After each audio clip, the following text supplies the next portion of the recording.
just me.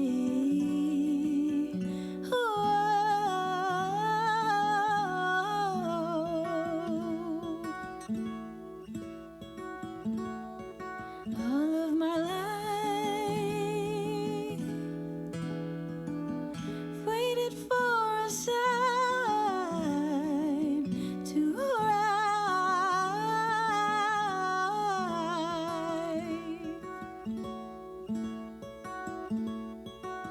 Painted lines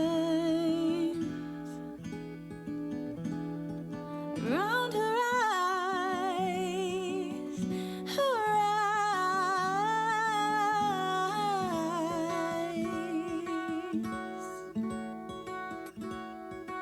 All of her life, call out my name, she arrives.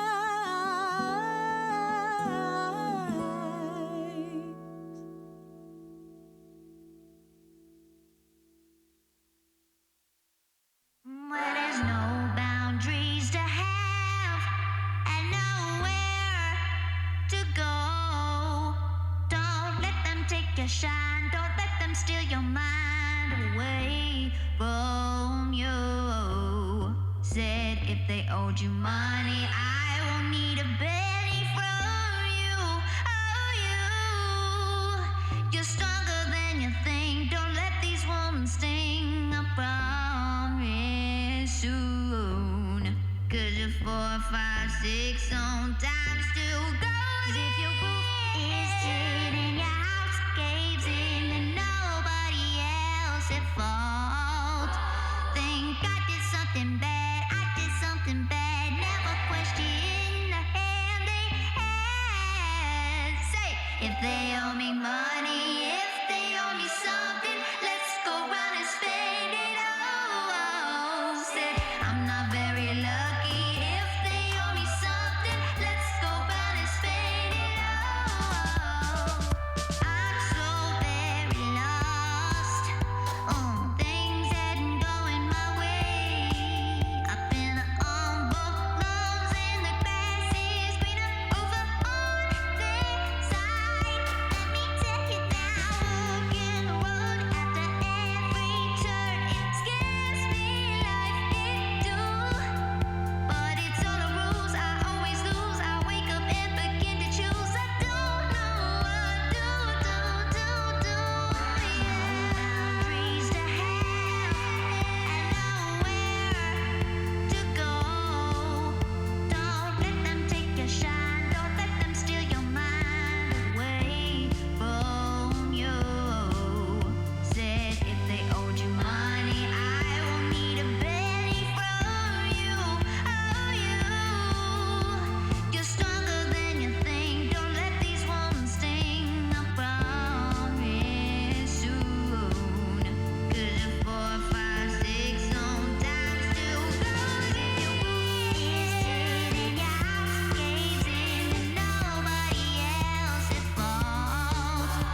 Sometimes the world moves too quickly, and I know it's not like the earth is turning slow.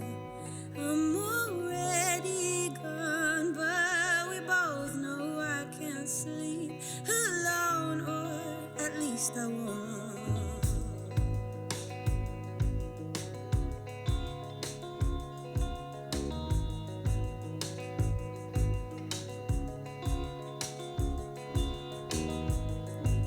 Boy, I really hope it doesn't hurt me, even though I know where I'm gonna go. I hope that you take me seriously. I hope that nobody stays mad at me. Oh,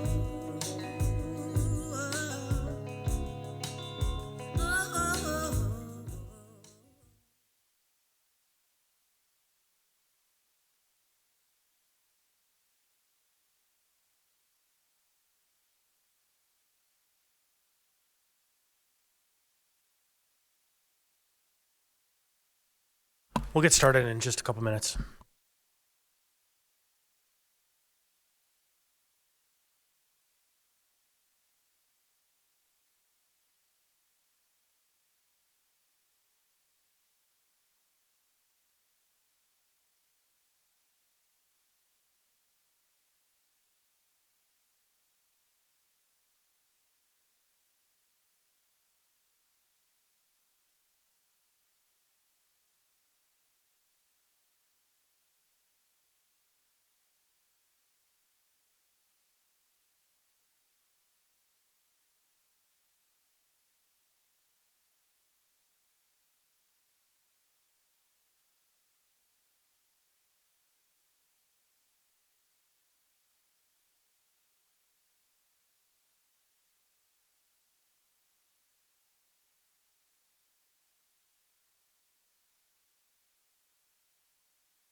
Okay, everybody ready?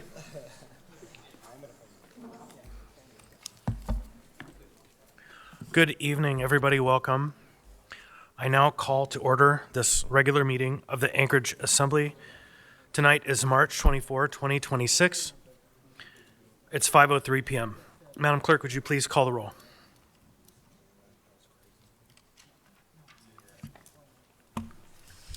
Member Myers. Here. Member McCormick. Here. Member Martinez. Member Baldwin Day. Present. Member Johnson. Here. Chair Constant. Here. Vice Chair Brawley. Here. Member Voland. Happy to be here. Member Silvers. Here. Member Rivera. Present. Member Gerker. Here. Member Presverdia. Here. Chair, you have a quorum. Thank you, and I would note we are all here, and we're all here in person tonight. I'm glad to see it. Next, we'll have the Pledge of Allegiance. Mr. McCormick, would you please lead us in the pledge? I pledge allegiance to the flag of the United States of America and to the republic for which it stands, one nation, under God, indivisible, with liberty and justice for all. Mr. Martinez, would you please read the land acknowledgement? Yes, Chair. A land acknowledgement is a formal statement recognizing the indigenous people of a place. It is a public gesture of appreciation for the past and present indigenous stewardship of the lands that we now occupy. It is an actionable statement that marks our collective movement toward decolonization and equity. The Anchorage Assembly would like to acknowledge that we gather today on the traditional lands of the Dena'ina Athabascans. For thousands of years, the Dena'ina have been and continue to be the stewards of this land. It is with gratitude and respect that we recognize the contributions, innovations, and contemporary perspectives of the Upper Cook Inlet Dena'ina. Thank you, Chair. Thank you, Mr. Martinez. Next, we have minutes of previous meetings. Tonight, we have item 4A, regular meeting, February 17, 2026. Is there a motion to approve? So moved. Second. Motion to approve by Mr. Myers, seconded by Ms. Baldwin Day. Any discussion? Oh, I would also note for the record that we are also joined by the youth member, Kennedy Bowser. Also, I would ask I have a motion to approve by Mr. Myers, seconded by Ms. Baldwin Day. Any discussion? Seeing here no discussion, I'd like to ask unanimous consent. Is there any objection to the adoption of the motion? Seeing here no objection, the motion is adopted. Item 4A. Next, we have the mayor's report. Madam Mayor. Thank you, Mr. Chair, and good evening, everyone. Last week, we kicked off construction to rebuild Cargo Terminal 1 at the Don Young Port of Alaska. This represents, did I hear a woohoo? Yeah, I know. I know we're not supposed to clap, but can we clap? Thank you, Mr. Chair. This represents a huge milestone in the entire Port of Alaska modernization program. It also represents a lot of work that has spanned assemblies and mayoral administrations. The port is a lifeline not just for Anchorage, but for our entire state. Roughly 90% of Alaskans rely on the inbound cargo that crosses these docks, and rebuilding this critical piece of infrastructure will secure our port for years to come. Speaking of our future, I firmly believe that local schools are the bedrock of our community and our economy, and there is no investment more worthy than investing in our kids. We're facing a very difficult time for public education in Alaska. Tonight's agenda includes the school district budget. I want to acknowledge the incredibly difficult decisions that the school board and district administration have had to make. The impacts will be felt deeply across our community by students, families, educators, and staff. My administration is fully committed to doing everything within our power to support our students, our educators, and our classrooms, and to stand up for the families who rely on the Anchorage School District to prepare their children for the future. Anchorage residents, ballots are now in your hands. If approved, Proposition 9, the one-time education levy, will provide almost $12 million to the Anchorage School District. This funding will help stabilize our schools by limiting class size increases and show our children that their education is our priority. The education levy is one of several opportunities for voters to invest in our shared future this April. There are 7 municipal bonds on the ballot, from essential road and drainage maintenance to life safety upgrades at public facilities. These bonds represent a commitment to keeping our municipality functional, safe, and vibrant. Investing in our future also means investing in our people. And tonight, I want to recognize the incredible professionalism of our municipal workforce. Recently, at the Central Transfer Station, a member of the public suffered a critical medical emergency while unloading their trash. 2 of our Solid Waste Services crew members jumped into action, administering life-saving CPR. They were coached by a 911 dispatcher who provided steady, expert guidance over the phone. Because our AFD teams had recently spent time on-site reviewing navigation to improve response times, EMS arrived quickly to stabilize the resident and transport them to the hospital. This response was a team effort.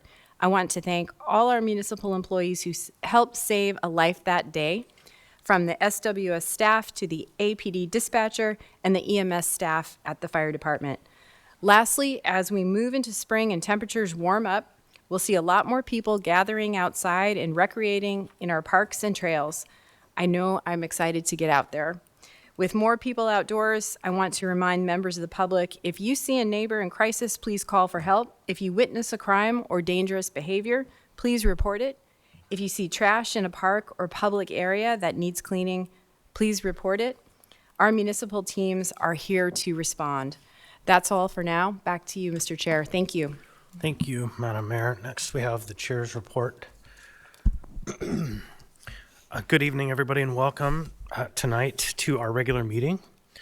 And the first thing I'll start out with is, like the mayor, we have an election happening. In fact, it closes in 14 days and approximately 2.5 hours. On April 7th, that'll be your last day to vote. And once you've filled out your ballot and signed the declaration, you can return your ballot envelope in one of 3 ways. 1, you can drop it at one of 18 secure drop boxes within the municipality.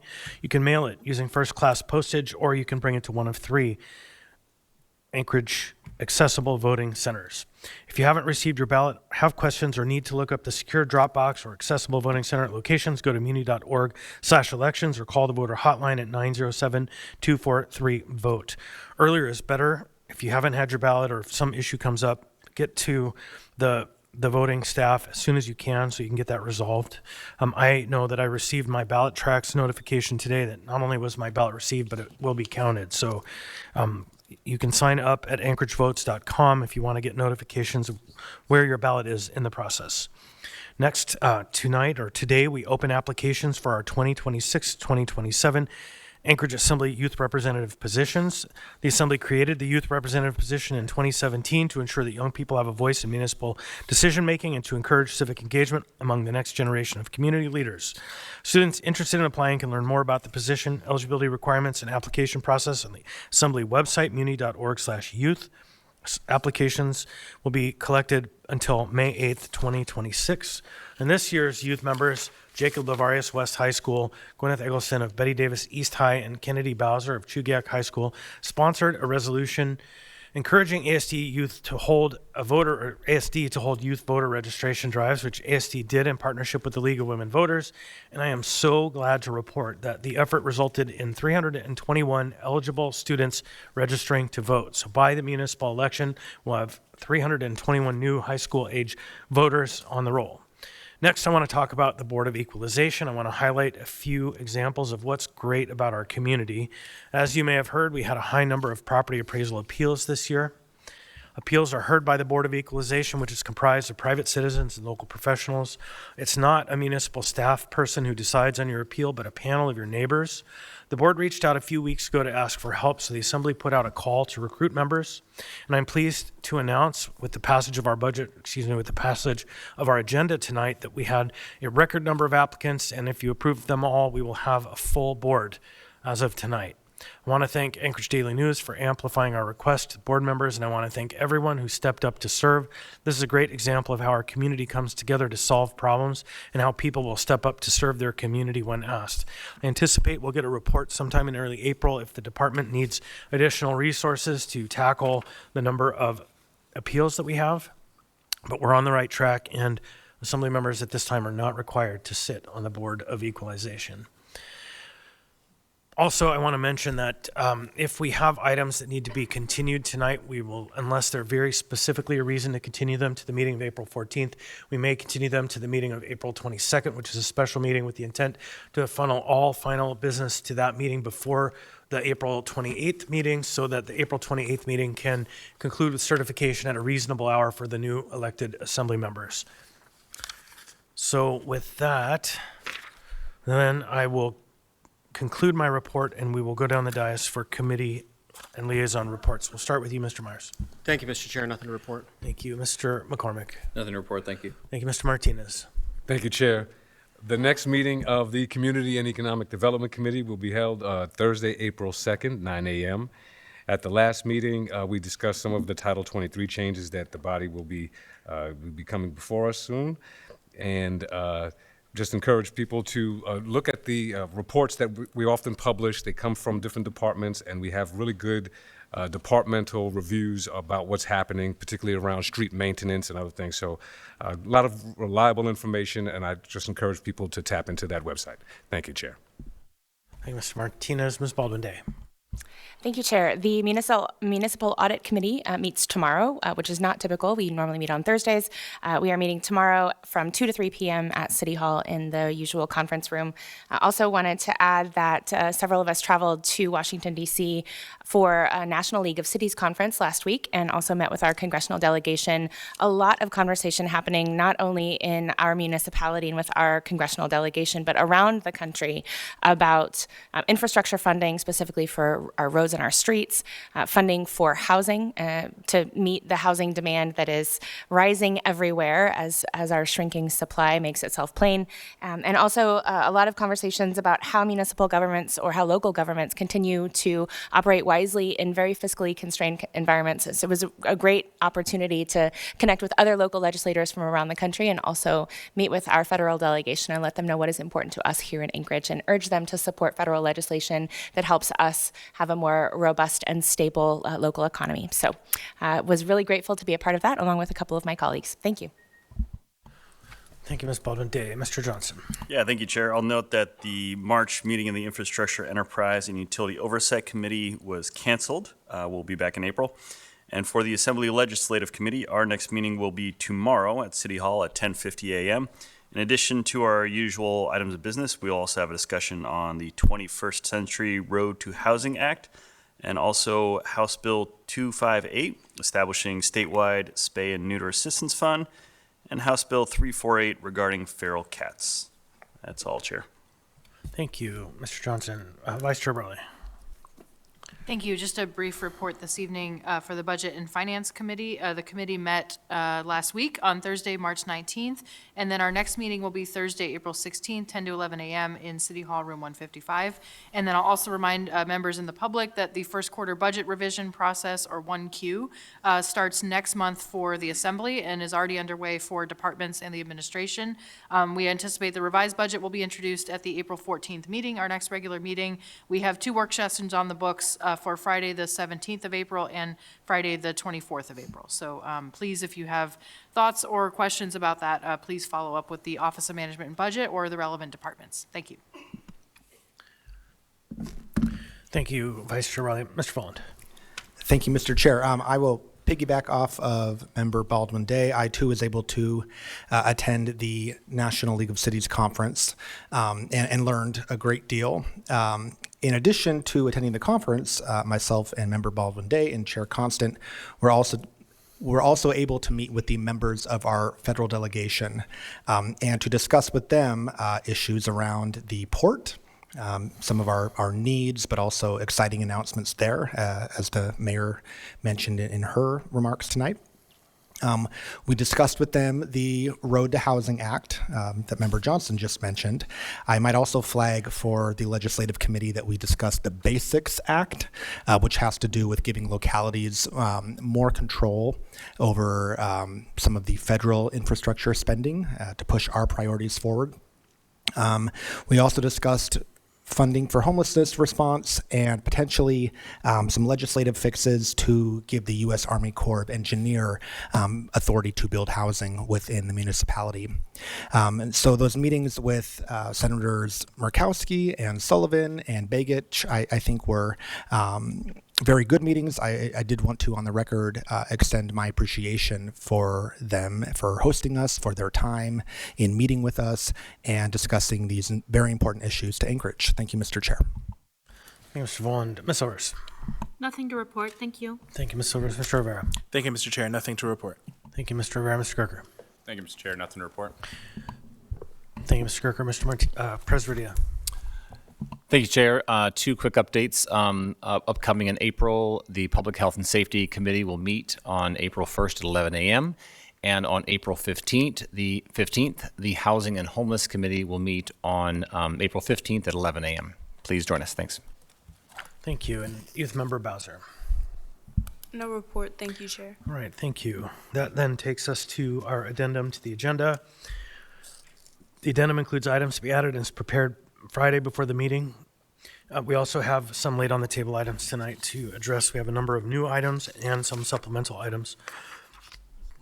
I'll go ahead and read the supplemental items in first.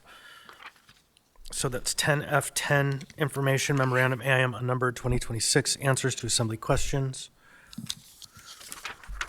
Then we have 10G8 AO 2026 unnumbered, an ordinance to the Anchorage Municipal Assembly amending Anchorage Municipal Code Section 27.20.135 pertaining to Chugiak, Birchwood, Eagle River Rural Road Service Area, Subursa Board of Supervisors to add the criteria of community council representation on the Subursa Board of Supervisors.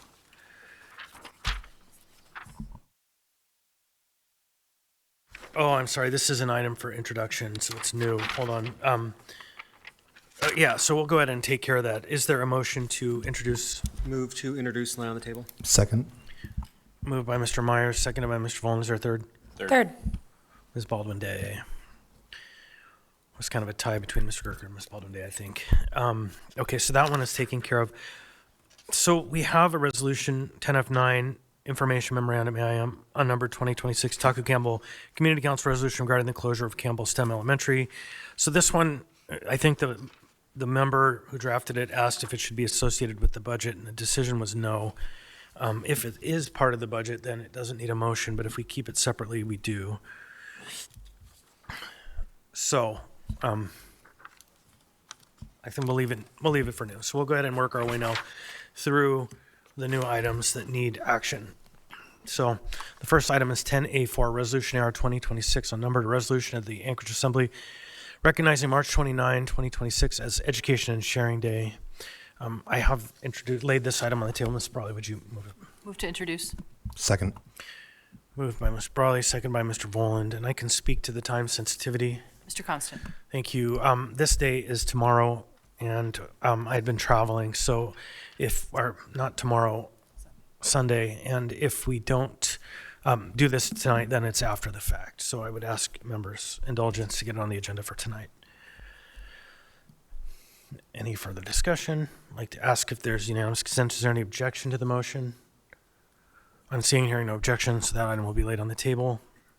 Next is another new item, item 10B9, Resolution AR 2026, unnumbered, a resolution of the Anchorage Assembly amending and supplementing the 2026 state legislative program to advance a strategic housing initiative investment, a little redundant initiative. Ms. Brawley, would you take care of that? Move to introduce. Second. Moved by Ms. Brawley, second by Mr. Voland. I would also like to speak to that. Mr. Constant. Thank you. I had heard from members of the administration and from the legislature that if we don't ask, we don't get, in the context of if there is a windfall that comes from oil, that we should have another request come in. And what the intent was to put forward a housing infrastructure investment fund. And if and when we get to this item, if you look at it, it's a list of projects and a request to the legislature to fund infrastructure like sewer and water, the expensive parts to these projects. There are properties within every district of the municipality, so it was intended to be a broad opportunity for the legislature to do that. So the reason why it's time sensitive is because the CAPSIS system will close between now and the next time that we move a meeting, and so we can't just put it on. We have 3 weeks between now and then, and so if we don't do this tonight, then it won't get in. So I would like to ask for your support. I'd like also to ask unanimous consent. Is there any objection? Oh, Mr. Myers. Chair. Yeah, Mr. Myers. I want to ask you or disclose potentially a conflict of interest. Several of these parcels in District 2 I've worked on in my professional capacity. Obviously, this will not happen while I'm still on the body, but if it does, then I will get paid on some of these, so. Right, so I would offer that I don't believe it's conflict. You could probably rule because I'm moving this. I defer to the vice chair. Well, I think now would be the time. Okay, well, given that this is a speculative funding request, but that it sounds like you do have existing business interest with these properties, I guess I would find that you do have a substantial interest in this at this time. Okay, that's fine. I can leave. Okay, and I'll ask if any members disagree with that ruling or would like to override. I am going to suggest that, A, it is very speculative, and B, there is no money because this is an infrastructure project. It's not to create a parcel that will be sold. It's to put in the infrastructure so developers can do that. So it's 2 steps removed from the possibility, in my opinion. So I think we should be careful in excusing members from participating in votes because the code commands that you will participate.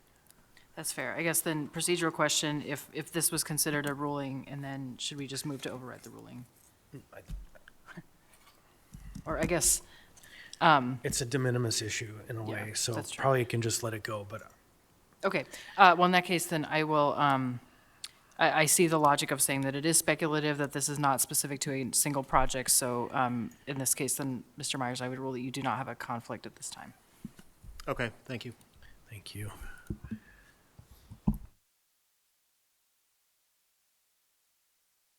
Thank you, Mr. Myers, for making the disclosure.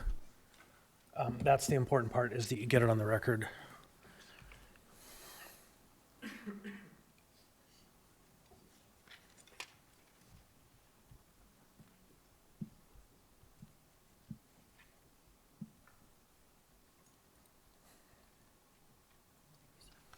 So, yeah, so we have the vote on this. The question is, I'd like to ask unanimous consent. Is there any objection to the adoption of the motion to lay on the table?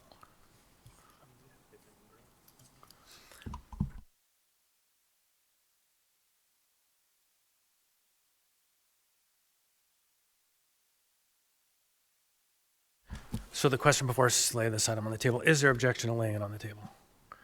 I'm not seeing or hearing any objections. That item will be laid on the table, and it's item 10B9. So next we have item 10D45, which is Assembly Member Memorandum AM unnumbered 2026 recommendation of award of a sole source contract with Traffic Logics Corporation for the procurement of relocatable speed feedback signs and associated equipment. Is there a motion? Move to introduce. Moved by Ms. Bradley. Is there a second? Seconded by Ms. Baldwin Day. To the manager, do you want to explain to us the time sensitivity? Thank you, Mr. Chair. Yes, this is an order to order 15 additional speed feedback signs from the same contractor that we have been using for purchase of speed feedback signs. The time urgency is driven by the desire to have them arrive in May, right as the ground thaws, so we can install them in time to be present for the entirety of the summer. The goal, these have been proven effective in decreasing bad traffic driving behavior, and the goal is to disperse them around town to enhance safety on some of our high crash roadways. Thank you. Right. Any members want to discuss that? And also like to ask unanimous consent. Is there any objection to adopting? So, point of information, laying on the Chair. table? I think what I heard was a motion introduced, but. Right, that's what I meant. But well, I think the mover said it was a motion introduced, but if we put this on the agenda, it would be for action tonight, correct? Yes. Okay, just want to clarify that. Yeah, so if it's introduced, then it is on our consent agenda tonight as item 10D45. Is there any objection? And you can pull it if you want to further discuss it.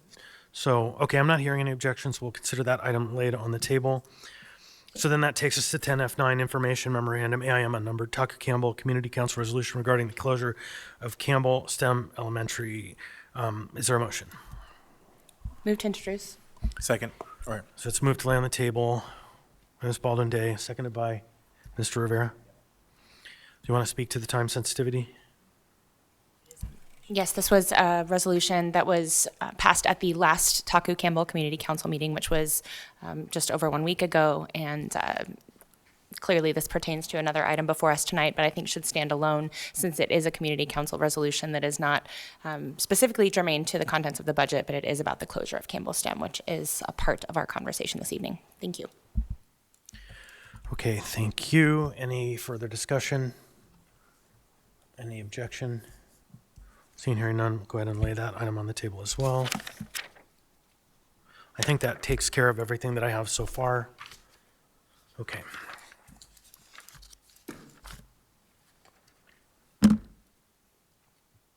Okay, so now I'd like to ask for a motion to incorporate the addendum as printed and distributed and the laid on the table items.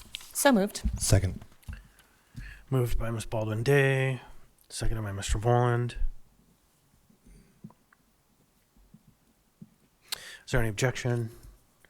Seeing here no objection, the addendum and the laid on the table items have been incorporated. Next, we have appearance requests. So we do have an appearance request tonight. We have Conrad James, 9B. Mr. James, please come forward. The microphone is off, plus the green button. Please come forward. On the dais, the microphone is off. There's a green button. You press that. And then please state your name, what part of town you're from. You'll have 3 minutes.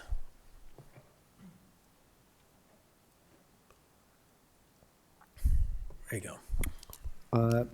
My name is Conrad James, born and raised in Raleigh, North Carolina, but I'm currently unhoused here in Anchorage, so I guess I'm living everywhere. Members of the Assembly, Mayor, I'm here tonight to speak of heat and of friction and of motion. I'm here to dictate the economic resurrection of the unhoused, our differently abled, and our elders. We have treated these bodies as static liabilities.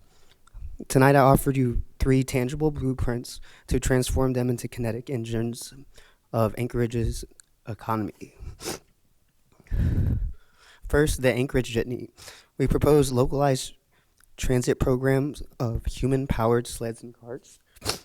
Picture the raw, beautiful kinetic heat of the human body becoming a sovereign currency in our winter streets. By employing our people to push and pedal these 2-seater vessels, we transform idle bodies into vital conduits to transit. We give them the dignity of motion, the cardiovascular flesh of purpose, and the direct localized stream of compensation. They are no longer waiting for salvation. They are actively moving our city forward. Secondly, the street paper. We propose reclaiming our street corners through dignified exchange of localized journalism. We will print a dedicated publication sold to our vendors at absolute cost. They will step onto the street corners not with empty hands asking for charity, but as vocal embodied merchants offering art and local news. The energetic exchange of currency, the profit above cost, will be split between the vendors' own pockets and the nonprofit's collective fund. We're teaching them to use their voices, make eye contact, and actively participate in the semantic rhythm of the marketplace. Third, and most profoundly, is the alchemy of rehabilitation. Anchorage is scarred with dilapidated, abandoned properties, the decaying bones of our city. We propose acquiring these hollow structures and teaching the unhoused, disabled, and elder neighbors to breathe life back into them. We will teach tactile wisdom of drywall, conductive flow of electrical wiring, and the liquid circulation of plumbing. These classic, irreplaceable trades, once rehabilitated, these properties will become short-term daily rentals, woven into the modern app economy, but the profound shift is that the architects of the rebirth, property managers and maintenance managers, will be pulled from the vulnerable communities and permanently housed in the very walls that they healed, alongside their renting guests. We will build equity, teach mastery of the physical world, and create self-sustaining organisms of shelter. Motion, exchange, rehabilitation. We do not need to hide our vulnerable populations. We need to hand them the tools to rebuild themselves, and in doing so, rebuild the very foundation of Anchorage. Thank you for your breath, your time, and your vision. Thank you.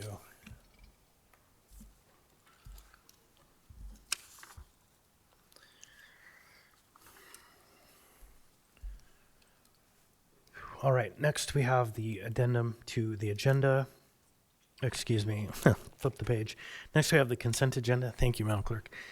Consent agenda items are number 10A through 10G and are typically routine or non-controversial items such as bid awards, new business, information reports, and ordinances and resolutions for introduction. The consent agenda may be approved by the Assembly by a single vote on a motion to items on the consent agenda may be approved by the Assembly by a single vote on a motion to approve the consent agenda. Prior to approval, items may be pulled by Assembly members for discussion and separate votes on any of these items. Under the rules, all ordinances and some resolutions will have an opportunity for public hearing at a future date. We'll go ahead down the dais, starting with you, Mr. Presverdia. Any items to pull? No items tonight. Thank you, Pierre. Thank you, Mr. Presverdia. Mr. Gerker. 10 Alpha 2, Chair. 10A2, Mr. Gerker. Thank you. Mr. Rivera. Thank you. No items. Thank you. Ms. Silvers. No items, thank you. Thank you, Ms. Silvers. Mr. Volland. Thank you, Mr. Chair. 10 Delta 20. 10D20, Mr. Volland. Thank you. Ms. Brawley. Thank you. I have several apologies in advance. Should be quick, though. First, 10A3, 10 Alpha 3. Second, 10B2, Bravo 2. Third, 10B5, Bravo 5. And then 10 Bravo 9. And then 10D24, 25, and 26. And on 25 and 26, the intention is not to move those. And then lastly, on behalf of the chair, 10F3. I think that's Foxtrot. So I have 10B, 2, 5, and 9, 10D, 8, 24, 25, 26, and for me, 10F3. Oh, and 10A3. Yeah, and I think you said 10B8. I did not pull that one. I said 10B9 Oh, yes, thank you. and 10D8, but that one you didn't pull. Okay, 10D8 you didn't pull, just to be clear. Okay, thank you. Mr. Johnson. No items, Mr. Chair. Thank you. Ms. Baldwin Day. Thank you, Chair. I have 10 Alpha 1, 10 Delta 45, and I believe that is all. Thank you. All right, so I have you with 10 Alpha 1 and 10D 45.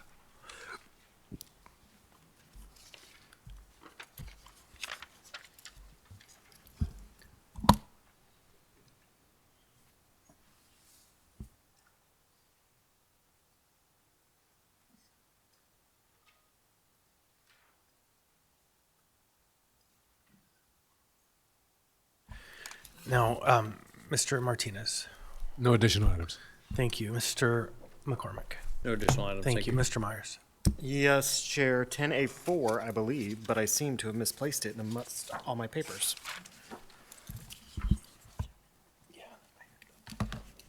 I have the actual printed version, but you probably have the reading version somewhere. I'll find it before All I'm right, there. thank you. So I'm going to go ahead and read through the list to make sure we got everything. I have 10A1, Ms. Baldwin Day, 10A2, Mr. Gerker, 10A3, Ms. Brawley, 10A4, Mr. Myers, 10B, 2, 5, and 9, Ms. Brawley, 10D, 24, 25, and 26, Ms. Brawley, 10F3, Ms. Brawley. Did I miss anything?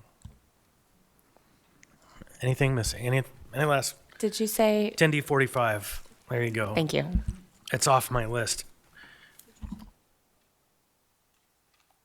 Oh, and I did miss that one. 10D. I'm going to do this once more. There's so many on the list, and they exceed the numbers on my page. So there's so many under the 10Ds. I'm going to do this once more. 10A1, Ms. Baldwin Day. 10A2, Mr. Gerker. 10A3, Ms. Brawley. 10A4, Mr. Myers. 10B, 2, 5, and 9, Ms. Brawley. 10D 20, Mr. Volant. 10D 24, 25, 26, Ms. Brawley. 10D 45, Ms. Baldwin Day. And then 10F3, Ms. Brawley. Get them all? Okay, minus all of those items we just pulled, I'd like to ask for a motion to approve the consent agenda. So moved. Second. Motion to approve by Mr. Myers, seconded by Ms. Brawley. Any discussion? Seeing hearing none, I'd like to ask unanimous consent on the approval of the consent agenda minus the pulled items. Is there any objection? Seeing hearing no objection, the consent agenda has been adopted. So if you're here to see action on any of the items on 10A through 10F, Except the items pulled, your business has now been approved, which brings us now to item 10A1. 10A1 is Resolution AR 2026-62, a resolution of the Anchorage Municipal Assembly designating March 27, 2026 as Good Friday Earthquake Remembrance Day. This item was pulled by Ms. Walden Day. Thank you, Chair. Move to approve. Second. Move to approve by Ms. Walden Day, seconded by Ms. Silvers. I'd like to ask unanimous consent. Is there any objection? Seeing and hearing no objection, the item has been adopted. We'll have Ms. Walden Day reading, Ms. Silvers presenting. Please come forward. A resolution of the Anchorage Municipal Assembly designating March 27th, 2026 as Good Friday Earthquake Remembrance Day. Whereas at 5:36 p.m. on March 27th, 1964, a magnitude 9.2 earthquake, the most powerful earthquake recorded in North America and the second largest earthquake ever recorded, hit Prince William Sound and rocked south central Alaska for over 4 minutes, with aftershocks lasting for more than a year following the earthquake. And whereas the event, known as the Good Friday earthquake, cost an estimated 131 lives and left thousands without food, water, and shelter, and caused over $300 million in property and structure damage in 1964 US dollars, amounting to over $3.2 billion in today's money. And whereas thousands of Alaskans became first responders, including firefighters, police officers, Alaska State Troopers, members of the United States Army Corps of Engineers, the Alaska Army National Guard, and the Alaska Air National Guard, medics, doctors, nurses, municipal workers, ham radio operators, and many others who selflessly served the state and their fellow Alaskans during this time of great need. And whereas Alaskans immediately began the process of rebuilding their devastated communities and lives through resilience, determination, and selflessness as they used this disaster as a pivotal moment to grow as a state. And whereas the loss of life and property of the Good Friday earthquake was tragic, yet also provided a wealth of data about subduction zone earthquakes and the hazards they pose. And whereas memorials have been set up all over Alaska to remind Alaskans about their past so that they are better prepared for future emergencies. In Anchorage, part of the Turnagain Heights slide was turned into a memorial called Earthquake Park. Be it resolved that the municipality of Anchorage remembers, recognizes, and honors the hard work and exemplary sacrifice of the thousands of military members, including the National Guard, first responders, and all those who came to the aid of their fellow Alaskans in the aftermath of the Good Friday earthquake. Now, therefore, the Anchorage Assembly designates March 27th, 2026 as Good Friday Earthquake Remembrance Day, passed and approved by the Anchorage Assembly this 24th day of March, 2026.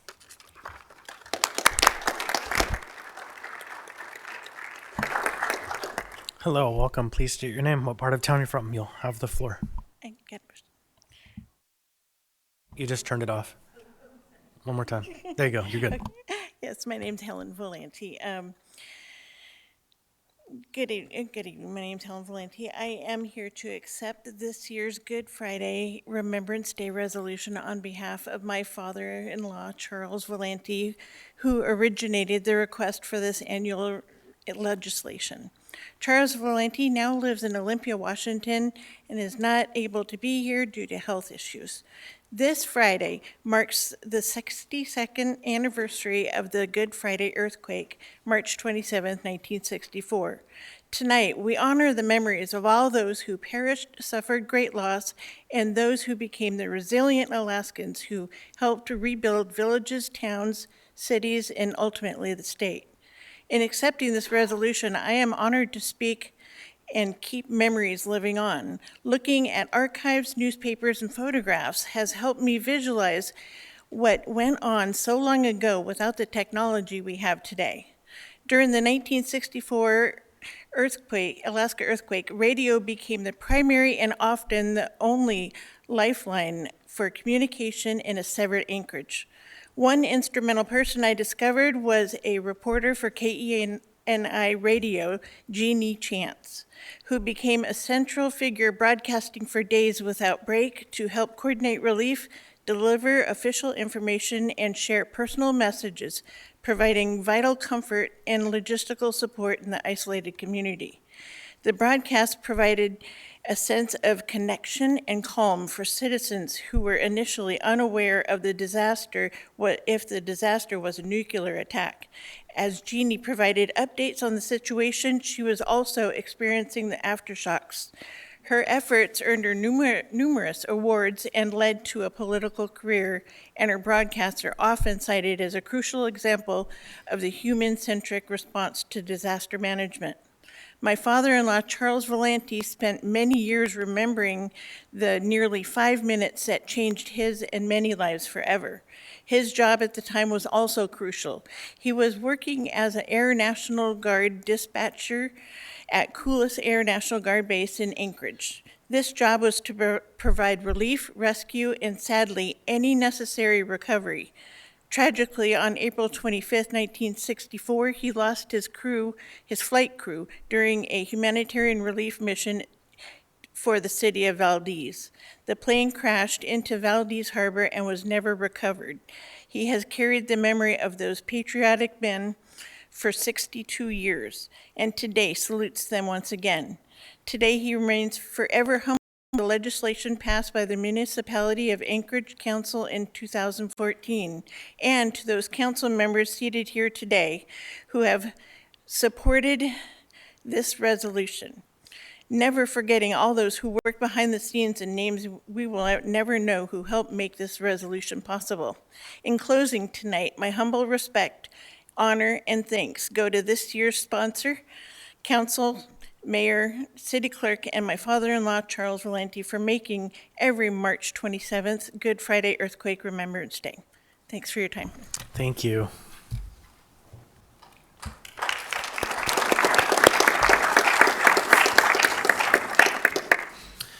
Next, we have item 10A2. 10A2 is AR 2026-71, a resolution of the Anchorage Municipal Assembly recognizing Vietnam War Veterans Day in Anchorage and honoring Vietnam War veterans and their families and publicly expressing gratitude for their service to our nation and our community.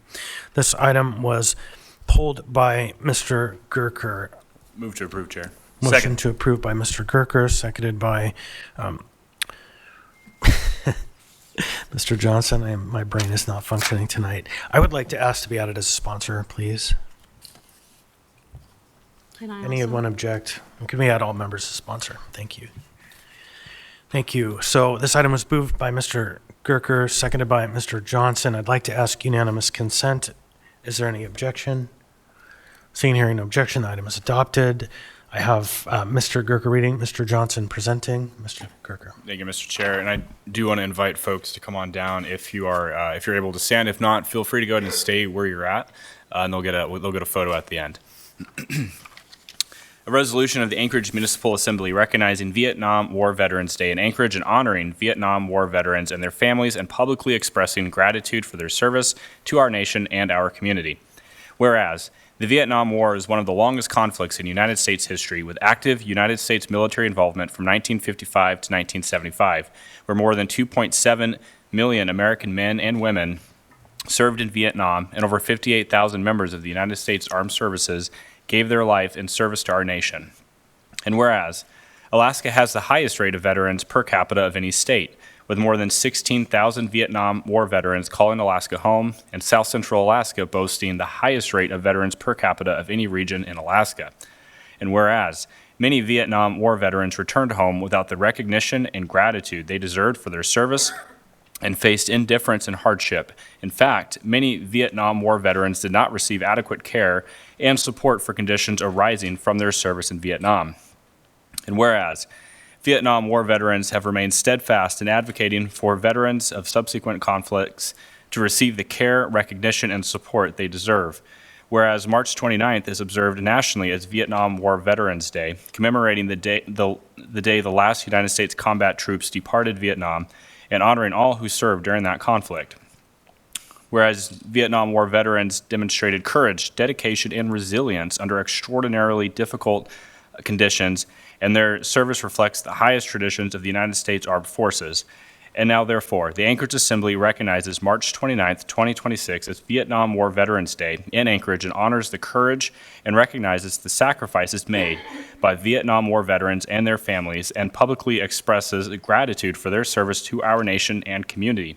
Passed and approved by the Anchorage Assembly this 24th day of March, 2026.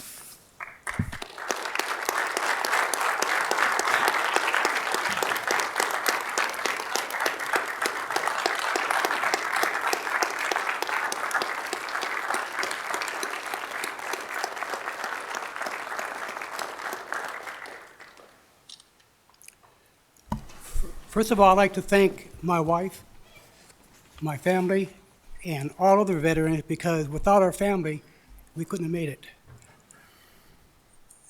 If the people in the audience, in the assembly, if you would raise your hand, if you have a military veteran within your family somewhere, anywhere, just raise your hand. Well, that's Anchorage in general, because we're the best state there is, and we honor our veterans. I know I've been to 48 states, and some of the states don't even recognize us. So on this day, I think all veterans will appreciate it.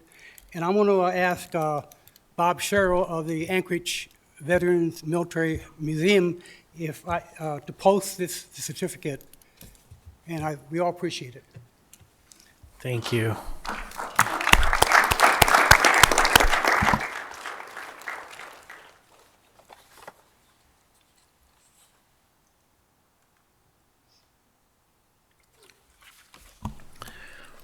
Thank you.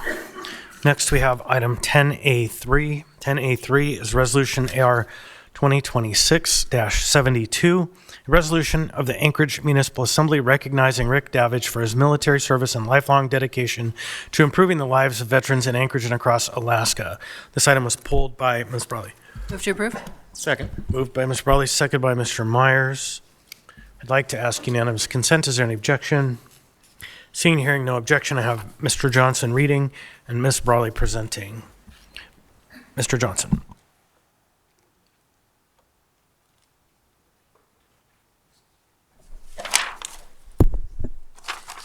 A resolution of the Anchorage Municipal Assembly recognizing Rick Davidge for his military service and lifelong dedication to improving the lives of veterans in Anchorage and across Alaska.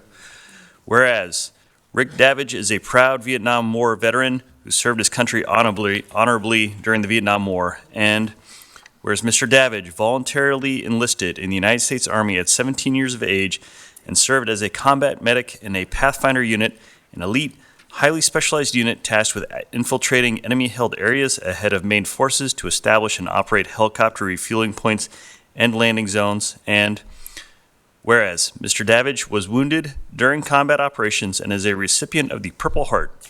After his injury, he continued his service by working to provide care to service members in the burn therapy unit at Brooke Army Medical Center. And whereas after his military service as chair of Vietnam Veterans of America, Chapter 904, and founder of the Alaska Veterans Foundation, Mr. Davidge worked tirelessly to advocate for veterans' rights and expand access to services, including seeking support for veterans struggling with the effects of Agent Orange exposure, post-traumatic stress injury, and other conditions related to military service. And whereas Mr. Davidge has been an advocate for recognition of the unique challenges faced by veterans experiencing homelessness, as well as played an influential role in changing federal law to reopen the period for application for Alaska Native land allotments for many individuals who were unable to apply due to their military service. And whereas Mr. Davidge was a driving force in efforts to update the Veterans Memorial on the Alaska Park Strip,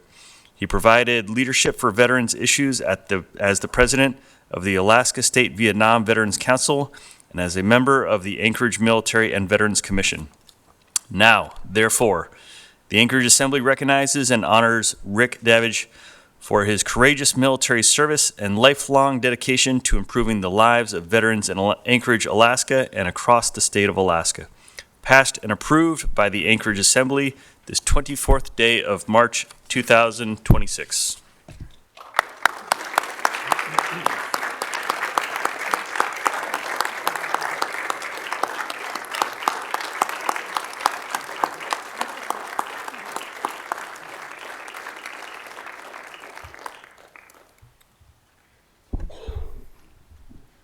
Why did I come to Alaska? 1972. University of Alaska Fairbanks hired me as their choreographer. What? Yeah, I grew up in Hollywood. Spent 6 years in the Army. Every week on Thursday, the Alaska Roundtable meets. Every Thursday. We have put out a number of books. Many of them now are distributed around the country by other companies. And a lot of these books have a lot to do with Alaska. There's a lot of people here that I know and I've known for a long time. Some have been a pain in the ass, some have been pretty good, yeah. And they're never afraid to ask. Don't be afraid to ask. You'd be surprised what I know. Worked for Ronald Reagan, worked for Senator, my old friend. I've been, never mind. 2 governors. A lot of the mayors here. So I really appreciate the knowledge of my service. I'm now 80 years old. Don't tell my wife that. And I'm planning to stick around a little bit longer. Don't tell my wife that. And if you have some idea of something that you think I can contribute to, don't be afraid to ask. Some of you are Democrats, some of you are Republicans, but we work together as Alaskans and we solve problems. And it works, it works. The book I wrote, God, a long time ago, on solving the problem of homelessness in Alaska has now been updated again and has now been released all over the United States by organizations that have requested copies. It started right here. And you'd be surprised. So, thank you very much for this evening. My wife is back east someplace, so I'll see her tomorrow. And I have a lot of friends here, many of them veterans, some of them, yeah. So, thank you again.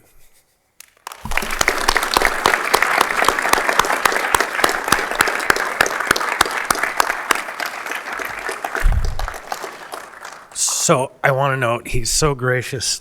I've known him for many, many years, and he never once corrected me until tonight. It's Davidge. So thank you, Rick. And we have some folks in the queue. Mr. Rivera. Yeah, thank you, Mr. Chair. First, I'd like to request to be added as a co-sponsor to this resolution. I think the same for all of us. Yeah. Thank you, Mr. Rivera. Great, thank you. And then second, to Rick, you've never just been a pain in the ass, Rick. You've been a helpful pain in the ass sometimes. Most of the time. We go back years and years, and I still have some of your books, and as I've read them over the years, debated with them over the years, I've always appreciated your willingness to do that, to engage in thoughtful debate about ideas and never really focus on party lines, but on what's best for Anchorage, what's best for Alaska, what's best for the country. So I really appreciate everything that you've done, and you still got more to do, Rick. Thank you.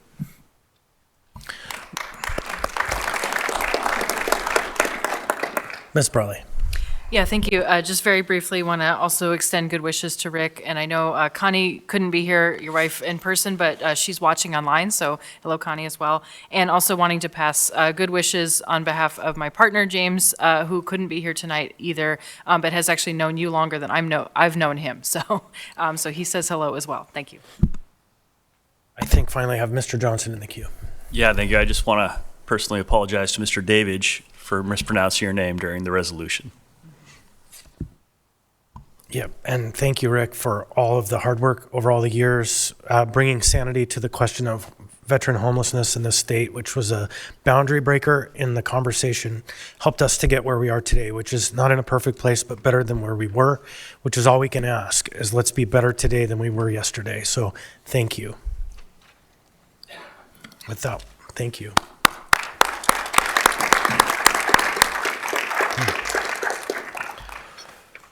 Okay, finally, we have on the Resolutions for reading 10A4, Resolution AR 2026-79, Resolution of the Anchorage Municipal Assembly recognizing March 29, 2026 as Education and Sharing Day Anchorage.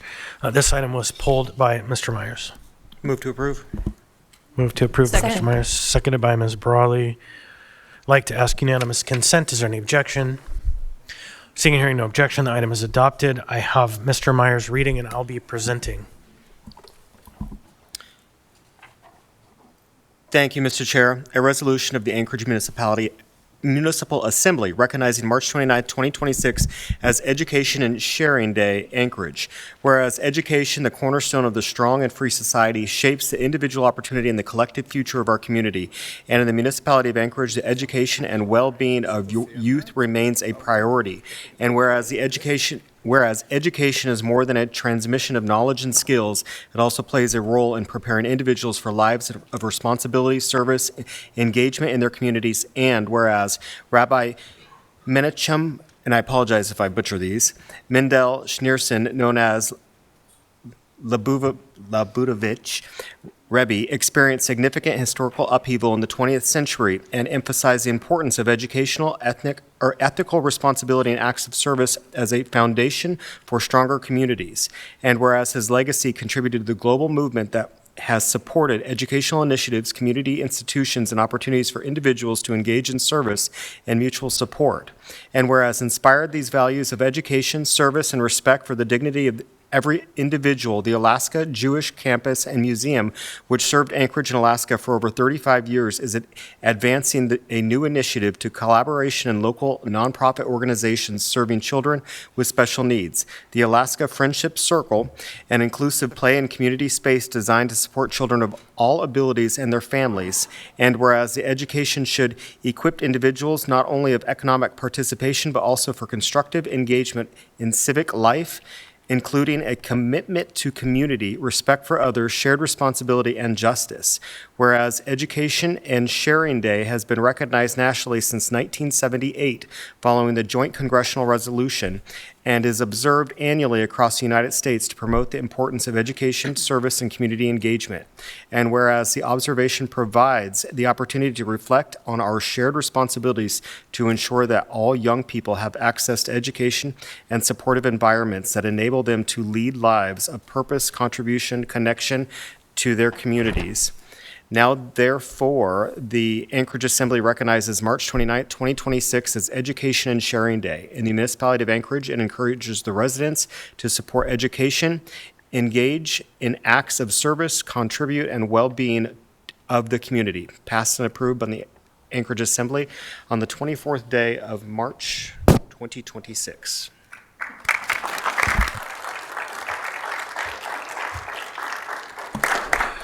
Rabbi Greenberg. Thank you. On the behalf of the Alaska Jewish Campus and the Alaska Jewish Museum, I would like to thank Assembly Chair Chris Constant and the Mayor Suzanne LaFrance and the entire Anchorage Assembly for proclaiming Education Sharing Day for Anchorage. Today, the Assembly is joining the American tradition started by U.S. Presidents Carter and Reagan, U.S. Congressmen, the Congress, as well as Alaska's past and present governors, Alaska State Senator, the Alaska State Senate House, and the State Senate and House of Representatives, and past Anchorage Assembly members in proclaiming Education and Sharing Day on the birth anniversary of the global spiritual giant and leader, the Lubavitcher Rebbe, Rabbi Menachem M. Schneerson, in tribute to his commitment to promoting the importance of moral and ethical education as the foundation of a brighter and better future for all. From his early childhood, the Rebbe envisioned a world filled with love and harmony and emphasized how one single good deed, kind word, and a positive thought has the power to tip the scales and usher our society into a state of true unity and peace. This resolution is also timely as Jewish people worldwide prepare to celebrate the holiday of Passover, the festival of liberty, commemorating the Israelites' exodus from Egypt, led by Moses. The Rebbe is teaching that Egypt represents not only a physical location at the northern tip of Africa. The Hebrew name for Egypt is Mitzrayim, which means also constraints and limitations. The Israelites' redemption, which occurred over 3,000 years ago, empowers all of us to free ourselves from all of our internal and external pressures that keep us from realizing our true potential. Like Moses in his generation, the Rebbe in our generation continues to guide millions through his teachings to utilize the inherent goodness and light to change the world for the better. Thanks to the Rebbe's inclusive vision and unconditional love for humanity, leadership, and dedication, countless lives have been touched and inspired through the establishment of the Lubavitch Jewish Center of Alaska and the Alaska Jewish Museum and Alaska Jewish Campus. In that way, with the support of the City of Anchorage Child Care and Early Education Fund, TRED Alaska, the State of Alaska Child Care Program Office, and the Gaston Foundation, we embarked on a historic milestone project which will change the future of our town and state, the Alaska Friendship Circle, the first inclusive early childhood play center in Alaska and maybe in the entire U.S. for children with disabilities and special needs, founded on the belief that within each person there is a soul, and that soul is equal worthy of boundless love and connection. Immediately after leaving Egypt, when Moses gathered the Israelites, he did not speak to them about the promised land or about the long walk ahead, but rather he spoke of the responsibility of parents to educate their children. Why the obsession with education? Because to defend a country, we need a strong army, but to defend a civilization, we need great schools. The Rebbe taught that education is not just about accumulating knowledge in areas like math, science, and history, but our educational system must pay attention, indeed, the main attention to the building of character, with an emphasis on moral and ethical values. Today's Declaration of Education and Sharing Day serves as a call to all the citizens of our great city to reflect on the vital role in education in preparing our youth to be the leaders of tomorrow, with an emphasis on inspiring them to their obligation to serve a cause greater than self, with courage and compassion. I would like to make an official invitation to all the entire assembly, the mayor, to come to tour our new outdoor, beautiful, state-of-the-art play center for children with special needs, and also to have a discussion about the future building of the indoor play center to make sure the winter does not take away from the fun, and the children could play in the winter as well. May our city serve as a beacon of light for all people of all walks of life. May we all see the fulfillment of humanity's great future, as proclaimed by Hosea. Nation should not leave the sword against nation, neither should they learn war anymore. Amen. Thank you so much. Thank you.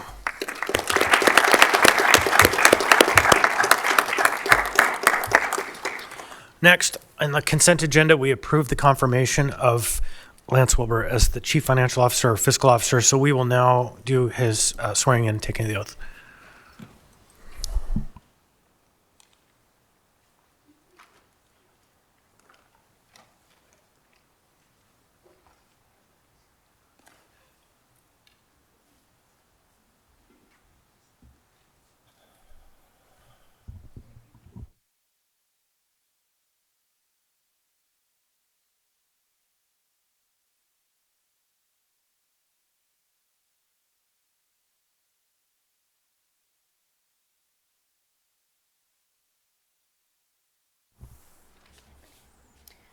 I solemnly swear or affirm I solemnly swear and affirm that I will support and defend the Constitution of the United States, that I will support and defend the Constitution of the United States, the Constitution of the State of Alaska, the Constitution of the State of Alaska, and the Charter of the Municipality of Anchorage, and the Charter of the Municipality of Anchorage, and that I will faithfully perform the duties and I will faithfully perform the duties of Chief Fiscal Officer to the best of my ability. of Chief Fiscal Officer to the best of my abilities. Congratulations. Thank you.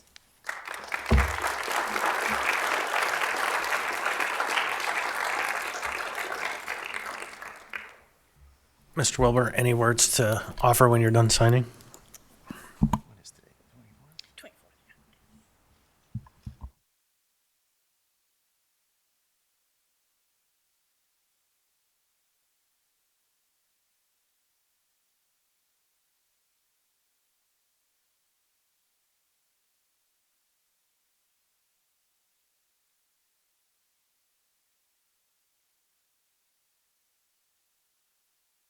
Would you hit the green button? There we go.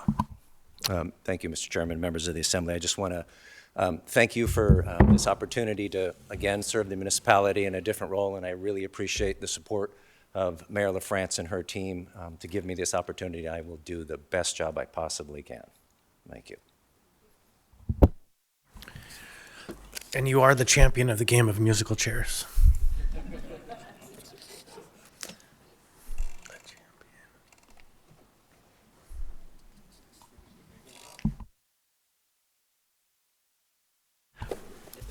All right. Thank you very much. Next up, we have item 10B2. 10B2 is AR 2026-63, a resolution of the Anchorage Municipal Assembly in support of Alaska House Bill 78, an act relating to a defined benefit retirement plan for public employees and teachers. This item was pulled by you, Ms. Bradley. Move to approve. Second. Move to approve, seconded by Mr. Johnson. Ms. Bradley. Yeah, I'll be very brief, and I want to also recognize and acknowledge a number of public safety professionals there in the back standing in support of this. There is not public testimony. And then also I would say, so this is in support of Alaska House Bill 78 regarding defined benefits. As noted in the resolution, for many years, or several years anyway, the municipality has been in support of a policy such as this to create a defined benefit pension for our public employees. So I would urge support, and then I would also invite if any member would like to be added as a sponsor, please indicate as well. Thanks. Mr. Voland. Thank you, Mr. Chair. Well, I would like to be added as a sponsor. And then I feel bad because I didn't warn him I was going to do this ahead of time, but I wonder if I might ask Mr. Evans to come down, and if any of his colleagues want to join him sort of in solidarity, feel free to come up front. But Mr. Evans, my question for you is, when it comes to recruitment and retention for our police department, if you could just speak a little bit to what a defined benefit retirement plan might mean for recruitment and retention. Through the chair, Member Voland, as a Tier 2 pension employee myself, I can tell you that, and next month, a 30-year employee here in the municipality, I can say that my pension has been everything for me, and I want to see the same for future recruits and our current employees to have the option. The beauty of HB 78 is folks have an option. If they are comfortable with their defined contribution and they're at a point in their career where they want to stay where they're at, they can. But they have the option of entering into the defined benefit system. So I just look forward to our current employees and new employees having that option so that they can choose the security of a pension if they wish to. So I think it will do wonders for recruiting and retention, to answer your question in a long way. No, I appreciate that. Thank you. Thank you, Mr. Chair. All right, pile of people in the queue. Mr. Rivera. Yes, thank you, Mr. Chair. I would like to be added as a co-sponsor to this resolution, and just, very briefly, I've been seeing over the last several months and really year or so a growing bipartisan support among my constituents regarding this particular bill. And my constituents always talk to me about the public safety component, about how while we should congratulate ourselves for getting back to a fully staffed department comparatively to what we were some years ago, the looming crisis of retirements, I think, is an issue that we need to find a way to resolve. And I think this bill is helpful in that way. So hopefully Juneau and the legislature will finally pass this bill this year. Thank you. And I would note the merit has to be added on the previous item, the education and sharing day. So just so you know, the mayor has also added a sponsor to that. Mr. Martinez. Chair, just briefly, I just wanted to be added as a sponsor to this item. All right, thank you. Mr. Martinez. Mr. Johnson. Yeah, thank you, Chair. Just very briefly speaking to the officers in the room, as well as the municipal and state employees who work so hard to take care of this community and the state. I think with everything that you give to take care of us and the sacrifices you make, that we carry a heavy obligation to take care of you as well. So I'm proud to be the sponsor of this. Thank you. Mr. Gerker. Thank you, Mr. Chair. I'll be very brief. Look, we have somewhere between like, I don't know, $6 or $7 billion in unfunded liability from the last time we had a defined benefits pension plan. Proponents have said that they think they fixed the overwhelming financial challenges of this kind of retirement plan. The sponsor of this legislation in the House described this plan as nearly bulletproof. Anyone knows what happens if you're shot while wearing a nearly bulletproof vest? You die. I'll be a no vote. Thank you. Ms. Overs. Can you please add me as a sponsor as well? Thank you. Mr. Presverdia. Yeah, just ask me a sponsor. Thank you. Mr. McCormick. Yeah, I would love for Alaska to be able to provide the defined benefits program, helping the recruitment, retention, absolutely. But as Member Gerger said, I remember the $8 billion in unsecured funding from the last pension program that closed 20 years ago.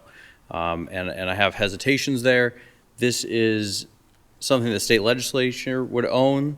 They're the ones that'd be responsible for it. I will leave the decision to them. I'm not voting against defined benefits program. I'm just willing to stay in my lane and focus on what we got going on here in the Assembly and getting our budget under control. And I hope the state is able to fund that for the rest of the state as well.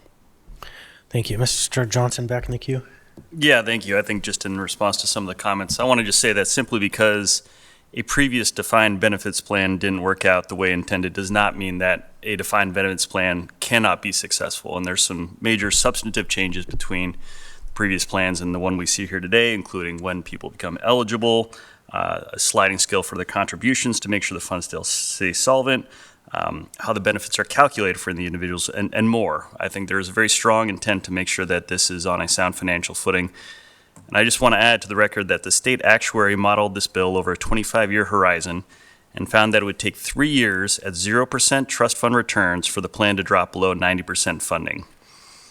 And I will also note that these 3 years of no returns is an event the actuary pointed out is almost impossible to occur and has never happened in the 70 plus years of pensions in Alaska. So I think we're getting it right this time.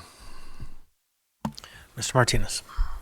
Thank you, Chair. Yeah, just for the sake of clarification, a previous version that didn't work doesn't seem to me to be the burden of the workforce today. And Mr. Evans, just respectfully, when you describe the impact of your tier and your defined benefit, are you aware of the way a system didn't work or whether it worked well or not? Or are you aware of how you can take care of your family?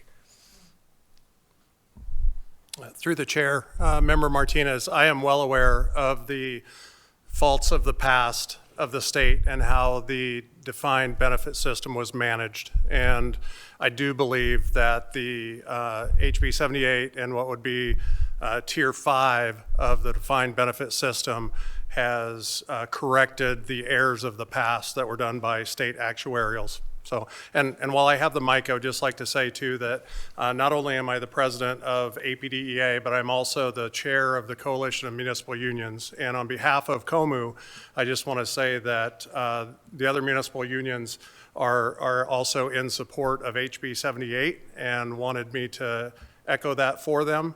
AFL-CIO happens to be in Juneau right now for a fly-in. Otherwise, they would have members here, but they're actually in Juneau for the last 2 days lobbying with boots on the ground down there. So they also are in support. So thank you. Thank you, Mr. Evans, for your diligence on being able to do a contrast with what happened in the past and for the ability to know take care of your family today. And just to remind colleagues, this is a resolution in support of a legislative item at the state level. And so from my vantage point, I think it's a pretty clear, let's stand in solidarity with our workforce and anything we can do to make it better. Thank you. I think there's no one else in the queue. I'll just add, I have a very large frustration. This year is the first year I was not one of the primary sponsors. So my peers have worked around me, which is a sign of things to come. And it is a sign that y'all are ready for this job and ready to do it in my absence. So I appreciate that. Glad to be added as a sponsor. And yeah, I think everyone's been added. But so the work continues. Thank you. So next we have members may proceed to vote.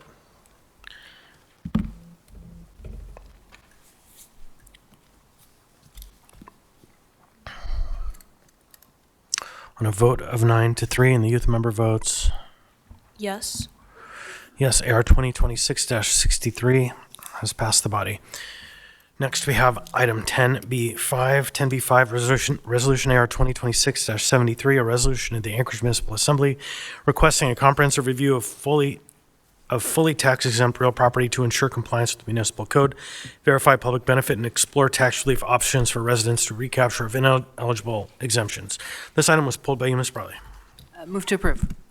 Second. Moved by Ms. Bradley, second by Mr. Volin. Ms. Bradley. Yeah, I have one technical amendment, but I'm not the primary sponsor, so I wanted to also cede the floor first to see if the sponsors wanted to add any additional commentary. No. Ms. Martinez. We would love to hear the technical amendment. Ms. Bradley. Okay, then I will move Brawley Amendment 1 that was distributed. Second. Motion to amend by Ms. Brawley, seconded by Mr. Volin. Ms. Brawley. Yeah, thank you. This does two things and amends three places. The first is it really recognizes that the folks who would conduct this analysis, which is the assessor's office and others involved in that process, are very busy in this spring. And so just asking them to indicate what the staff time and resources that would be needed to complete the full analysis. Specifically in Section 3 talks about having an initial report in 120 days from passage of this. So asks for that. And then the second is it's important to remember that we can be looking forward as far as correcting misclassified exemptions. And then we can also look backwards. But the question should be separated whether we move forward with that or if we are able to collect taxes from prior years. So this wording, again, it's minor, but it really clarifies and also I think helps set public expectations that we may or may not be able to really collect a lot of back taxes versus being able to correct it going forward. So really just making sure that that's clear in this language. But I really appreciate the sponsors bringing this forward. I think it is a great idea and it is something that we should be regularly auditing. Thank you. Anyone else on the amendment? Is there any objection to the amendment? Seeing and hearing no objection, we'll consider the amendment as adopted. Back on the main motion. Anyone wish to speak? Seeing and hearing none, members may proceed to vote. Mr. Chair, I was in the queue. Oh, I'm sorry, Mr. Kirker, go ahead. Yeah, just a question to the sponsors. Did you guys talk to the administration? Is that timeline established in there realistic and feasible? Yes, and thank you for the question.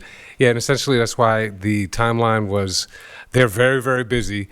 We just asked them to do a systemic review of property valuations as well. So kind of thinking of the timeline, we call for an initial report within 120 days, and that could be similar to what Member Brawley described, a roadmap. Okay, thank you. Thank you. Anyone else? Seeing and hearing none, members may proceed to vote.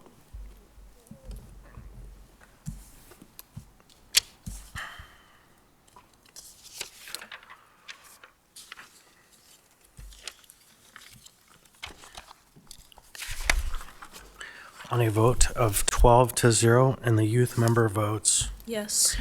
yes. AR 2026-73 as amended has passed the body. Next we have item 10B9, resolution AR 2026, unnumbered resolution of the Anchorage Assembly amending and supplementing the 2026 state legislative program to advance a strategic housing infrastructure investment initiative. This item was pulled by you, Ms. Brawley. Move to approve. Second. Moved by Ms. Brawley, second by Mr. Walland. Yeah, so I pulled this briefly because I think there was some question or just wanting to understand what this is and what the list of properties is. So I would turn it to the sponsor, Mr. Constant. Thank you. So I had heard requests from folks in the legislature and in the administration that the municipality needs to be careful not to miss a potential opportunity if there is an oil price spike windfall at the legislature that we had some additional projects in. And so one thing that we know we have is a policy set for housing as a priority for the municipality. And we also know we have a ton of stranded land that doesn't have infrastructure relating to it that is a high cost element. And so if you look at the item, it's in your packet, there are a number of properties listed and each one is a potential location. The resolution, as stated, says that we would pick from this if the legislature funds at any level. I would like to ask Mr. Dole to come forward and kind of just talk about the properties that got on there and kind of the logic behind it. I had started with just the top 5 properties. We had talked about the Totem property in East Anchorage. We talked about Powder Ridge. We talked about the 3rd Avenue and Ingra site. We talked about the Archive site, which are large properties that have multi-million-dollar costs associated with public infrastructure going in. But the administration, when asked, took it slightly a different direction. Mr. Dole. Through the chair, Bob Dole, Director of Community Economic Development. We looked at properties where probably the biggest impediment to their development is the cost of putting in the off-site infrastructure that goes with it. The water, the sewer, the roads, the utilities. And to develop those properties, it is a big step, and it's frankly, it's a step too far for many of them to economically develop. We identified those as examples. I'm sure there's more out there, but these are the sorts of properties that we would be able to go forward in accomplishing our goal of 10,000 homes in 10 years with this funding. It's not a subsidy to actually building the house, but everything to get that lot ready so that it's ready for a builder to build on it. Thank you. Mr. Voland. Thank you, Mr. Chair. Actually, Bob, since you're here, if I could ask you a question as well. So these properties, I mean, and these are all properties that could be catalyzed by putting in the infrastructure or needed utilities. And this is all buildable land. Through the chair, yes, these are all buildable lots, but for the cost of development, which is prohibitive. Great, thank you. I appreciate Chair Constant bringing this forward, and I think if I can, I would request to be added as a sponsor to this one as well, because I think it gets at the sort of the intent with where we were headed when you and I, Mr. Chair, brought forward our short-term rental tax proposal. I think this is great to ask. You know, I'm happy to take money from the state. I'm happy to take more state investment, yes.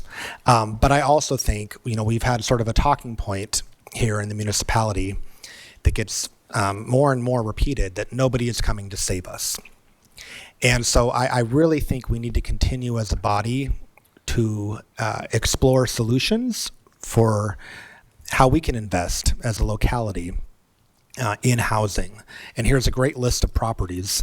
And then, Mr. Chair, you also pointed out to me that the last whereas does include these sort of key properties that we've talked a lot about: 3rd and Ingra downtown, the Archive site in Midtown, Totem and East, others.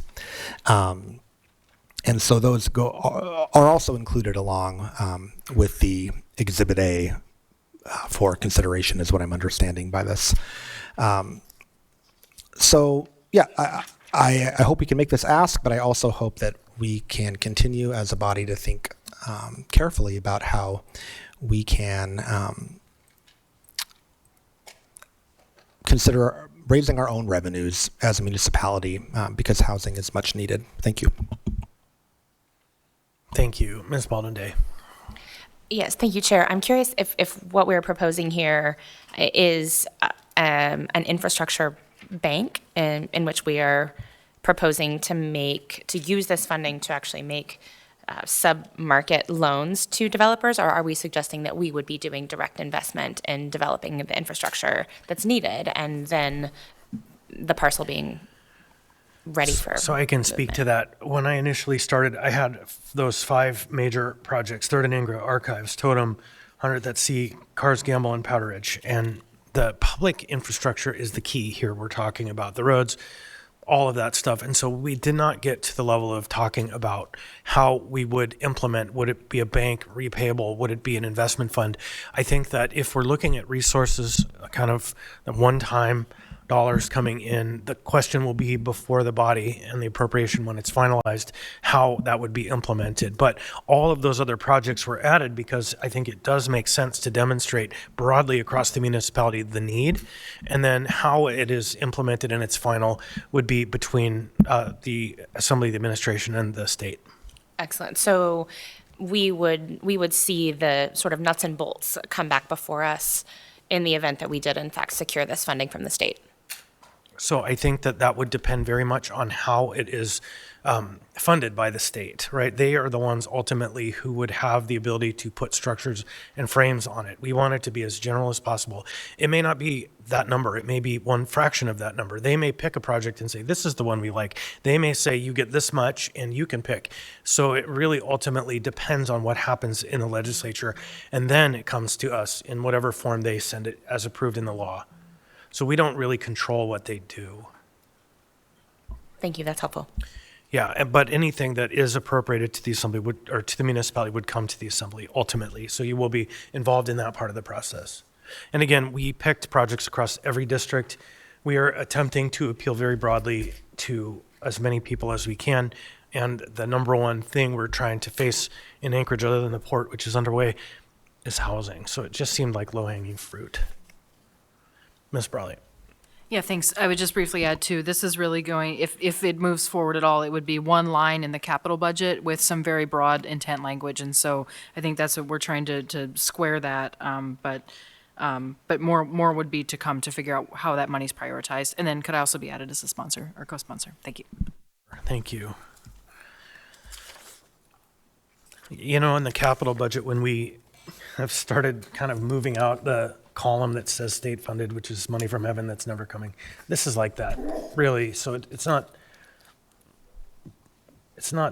all that likely, but it could happen. So, and that it could happen is worth putting it out there.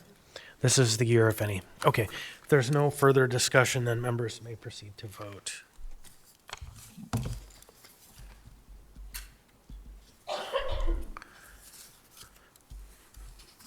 On a vote of 12-0 and the youth member votes. Yes. Yes, AR 2026-80, which is item 10B9 on this agenda, has passed the body. That then takes us to item 10D24. I'm sorry, 10D20. It's at the bottom of the page. Don't see it. 10D20 is AM 210-2026 Chugach Eagle River Advisory Board reappointment. This item was pulled by you, Mr. Voland. Thank you, Mr. Chair. I'm wondering, can I ask a question of the administration before I make my motion? Sure. This individual is currently running for Anchorage Assembly to represent Eagle River. And so just on the timing piece, my thought is that it might be good to postpone this until the meeting of May 12th, so we know what happens with that election, and we're not scrambling to find somebody else, or maybe we hold this one until after the election if this individual still wants to serve in that capacity. So thoughts on that from the administration?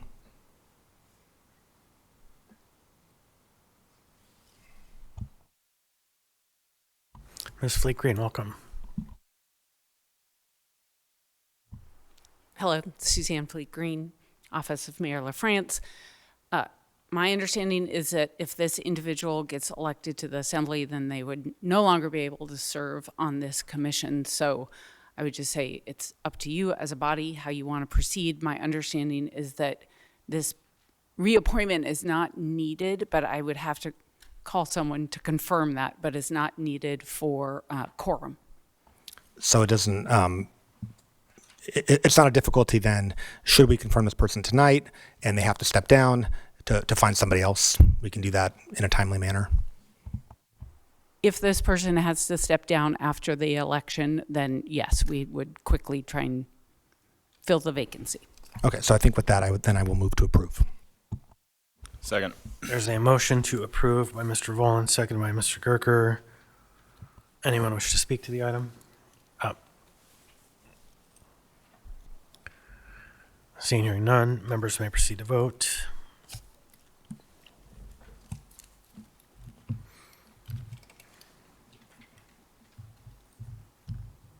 On a vote of 12-0 and the youth member votes. Yes.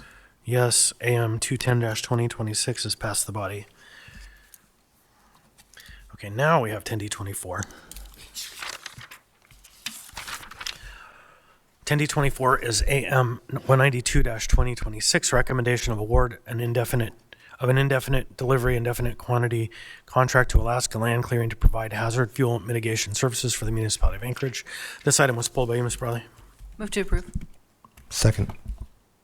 Moved by Ms. Brawley, second by Mr. Volin. Ms. Brawley.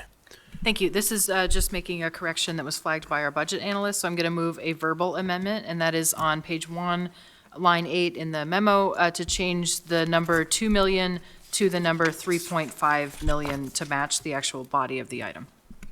So there's a motion to amend by Ms. Brawley. Is there a second? Second. Second by Mr. Volin. You want to speak to that, Ms. Brawley?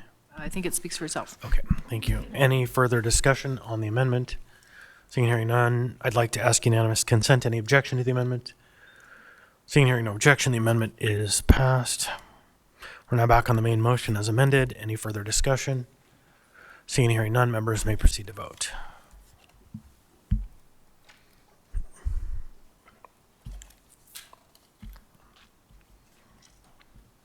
On a vote of 12-0, and the youth member votes Yes. yes, AM 192-2026 as amended has passed the body.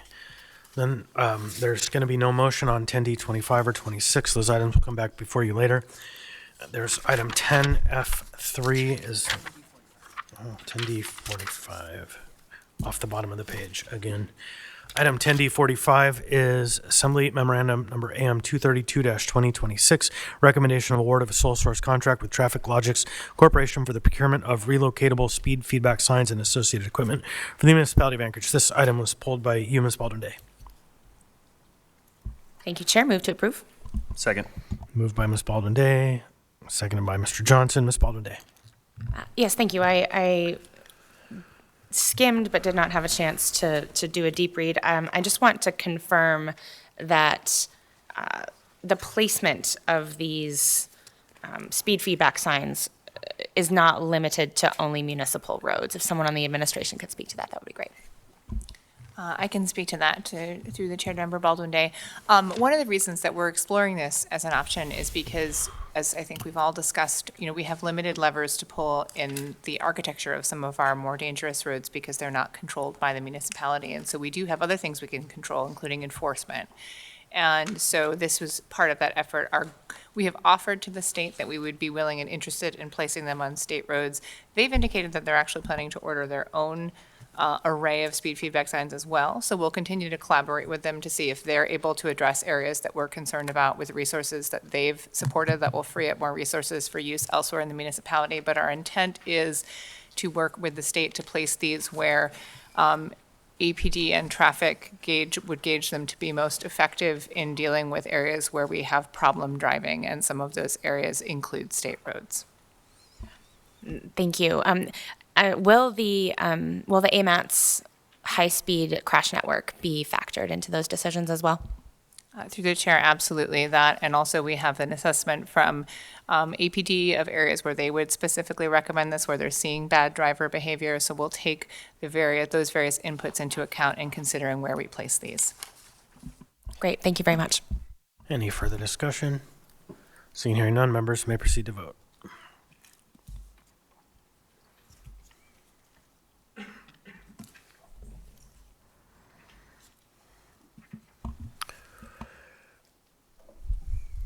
On a vote of 12-0, and the youth member votes Yes. yes, AM 232-2026 has passed the body, which now brings us to item 10F3.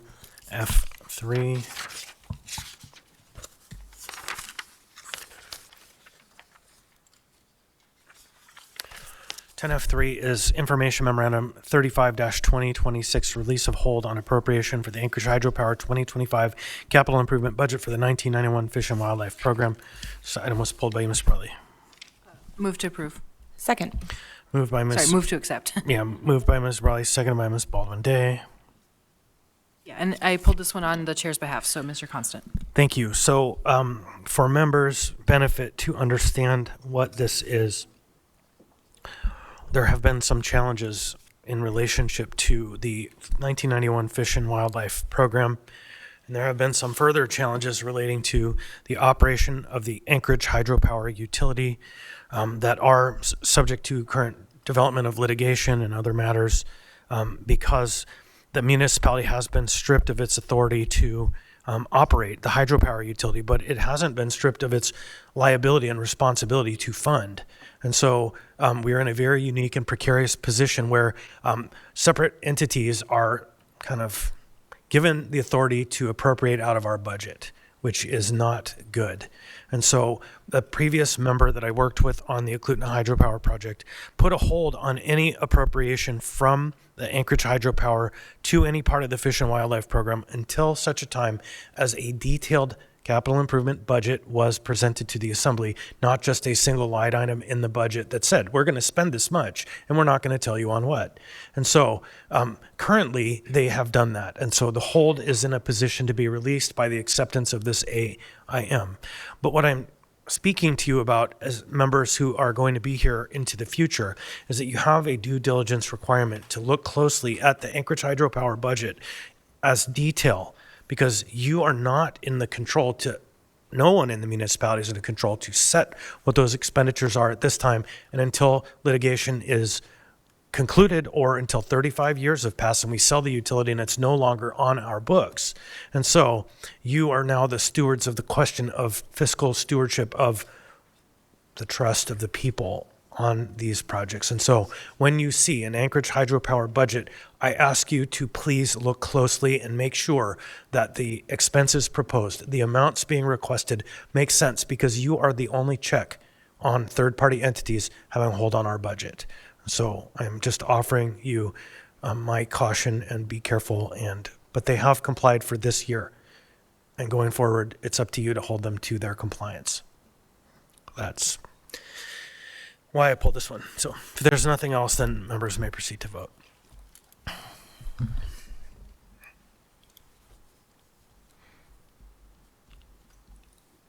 On a vote of 12-0 and the youth member votes Yes. yes, AIM 35-2026 has been accepted.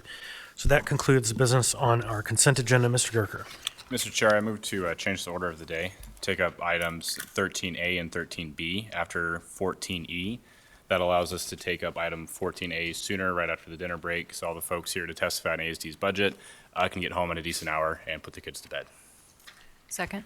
So that was a motion to change the order today. It was 13A and B after 14 what? E. Okay, 14E. So there's a motion to change the order of the day to take up items 13A and B after 14E, which functionally means we would take up the ASD budget just after our break. So, and the motion was made by Mr. Gerker, seconded by Ms. Brawley. Is there any discussion on the motion? I'd like to ask unanimous consent. Is there any objection to the motion? I'm seeing here no objection, so what that means, the order of the day has been changed. The next item we'll take up is the school district budget. So we'll be back in just a little bit of time as we take our regularly scheduled break.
just me.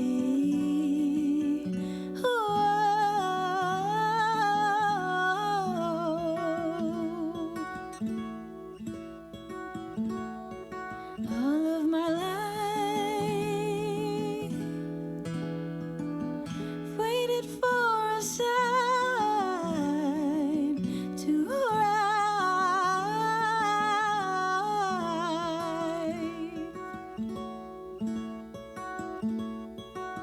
Painted lines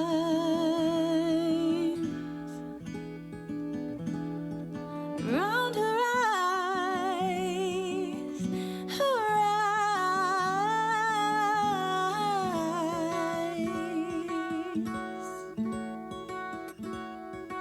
All of her life, call out my name. She arrives.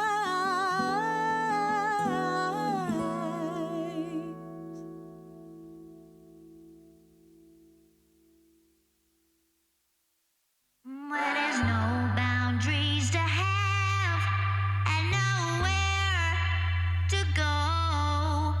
Don't let them take your shine. Don't let them steal your mind away from you. Said if they owed you money, I won't need a penny from you. Oh, you're stronger than you think. Don't let these wounds sting. I promise soon. 'Cause you're 4, 5, 6, sometimes still goes. If your roof is tin and your house caves in, then nobody else at fault. Think I did something bad, I did something bad. Never question the hand they had. Say, if they owe me money, if they owe me something, let's go round and spend it all. Said, I'm not very lucky. If they owe me something,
Sometimes the world moves too quickly, and I know it's not like the earth is turning slow. I'm already gone, but we both know I can't sleep alone, or at least I won't.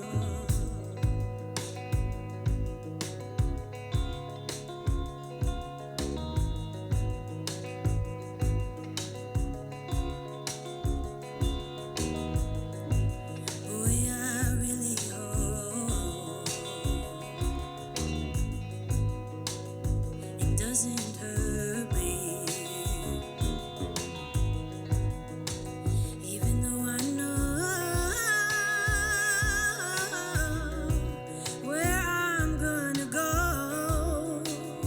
I hope that you take me seriously. I hope that nobody stays mad at me.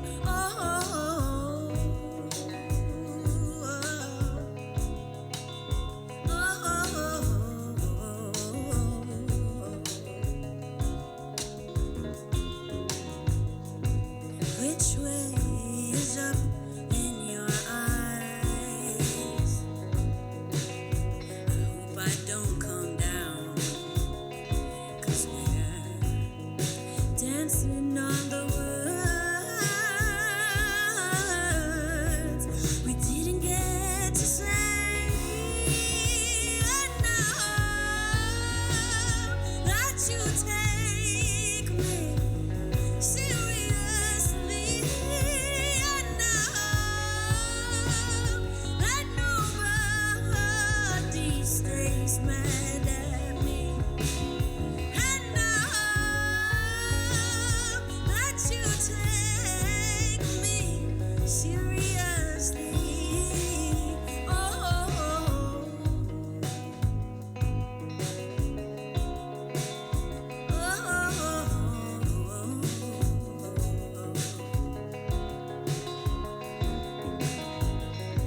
Sometimes the world moves too quickly, and I know it's not like the earth is turning slow.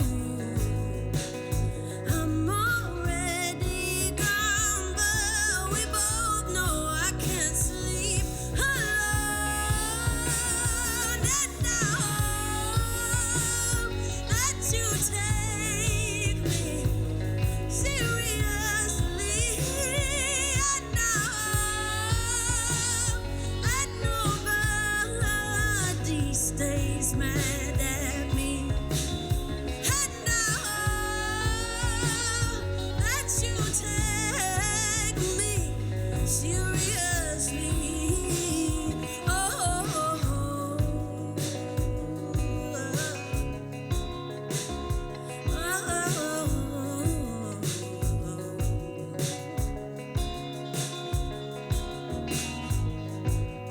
Do good, it'll do good. It'll all do good. Do good, it'll do good. It'll all do good. Do good, it'll do good. It'll all do good.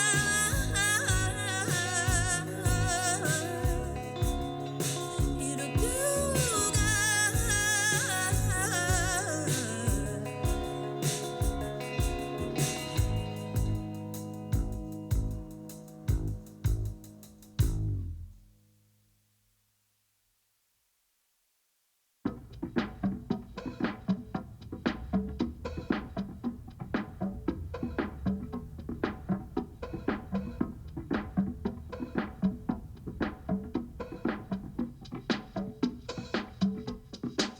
Well, I try to think them away,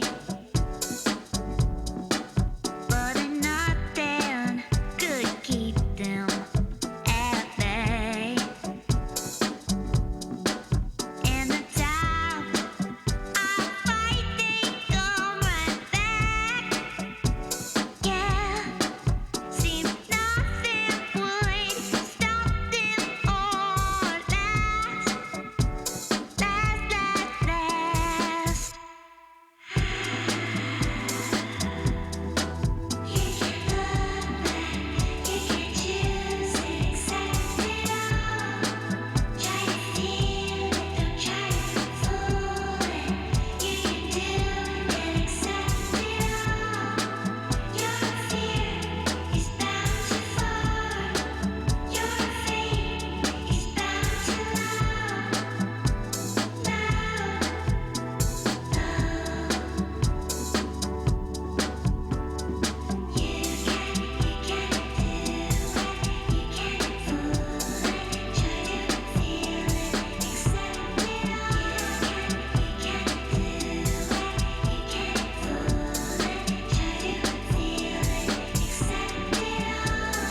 sun is setting on our love.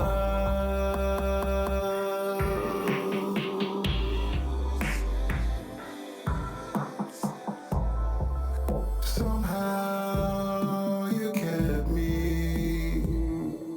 Yes, I haven't cried enough.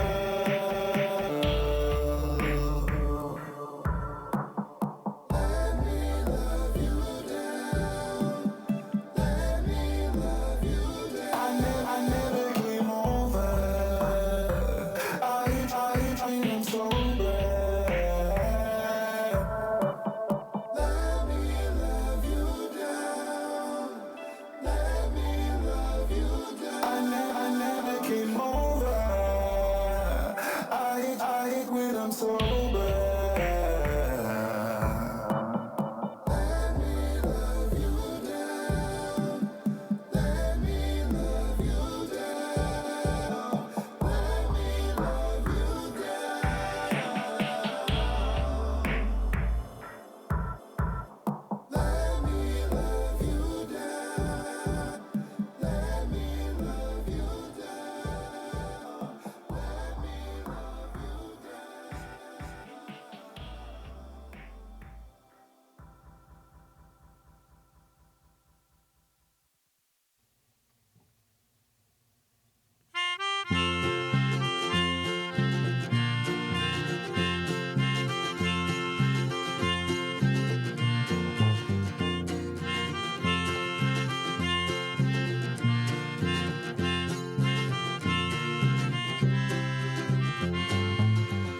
The leaves are turning faster with no sign of slowing down. And the birds fly south, so winter comes with the snow to blanket the town. The midday skies are clear and blue with a cool breeze in the air. You bundle up all nice and snug with something that's warm to wear. And the midnight sun is gone away with the fall colors to show. A time to think on memories of the time I used to know. All is quiet with no one round, but your voice is singing loud. So sing away so all can hear, so the lost can all be found. And the midnight sun is gone away with the fall colors to show. A time to think on memories of a time I used to know.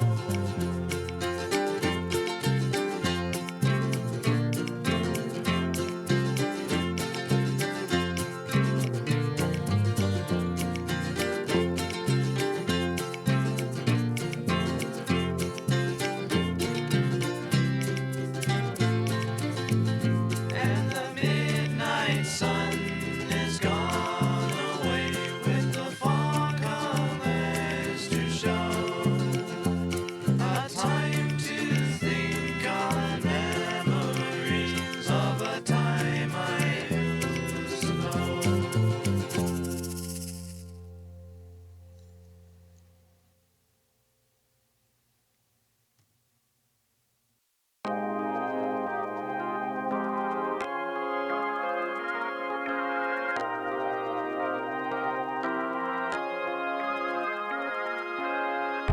Lightning strikes and diamond mines. A bloody stone adorned on mine. A morning wasted on trivial. An evening wasted on primitive things. Around here everybody knows everybody. Their past lives documented to the closest topic. At what time does the conversation start and end? Yeah, always the good guys coming to save us. Promise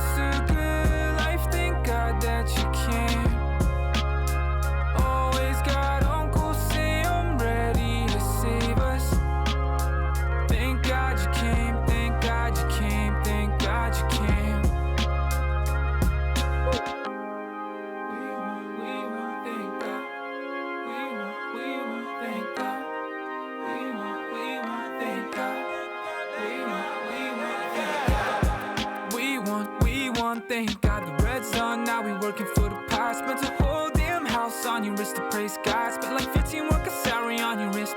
A place of chasing what you want, when you want, if you want, till it's up in dust. Billions burning in the clubs. Oh Father, please, no chasing peace. I must chase green, but honestly, I feel a breach.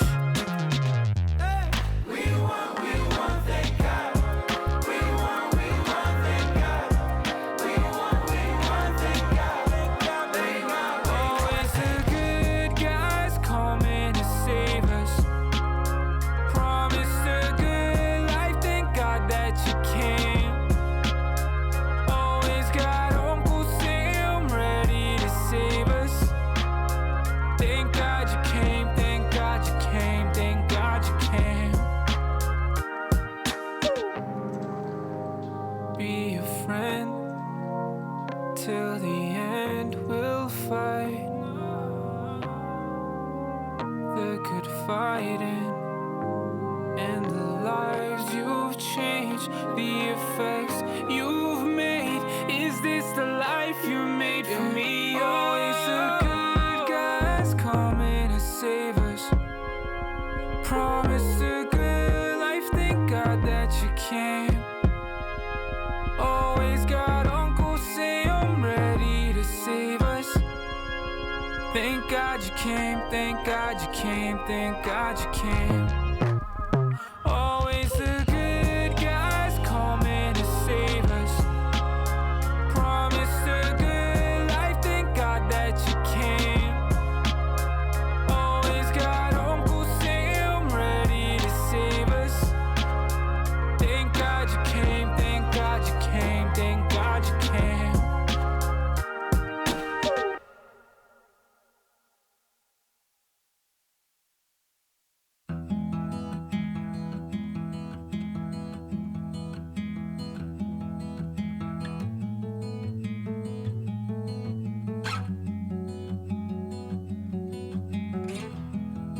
Not used to fields of nothing, empty plain.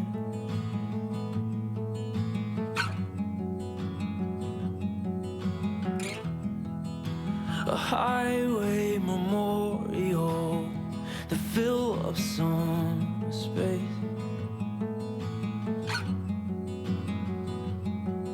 And maybe the moon's only pretty 'cause it's far away.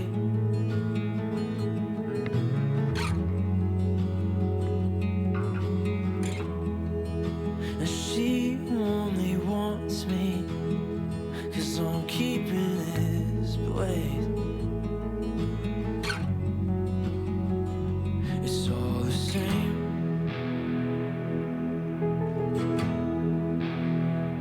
It's all the same.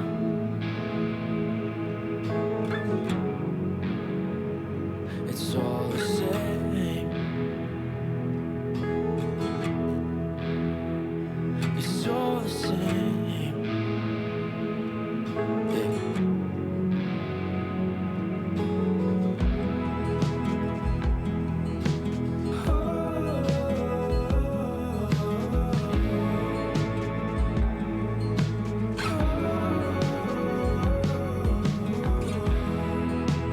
Maybe I can find meaning if I look hard enough.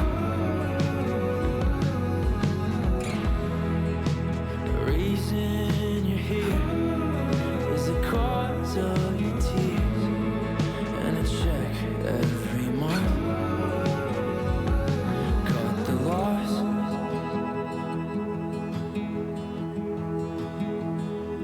Cut the loss. Just you watch. I'm better than this. Just you watch. It's all the same. It's all the same. It's all the same. Yeah. It's It's all the same. It's all the same.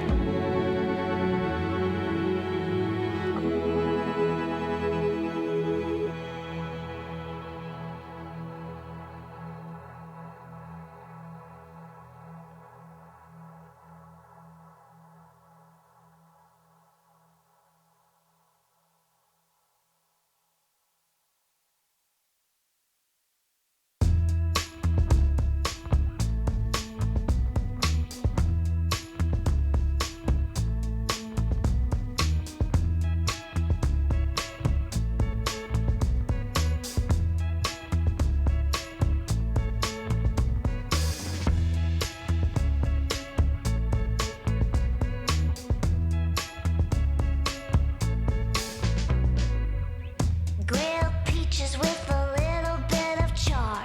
Scoop of vanilla didn't make it quite far.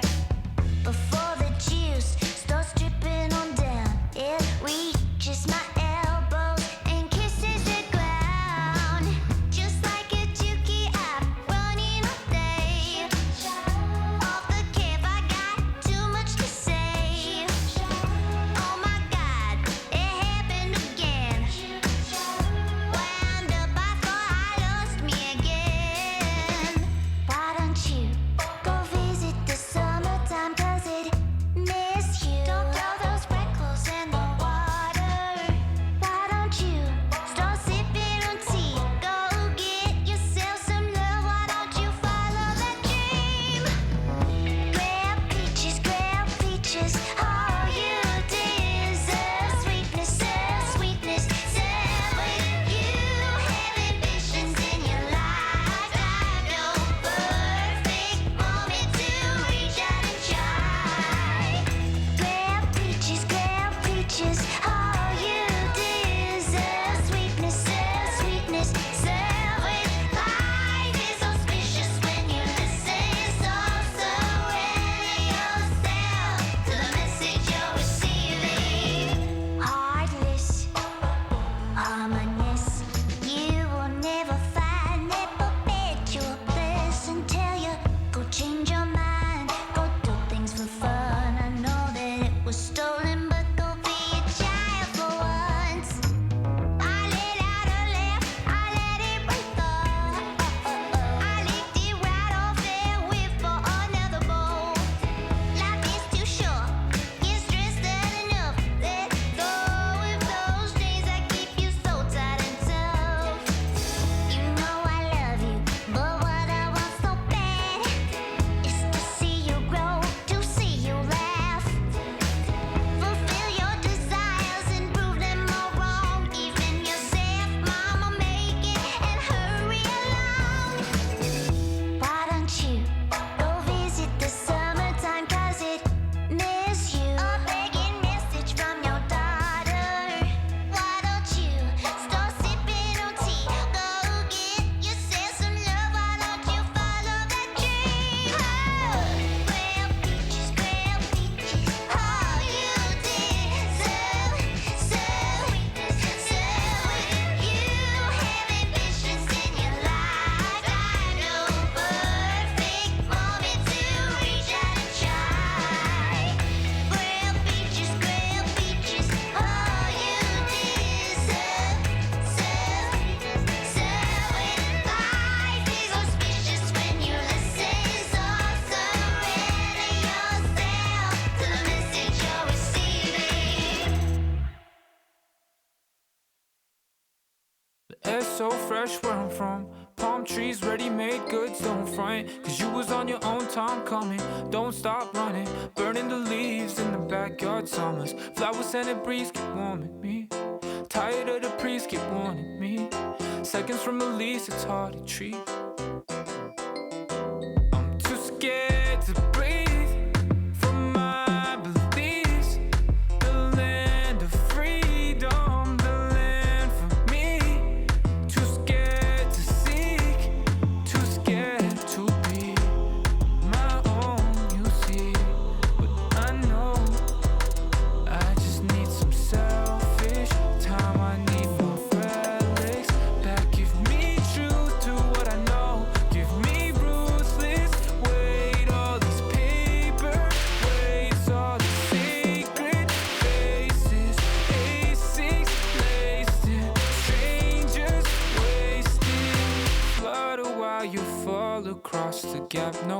understood. No man could reach. I pray 3 times a night. Hope you hear it. All right, everybody, sorry that took so long.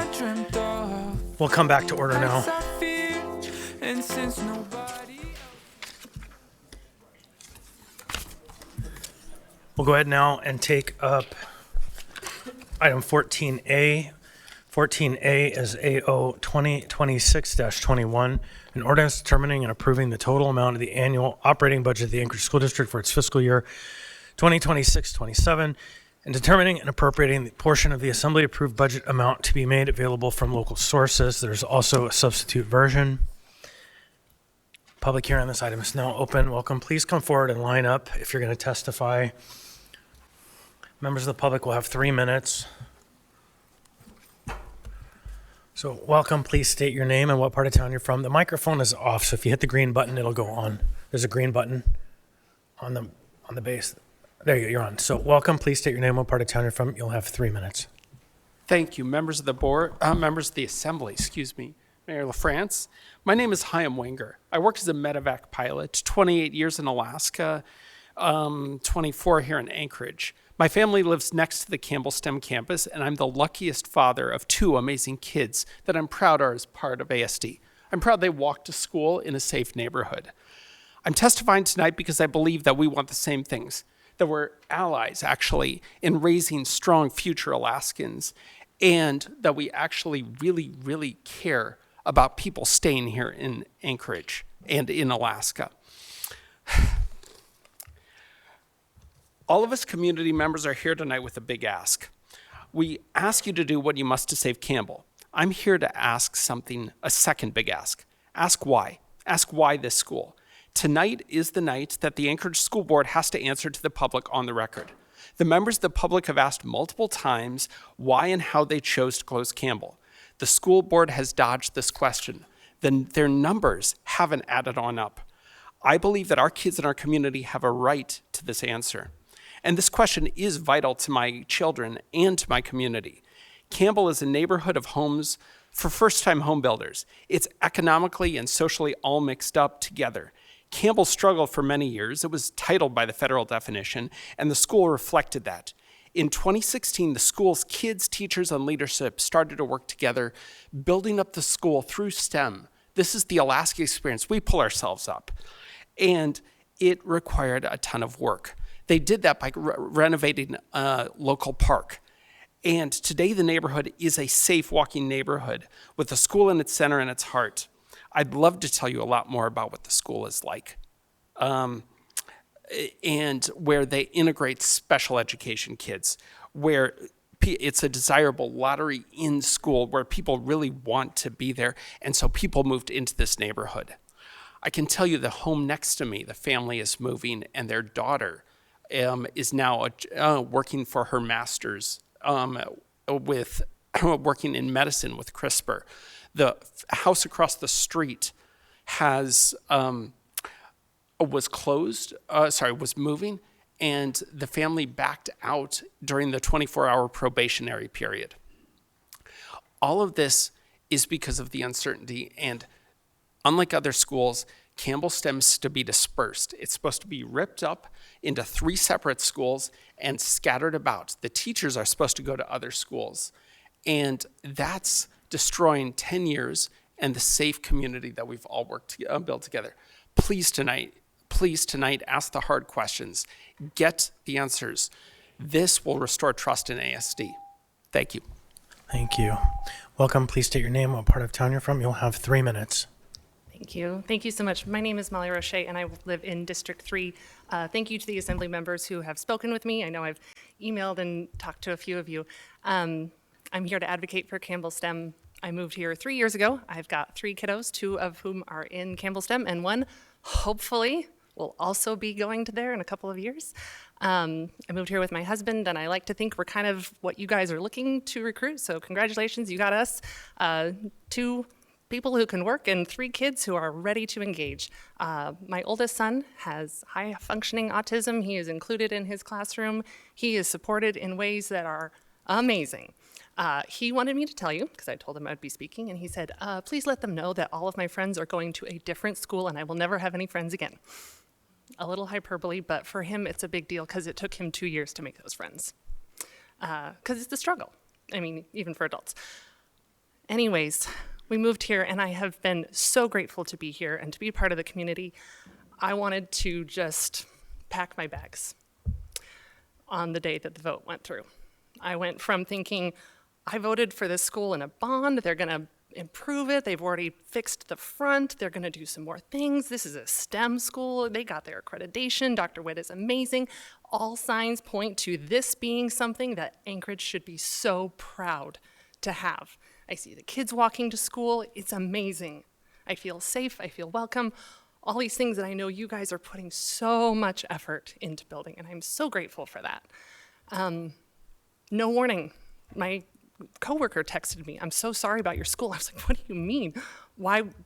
Oh, you're gonna close my school? With no warning. 11 days later, they voted. And what I heard from the school board and the assembly, not the assembly, you guys, the other people, the school board people, what I heard from that administration was, well, we had to pick something, and all schools are special, you'll get over it. I didn't sleep very well that night because that didn't sit well with me. I work with budgets.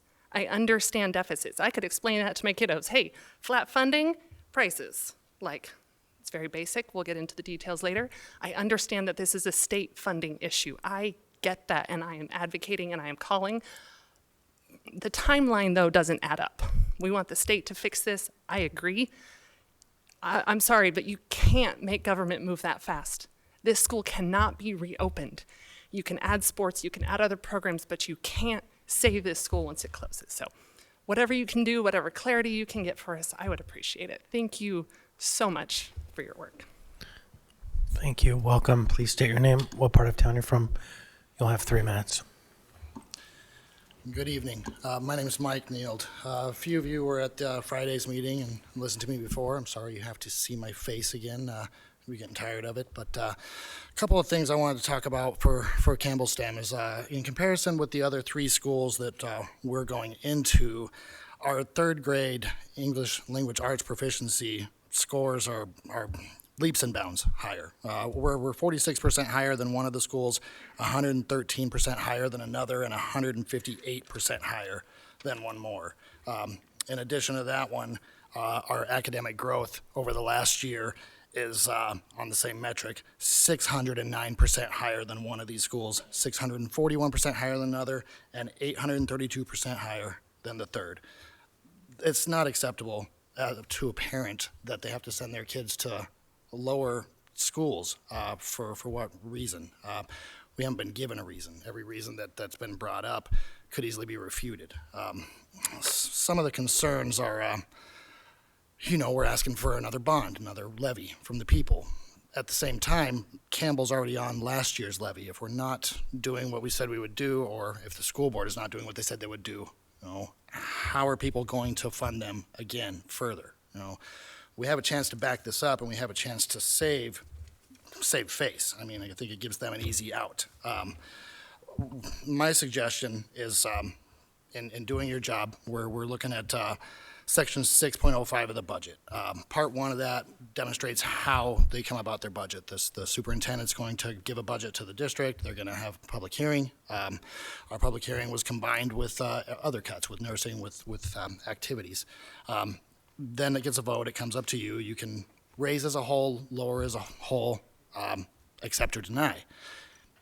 Anything is going to help us, buy us more time. I mean, try and hear what we're saying and represent us. You can lower by 1 penny, and that sends it back to the drawing board and buys us additional time to have these conversations. Earlier today, the State Finance Committee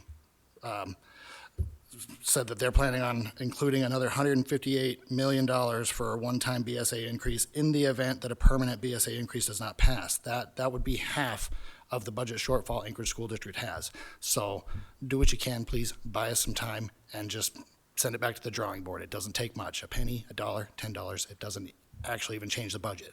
The next portion of that, Section C, if you don't come back, that's when it shall be passed and will become law if you do nothing. So you do have a chance now, and I implore you to do what you can for us. Thank you. Thank you. Welcome. Please state your name, what part of town you're from. You'll have 3 minutes. I made this for the school board members, but I'm reading it to you because I really wanted to testify. And I just want to share it with you. Hello, my name is Hannah Wenger. I'm 7 and in 2nd grade at Campbell STEM. I love all my classmates and teachers and can't wait for another year of Campbell STEM. But if you close my school, it will not happen, and it will change my life. I will not have the teachers I hope for, and may not have the friends that would be helpful in my learning. In my school, I like that my music teacher teaches us music and different dances every music class. I like that they give different grades parts of STEM and make it fun. I like my gym and the many games like Ninja Course. When we get to go outside, my gym teacher, Coach Roland, teaches us how to cross-country ski, kick sled, and also ice skate. I like the people in the school that come and tell us about the Alaska Native culture and their knowledge. My favorite subject. Ignite is my favorite subject in school. I was first told I could be part of Ignite on the very same day you voted to close Ignite in Campbell. My backyard is part of the school grounds, and I can go there all by myself by walking. I play there on the playground during the breaks. It is a safe and fun place for me and other kids. This is in the heart of the neighborhood and very important to it. I like that Campbell made its very own different park and opened it to public. It's called Wolverine Park and has a little free library. Please help me save Campbell STEM. Thank you. Welcome. Please state your name. Please, we ask folks not to clap when there's public testimony going on. Please state your name, what part of town you're from. You'll have 3 minutes. My name is Carmen Wenger, and I live in the Taku Campbell neighborhood. I was born in Anchorage in the 80s, and I'm here today with concerns about the closure of Campbell STEM. Today, I will focus on process, as I understand there is a limited amount that can be done by the Assembly on budget, but I do believe you are in a position to get answers the school board will not give families. I will be sharing these from 4 perspectives. As a parent, I am concerned about the lack of notice or participation and the amount of information about our school that has appeared to be new to school board members even after the rushed decision to close. All of this could have been available if community engagement had taken place, or even if we had reasonable amount of time and an ability to address the board before a vote. As a community member, I am concerned about an uncertain future of a highly utilized public resource. Our house backs into the playground at Campbell STEM, and something we immediately noticed and have been so thankful for over the past 10 years is how constantly utilized the school grounds and building are. They are a hub for our community and create a safe, connected neighborhood that people move to raise their kids for. The lack of information about process, timeline, or future of the school building and grounds has created anxiety and rumors, and we already have neighbors telling us they are moving. As a property owner and taxpayer, I'm concerned about the use of school bonds that were voted on by the people of Anchorage with a specific intent and the appearance of a high-performing neighborhood school with a specialized program serving a diverse community being targeted so bond funds can be reappropriated. Additionally, as an advocate, I'm concerned that this undercuts our ability to successfully advocate the state for the additional funding that we truly need. It is not in dispute that our schools are being starved by the state. Legislators are concerned about not having the workforce to support the current or future industries for Alaska. We are a STEM state, and we need a strong STEM workforce to thrive. To honestly advocate for more funding, we need to show the numbers of what has been lost to inflation, yes, but we also need to show the innovation that will solve our state's problems, such as building a workforce for tomorrow, programs like Campbell STEM. When I introduced myself, I said I was born in Anchorage. Unfortunately, I didn't get the chance to be raised in Anchorage. When the economy tanked in the 80s, my geologist parents were laid off from their jobs and couldn't find work. I was raised on the stories of the childhood I could have had. I moved back to Anchorage to start the life I missed out on as a child. And I now fear for my children having the same experience, of professional parents who had to make the hard choice to leave because they can't make a future they want for their kids' work. I want to raise my kids here, but every day is feeling harder to envision that future. We are looking to you to help be part of that solution. Please request the information we are not getting from the school board about prioritization of schools for consolidation. Help us understand how to reassure our citizens that a school getting a bond is not targeted for closure. Stand up for the future needs of our city, and please not allow the hasty closures. Thank you. Welcome. Please state your name, what part of town you're from. You'll have 3 minutes.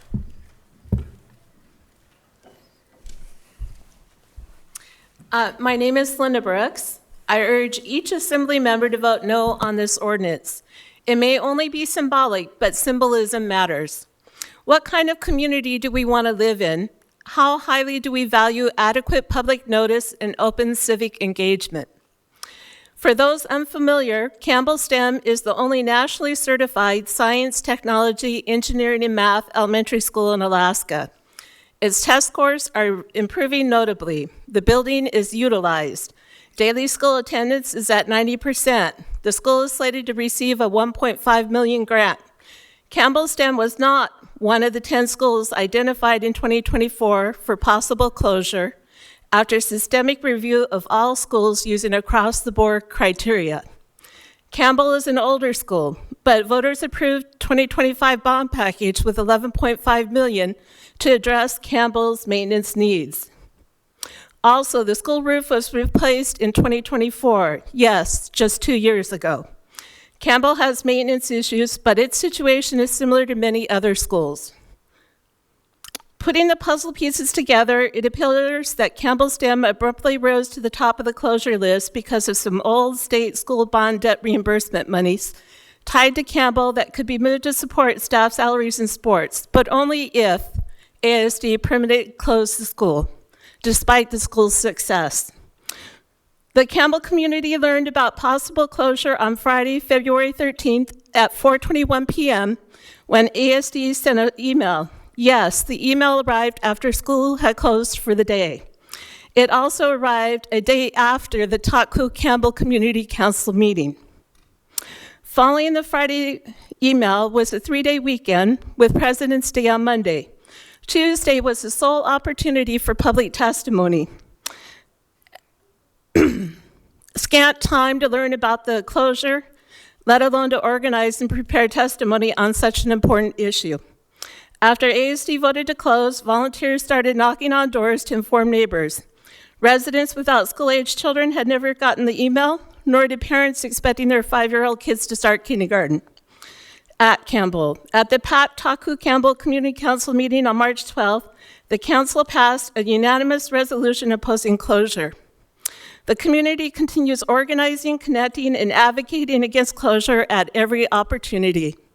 We ask you to vote no on the ordinance to let us know that you are committed to adequate public notice, transparency, and processes that allow for meaningful public participation to provide decision makers with more knowledge and understanding before voting on such a complex and important decision to close the school. It's a school that is the nucleus of the neighborhood, central to the social fabric of the neighborhood. Welcome. Please state your name, what part of town you're from. You'll have 3 minutes. My name's Harry Wood, and I live on the west side by Jewel Lake. I work at Campbell STEM. Can you pull that microphone down? Thanks. Thanks. Our community was blindsided. We were never on the short list of schools brought before the board for a closure vote. It was made very clear by Jim Anderson in the early discussions about right-sizing that the Anchorage community was not in favor of closing special schools like charter and alternative programs. They still aren't. So then why was Campbell STEM chosen for closure? $2.2 million of fungible money. However, as stated by Jim Anderson in the February 24th meeting, that money is fungible. It's always been fungible and still is. So then use the $2.2 million for what you need it for. Don't replace it in your budget. Would that decrease the amount of money in the Campbell budget, capital budget to repair Campbell STEM? Yes. But I guarantee you that these students are much more interested in a STEM education than the Anchorage community is interested in another shiny, fully remodeled building like Inlet View. Our kids don't care about new furniture or an updated parking lot plan. They want STEM education. If the school board continues to use the $2.2 million how it's currently allotted in the budget, then they don't have to find it somewhere else. That leaves $800,000 to be found in the budget to keep Campbell STEM open. $260,000 of that is found by not having to add 2 new bus routes to transport our students to other locations. So we're down to $540,000, which could be found by temporarily reducing the middle school or nursing FTE that was added back by 5 positions until further funding is received. Why dismantle an amazing program that aligns perfectly with district goals and desired educational growth that took an entire school almost a decade to build for a gain of 5 FTE they know will be later funded? You have said that the municipality has funded the district at max capability. I now ask that this body would reduce the amount of the Anchorage School District's budget by the minimum amount that would warrant it being sent back to the Anchorage School Board and adding that amount back at a later date if appropriate. Give the school board the time to learn more and do what's right. In her 2021 campaign, Dora Wilson said there's more work to be done in providing pathways to the many opportunities in the vast number of career options like skilled trades, vocational technology, and apprenticeship. It is important to educate students about these pathways at an earlier age. The earlier students are exposed to a variety of career fields, the more relevant subjects become. We do this at Campbell STEM. Kelly Lessons authored an article in the Anchorage Daily News published March 29, 2024, on the topic of lottery and school choice, stating, "One of the most important services an elected official can render is to ask questions that respond to community interest and whose answers can potentially improve a policy or practice. To that end, I must ask, while closing schools and using capacity as a factor, is the school board aware that neighborhood schools, no matter how Thank you. Your underutilized, only time add has students in the fall?" expired. I am going to pause the public hearing right now, and I'm going to read our rules of order.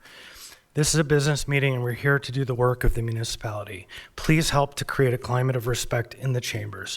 Refrain from personal attacks, speaking out of turn, shouting, clapping, snapping, pacing, etc. Please keep your signs 8.5 by 11 inches or smaller. Please keep the aisles clear, except when lined up to testify.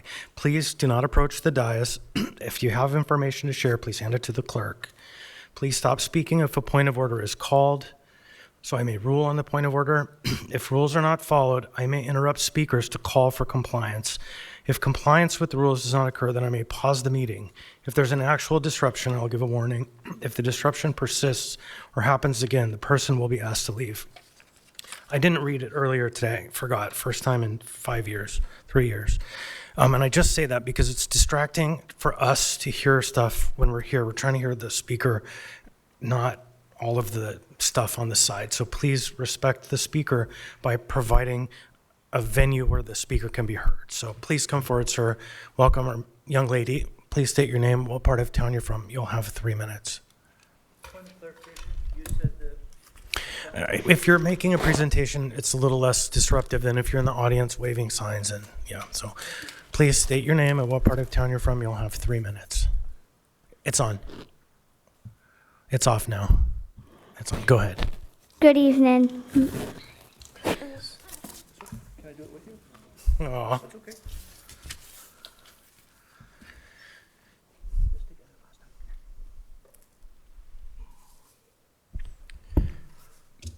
Mr. I'm going Chair. to read for her, and then if she would like to. Yeah, come hold back on in. 1 minute. Good evening. Hold on, sir. Rob, just 1 second. Mr. Chair, can we Kruger. let her time add to his time? We don't do that, no, but we could probably let her go if she wants to. We could even sit for 3 minutes waiting for her. It could go any number of different ways, but we don't add time. Is there any way we could make an exception? I mean, this is obviously a very intimidating environment. Yeah, I think she can get it. Okay. Welcome. Good evening, Anchorage Assembly members. My name is Isla. I live in Spenard. I just did a science project at Campbell STEM. That's why I don't want you to close it. The STEM Fair project helped me learn so much. We wondered what would dissolve skills the fastest. Our liquids were water, Mountain Dew, apple cider vinegar, and Oreo. We timed them all to see which dissolved the skills the fastest. I predicted the apple cider vinegar. Members of the assembly, which one do you think will dissolve the fastest? Raise your hand if you think water. Please raise your hand if you think oil. Please raise your hand if you think apple cider vinegar. Please raise your hand if you think Mountain Dew. My hypothesis was apple cider vinegar. After we tested it, we discovered water dissolved Skittles the fastest. We learned something new. These are the kind of things I learned there. Why I don't want Campbell STEM to close is because I'm never going to see my friends in class again. I will never be able to make friends with anyone in my class again, and I will never be able to see my friend teachers again. They're good teachers. As a student, I can tell that all the other students are sad that Campbell STEM is closing, and you can even hear a bit of sadness in my voice. Please don't close Campbell STEM. Thank you and good night. Thank you.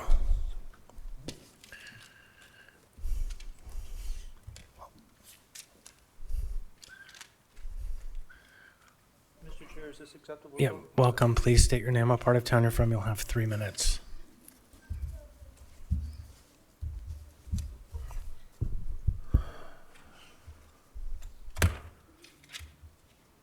Thank you for being gracious with the previous speaker. I'm ready if you all are. Good evening, Assembly members. My name is Rob McDonald. I live in the Spenard neighborhood. You have, and will probably continue to see these trifold cardboard scientific exhibits. Campbell STEM is an incredible place.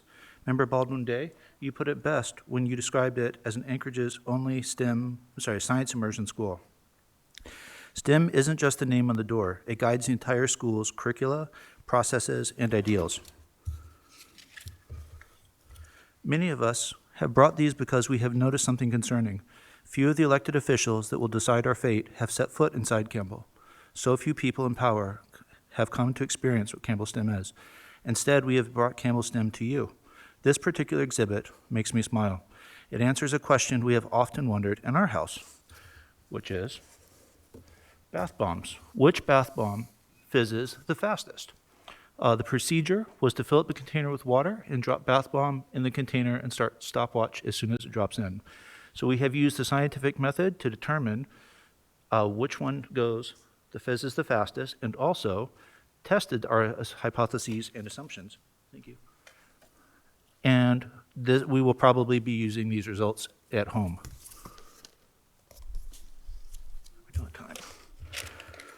I understand the strain we are under as a city and as a state. The process is challenging. It is done with incomplete information and must be done by a time that predates when Juneau will have completed their decision. Nevertheless, closing Campbell STEM is the wrong school to close.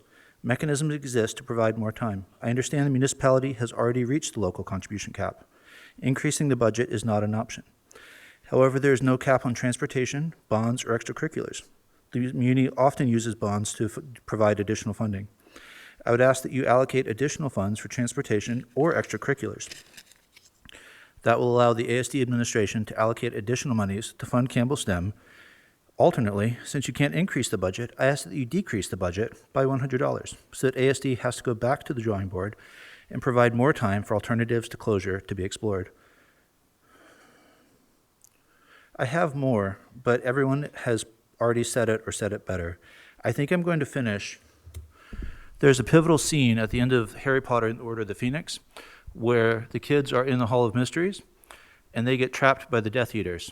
And it looks like everything is without hope. And then the grown-ups show up and they save the kids. Y'all are the grown-ups in Anchorage. We need you all to show up and save our kids at Campbell STEM. Thank you very much. Thank you. Welcome. Please state your name, what part of town you're from. You'll have 3 minutes. Thank you. Good evening. Put this mic down a little bit. Assembly members and Madam Mayor and community members, my name is Amanda Thompson. I am in the Turnagain Community Council. I'm an ASD art teacher, and I'm speaking tonight on my own behalf. So I'm a third-generation Anchorage citizen, and I just thank everyone for their service, really, in paying attention to these education matters tonight. And thank you also for what a joy it was to hear the rabbi speak about education tonight. I couldn't have timed it better. That soul-stirring encouragement of really what our highest priorities should be in education. So I ask you, even if it's just a symbolic vote, to vote down this school district budget, just to give a strong message to what our city priorities really are, because they are not reflected in this budget. I had a totally different testimony prepared, but just that commemorative speech just moved me so much. I really started thinking about education as generative, education as moral, education as spiritual, education as compassionate, and how we really can unite against those. And even if the only thing that unites us in Anchorage, right, maybe our zip codes, maybe it's just our property tax burden.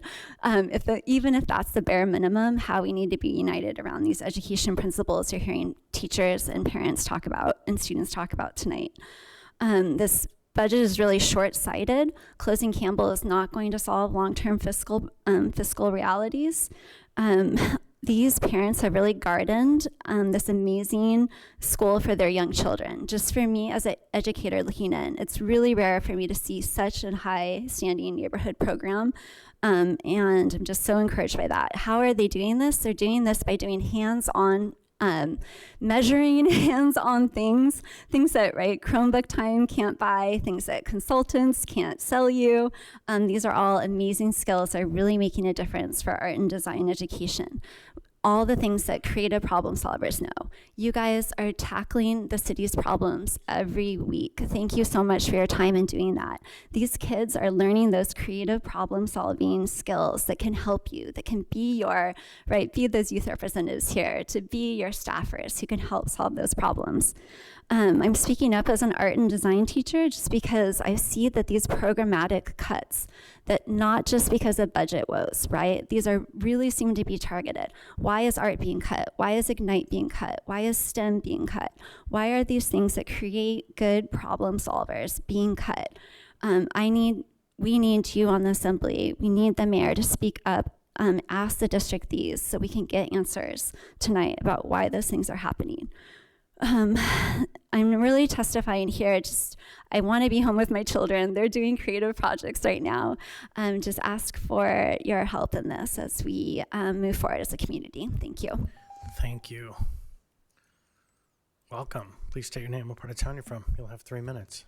Thank you. Good evening. I'm Cal Williams. I live in Airport Heights. I have watched children go past my house to the left to Airport Heights Elementary, and I've watched children go in the opposite direction to Betty Davis East Anchorage High School for some long time, since 1980 when I first moved into that house. Our children, you've heard a million times, are our future.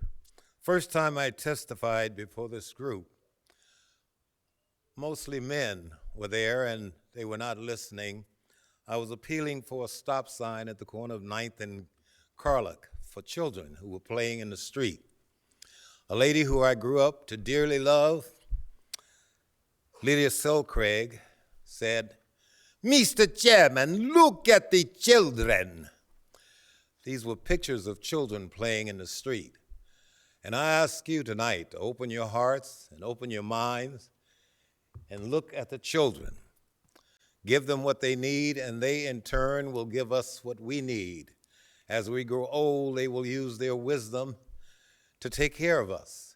So, Each one teach one, each one reach for one, and I ask you again to give the school district what our children need. Thank you. Thank you. Welcome. Please state your name, what part of town you're from. You'll have 3 minutes. Hello, my name is Juliana Ballou. I am here because I live on Ravenna Street, which is about 2 blocks away from Campbell STEM Elementary. I walk there every single morning. And first of all, I love this school. It is my favorite school in the entire world. I have been at Campbell STEM 5 years, and I have loved every second of each day. Dustin Rowland, our gym teacher, is one of the only gym teachers in ASD that has an arcade during gym. It is super fun. He brings in video games from home and lets us play as an incentive for being good. And almost every single person at Campbell STEM has been good all year. So if our school closes, then that we will not have the opportunity to have fun events like this. Also, our school is the only STEM certified school in the state of Alaska. So please don't close it, because if you close it, then there won't be a certified STEM school in Alaska. And to me, that is very important.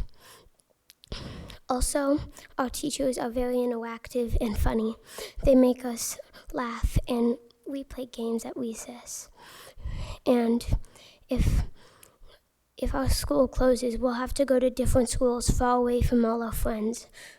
I have a lot of neighborhood friends, but a lot of them have moved here from other places just so they can come to this school.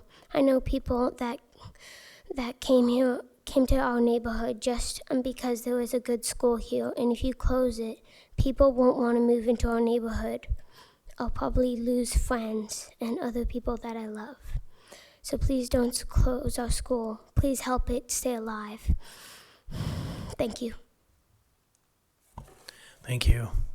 Welcome. Please state your name and what part of town you're from. Yeah, that's fine. You'll have 3 minutes. Hello, my name is Dina Wenger, and my backyard backs into Campbell STEM Elementary's grounds.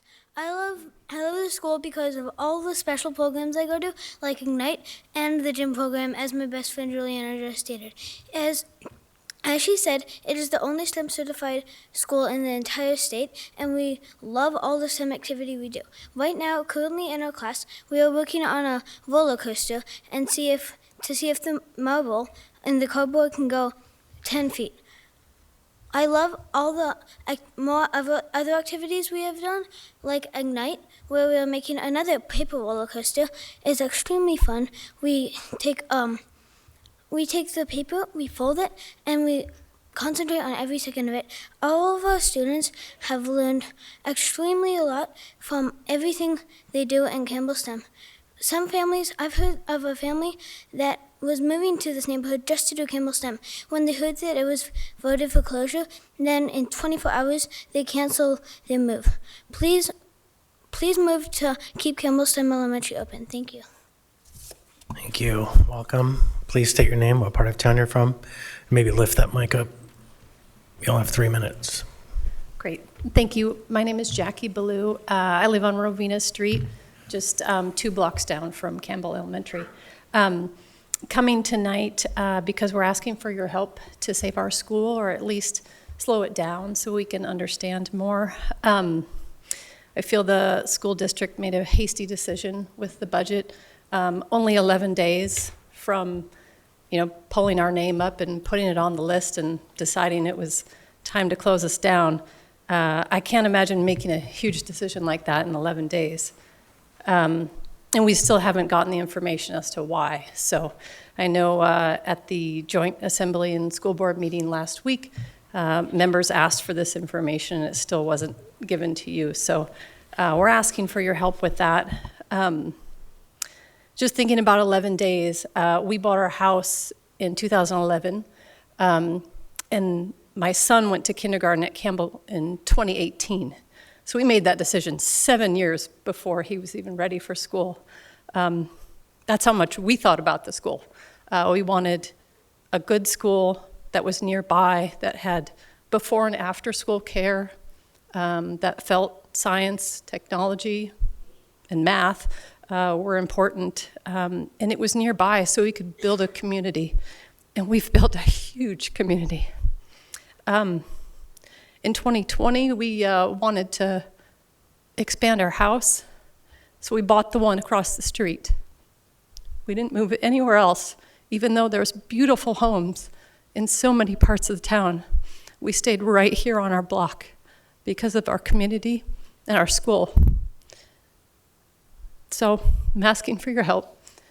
Help us stand up, help us ask questions, and really get answers so that we can make a decision that doesn't just last 4 years when this money runs out, but let's make a decision that will last for decades. Thank you. Thank you. Welcome. Please state your name. What part of town you're from? You'll have 3 minutes.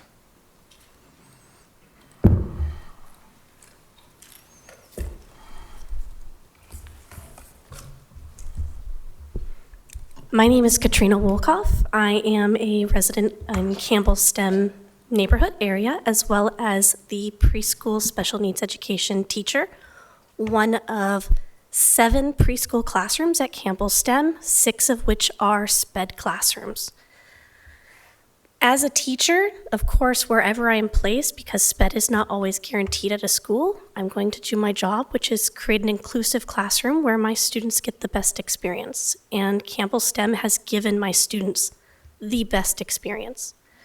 For our kids, they all have their little nerd moments. They have something that draws them to learning. Maybe they love comic books. You know, we got Cat the Kid. If you're old, Captain Underpants. We have things that draw us. For 4 and 5-year-olds, dinosaurs are still all the rage. And what we do in preschool is we get to take those interests and we get to expand upon those. So we became paleontologists in preschool. My students got to learn about what paleontologists do. They got to work hard digging up and creating their own fossils. They got to learn the names of different dinosaurs, and half my students aren't even verbal. But if you ask them which picture was a Pachycephalosaurus, they'll point it out real fast. Campbell STEM helped my students have that inclusive moment where they're welcome in all areas of the school. My students are 4 and 5. They have a wide variety of special needs, from autism. We have some students that are wheelchair bound. We walk to the cafeteria. My students get to eat with all of the kindergarten through 3rd graders in the cafeteria. My students are given the opportunity to go to science fair events, participate with the support of the 4th and 5th graders who help them build their dinosaur model for an outhouse race. Our goal in life is always to support our future, whether we're teachers, whether we're supporting our community in other ways. And by supporting our students, we need to be making sure that we are providing them the opportunity to learn in an environment that welcomes them and drives them to learn more. Alaska, we need our sciences. We need more engineers. We need more people who are out there looking in the field, learning about our earth, learning about the oil, because that's where our funds come from. If we're not supporting STEM schools and we are closing schools that support that type of learning, we're not supporting the future the way we should be. I hope that you guys are able to assist us in getting clarity, as well as providing the funds needed to support this education the best way that we can, and giving us the moment in time to support our students in the school. Thank you. Thank you. Welcome. Please state your name and what part of town you're from. You'll have 3 minutes. It's on. Oh, you just turned it off. There you go. Hi, my name is Rondell Venner, and I live in the Taku Campbell community area, and I'm here to ask you to vote no on this ordinance. My child attends Campbell STEM. I've worked very hard to move into this neighborhood because I didn't want her to struggle to be lotteried into the school. in learning more about the lottery process. It's not a promised process. So I worked hard to find residency in this neighborhood so she can be a permanent student at this school. My child excels when she studies STEM curriculum. I understand that there's a deficit. I understand that there has to be cuts somewhere. I understand that your job is very hard. But I ask that you take a breath and you slow down your process. 11 days is not an acceptable time frame for anything, for any news, for anybody, let alone a whole school community that has come together. I've been in the outskirts of this community through parents and friends, and to be in this school now for a year and a half, and my child was below grade level in academics and has now excelled and is performing at grade level because of the teachers at the school cared for her and didn't allow her to fall through the cracks and gave me the support that I needed as a parent to ensure that she excelled. I'm not saying that not all teachers care, and I'm not saying that all schools are not good, but this school took the priority and made sure that my kid came up and gave me the resources to ensure that she could. I don't want to see that go away because of an 11-day process. I don't want that to go away. And I don't want that to be eliminated because there are ordinances that say this must be done in this time frame. Yes, there's a budget, but I ask you, can you please do something as the assembly to slow down the process and give us transparency as a community? Give us options as a community. We've come together, and I've involved myself, and I found out how to get advocacy and how to involve myself in the civics process. And so I ask that you vote no on this ordinance today to give us time and transparency for this community that has been built and is solid. Thank you for your time. Thank you. Welcome. Please state your name, what part of town you're from. You'll have 3 minutes. Hi there, my name is Jordan Wood. I live in South Anchorage. That means that we were lotteried into Campbell STEM. We were fortunate enough to be one of the very, very few families that were lotteried in the fall of this school year. On that note, March 29th, 2024, Kelly Lessons authored an article in the Anchorage Daily News on the topic of lottery and school choice, stating, "One of the most important services an elected official can render is to ask questions that respond to community interest and whose answers can potentially improve a policy or practice. To that end, I must ask, while closing schools and using capacity as a factor, is the school board aware that neighborhood schools, no matter how underutilized, can only add students in the fall, not in spring when charter schools and optional programs can? Are they aware that as an alternative program, Campbell STEM has never been allowed to open our lottery in the spring like other alternative programs do? And that even when we add students in the fall, it isn't to a certain percentage of building capacity, but to a teacher count assigned to us by district administration? Would the district use Northern Lights, Bowman, Denali, or Rilke's programs as a pawn to play chicken with the state? Or did they just think our 65% economically disadvantaged population, consisting of 68% ethnically diverse students, 38% of whom are indigenous, wouldn't fight for their education? For our parents, staff, and students to have shown up to advocate for students' education, only to have been met with disdain, contempt, and eye-rolling by many members of the school board, has been quite sad to see and utterly disappointing. Isn't advocating for student educational opportunities supposed to be what they do? Thank you. Thank you. If you're going to testify, please line up, come forward. Welcome. Please state your name, what part of town you're from. You'll have 3 minutes. My name is Brian Burke, and I am a counselor with the school district. I've been with the district for many, many years. I could retire, but I haven't. My wife is also a teacher, and both of our kids that are products of the Anchorage School District are very successful as young adults, and we appreciate the education that they have gotten. This is a great district, except when it comes to funding. Funding is extremely important for schools, and especially in this case of Campbell STEM. As far as I'm concerned, Campbell STEM is a critical growth stepping stone for our continued science education in the community and the state of Alaska. The problem is over, I think, lack of money. It's time to look for also other sources of funding to keep our STEM school and to fund more schools. Test scores will continue to rise.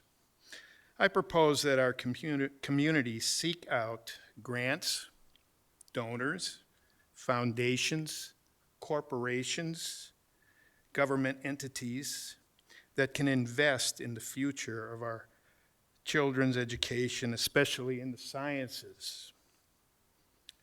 Writing letters of inquiry for funding to organizations and people such as Elon Musk, Senator Sullivan, Murkowski, Governor Dunleavy, Hillcorp, and other corporations that are in Alaska could be very, very beneficial to assisting with the lack of funding.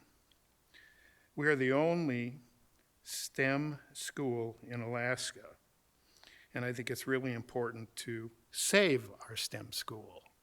We're still in an experimental stage, especially at the level of elementary, but it's really, really a great experience, and the kids are really doing well. Thank you. Thank you. Anyone else wish to be heard? Welcome. Please state your name, what part of town you're from. You'll have 3 minutes. All right, Jamie Lopez, East Anchorage. Unprepared remarks. So I was moved pretty much by all the testimony today from the speakers, young to old. Will not be as good as orator, Mr. Cal Williams, but save our schools. STEM is the future, whether it's AI or engineering or any of the other professions that are going to be around for a very long time. And if you cut that, you are cutting the future from this community, from other communities. I don't want to get into China and how they've properly funded their schools, but you have a tough decision. And so the question is, do you want to have a motion maybe to have a continuation of the public hearing while somebody revisits potential funding opportunities and streams, or cutting other programs to sort of save this one? Leadership is doing the difficult thing in the face of adversity, whether it's politically unpopular or you just don't have the money, but you find a way, and then you hopefully fix it for the next time. So that's sort of all I have to say today. Maybe you want to continue the public hearing and revisit and see what's available. Thank you. Anyone else wish to be heard tonight? Anyone at all? You can't, sorry. Good try. Seeing and hearing none, public hearing on this item is now closed. What's the will of the body? Move to approve. Second. Yes, thank you. Move to approve the S version. So there is a motion to approve the S version, moved by Ms. Brawley, seconded by Mr. Perez-Verdia. Ms. Brawley. Yeah, I'll be brief. I imagine there's more discussion. First, just to clarify, in order for us to begin discussion, we need to have a motion to approve. So that is what happened. Second is this S version specifically does two things. First, that it allows for a defined upward adjustment of the total budget, the operating budget for the school district, depending on the outcome of Proposition 9, which is the one-time special tax levy. So if that was approved, it would allow that the budget could be increased by that exact amount, $11.8 million. And that would mean that the Assembly does not have to take a second series of actions simply to adopt that after the outcome of the election. Second, it adds or clarifies some language that was already in there regarding school and bond debt reimbursement. I will point the members to the fact that it is pre-2015, and the reason that it is underfunded at the state level was because it was not fully funded in the 2025-2026 fiscal year at the state level. So this is really a cleanup item as well that just changes some of the language. Also to note that it says the district is requesting in the original version, because this is an action of the Assembly, it needs to be worded as coming from the Assembly. And then lastly, I'll note this budget is ultimately a tax appropriation and authorization action. It doesn't address line items in the budget. It doesn't direct where the money should be spent or should not be spent, and it does not add policy directives, which are the purview of the school board. And that's all my comments for the time being. Thank you. Mr. Constant. Thank you. I have a number of elements to discuss that will set the foundation for the conversation.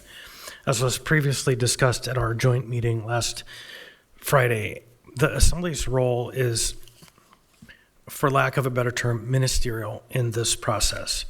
We do have the responsibility for setting the tax levy and levying the taxes. That is where the nexus of the school district budget and the Assembly come to play. So that the item before us now is the budget that was sent to us as approved by the school district. Our options according to the charter are very limited. The charter states the Assembly shall approve the school district budget. That puts Assembly members in a very difficult position, because there are very few times when the command is to vote, and the command is not to vote no, but to vote either to increase, decrease, or approve.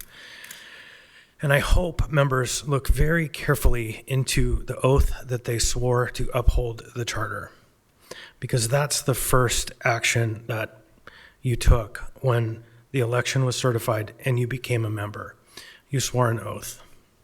And so I want to make sure that that isn't the underpinning of this conversation. Now, we do not have the right to directly tell the school district you will spend in the following ways.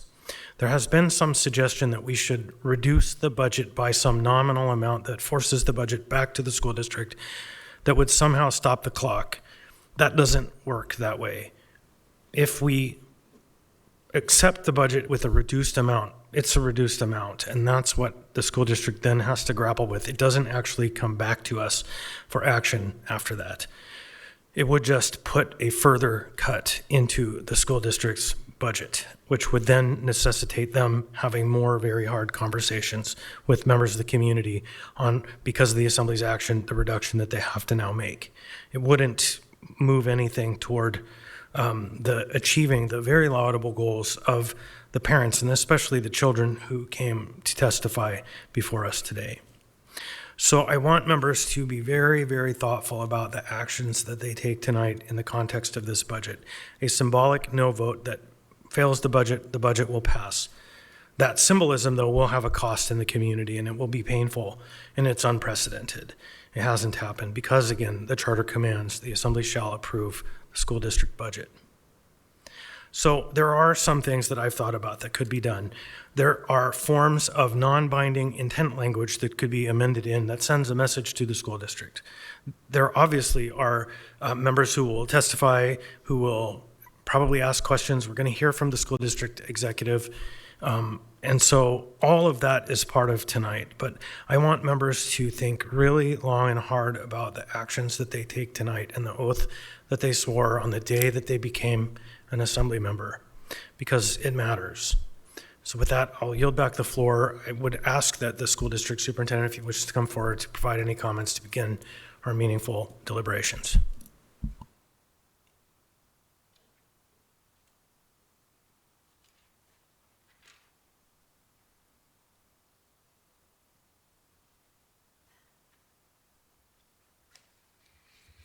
Good evening, members of the Assembly. For the record, I'm Dr. Jarrett Bryant, the Superintendent of the Anchorage School District, and I'm joined by the Chief Financial Officer of the school district, Mr. Andy Ratliff, and I'm also joined by our School Board President, Carl Jacobs, and we're available to answer questions tonight. My comments will focus first on the budget. As members of the public and the Assembly are well aware, ASD is facing a $90 million structural deficit for next school year. In practical terms, that means that if we don't make reductions to what we're spending on right now, we would be $90 million short. So we've had an unenviable task over the past 6+ months of figuring out ways to move forward as a district to still ensure that we fulfill our mission of educating all students for success in life, but with $90 million fewer dollars. How did this structural deficit come to be? There are a number of very complicated factors, but I'll boil them down to one, lower enrollment. And the reasons why student enrollment is lower are a number of reasons. One are changes in modality in learning. Many more students are opting for correspondence schools, for example. Many of them attend ASD correspondence schools, but because they're not in a brick and mortar building, what we're beginning to see is that more and more school buildings are underutilized. In fact, over the past 15 years, ASD has lost more than 6,000 students. And to put that in perspective, a full elementary school serves about 350 to 450 students. So when you put that in the context of 6,000 students, that's the equivalent of about 14 to 16 full elementary schools. That's one of the challenges that we face. But the other challenge that the district faces is that oftentimes revenue has been flat or unpredictable. And as we know, the cost of doing business for a school district, for a municipality, for an everyday household is going up and up and up.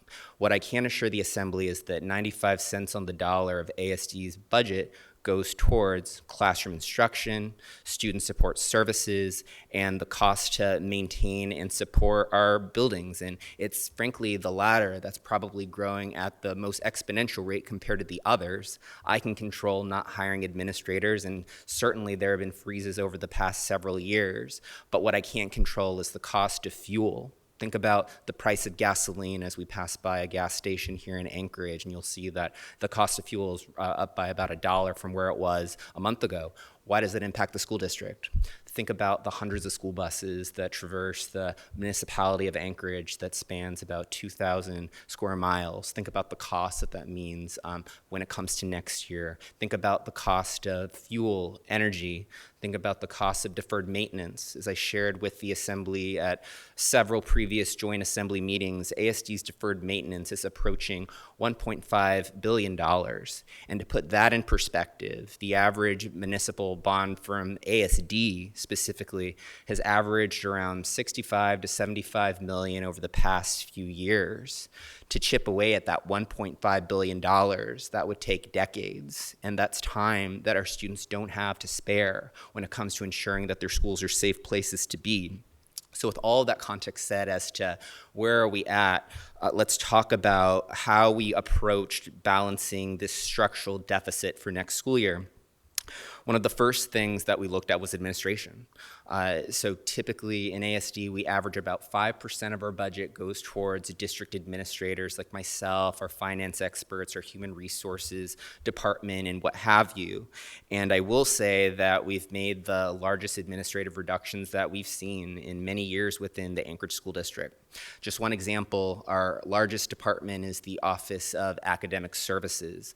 That department provides critical supports to all of our school buildings, whether it's through special education services, whether it's through supporting specific content areas and curriculum, supporting teachers, sometimes instructional coaching directly to schools. That department was reduced by 22%. And within the Department of Academic Services, some departments were slashed by as much as 40, 50%. And in addition to academic services, we saw reductions across a number of areas administratively, including in communications, our development and grants division, our fine arts department, dozens of IT staff, have been reduced from our workforce effective July 1, human resources, and a number of other areas. So that was step one. And as I mentioned, 95 cents on the dollars goes to everything but district administrators. So, but that said, our commitment is to ensuring that as many resources as possible can directly go towards the classroom. We also wanted to be proactive, which is why the district implemented a hiring freeze in late November, early December, to try to make sure that as vacancies came up, specifically outside the classroom, that we could hold those so we can prioritize every dollar for our classrooms. Even so, we had to go a step further. Again, we can't completely solve this deficit through administration. You could fire myself, take away every stipend from every school board member, fire everybody in the administration building, and we still would have had over $60 million to reduce from our deficit. But we did continue to pursue efficiencies. What does that look like? So we have over 90 school buildings in the Anchorage School District, and we've sought ways to do more with less, and we put forward in our budget proposal to the school board a number of things that in previous years we would have never recommended, but frankly, it was one of the only ways that we can ensure that as many critical dollars go as possible to our classroom educators. So one of the things that we had to look at was support and supplemental programs, some that have been funded for many, many years, including the popular Ignite program for our promising students, including consolidating the ways that we implement art and music in schools. These weren't things that we aspired to do. These were things that we had to look at critically, so again, we could protect as many classroom teachers as possible. We looked at ways to trim around the edges. So for example, in middle school, for many years, if not decades, we've had a structure called the middle school model, which essentially gave our middle school educators valuable time to troubleshoot about their cohorts of students to help support their academic progress. We're unable to accommodate offering that extra class period, and we had to reduce the number of educators in our middle school. That was a very painful reduction that had been considered a number of times over the past 5 years. But when you're facing a $90 million deficit and there's no evidence that a structural revenue reform is coming from Juneau, these are the types of structural decisions that we're faced with.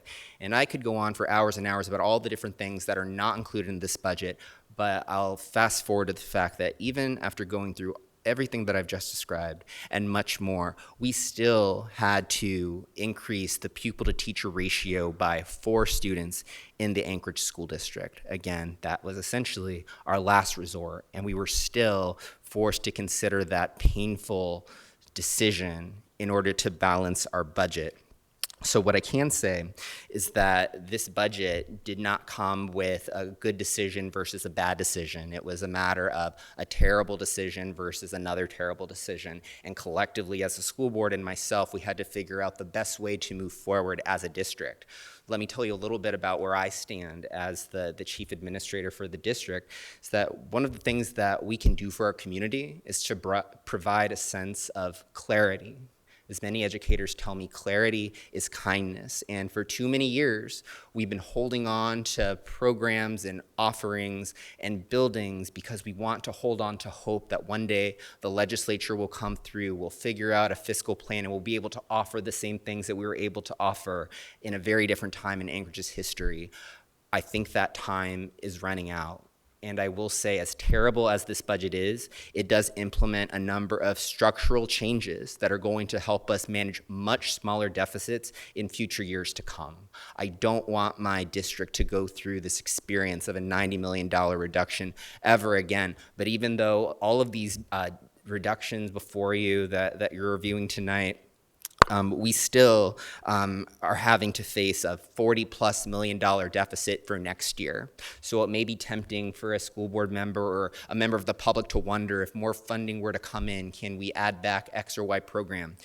Frankly, my direction to the school board will be to consider preserving as many dollars as we can just to maintain the levels of service that we'll have in next school year for the school year after that.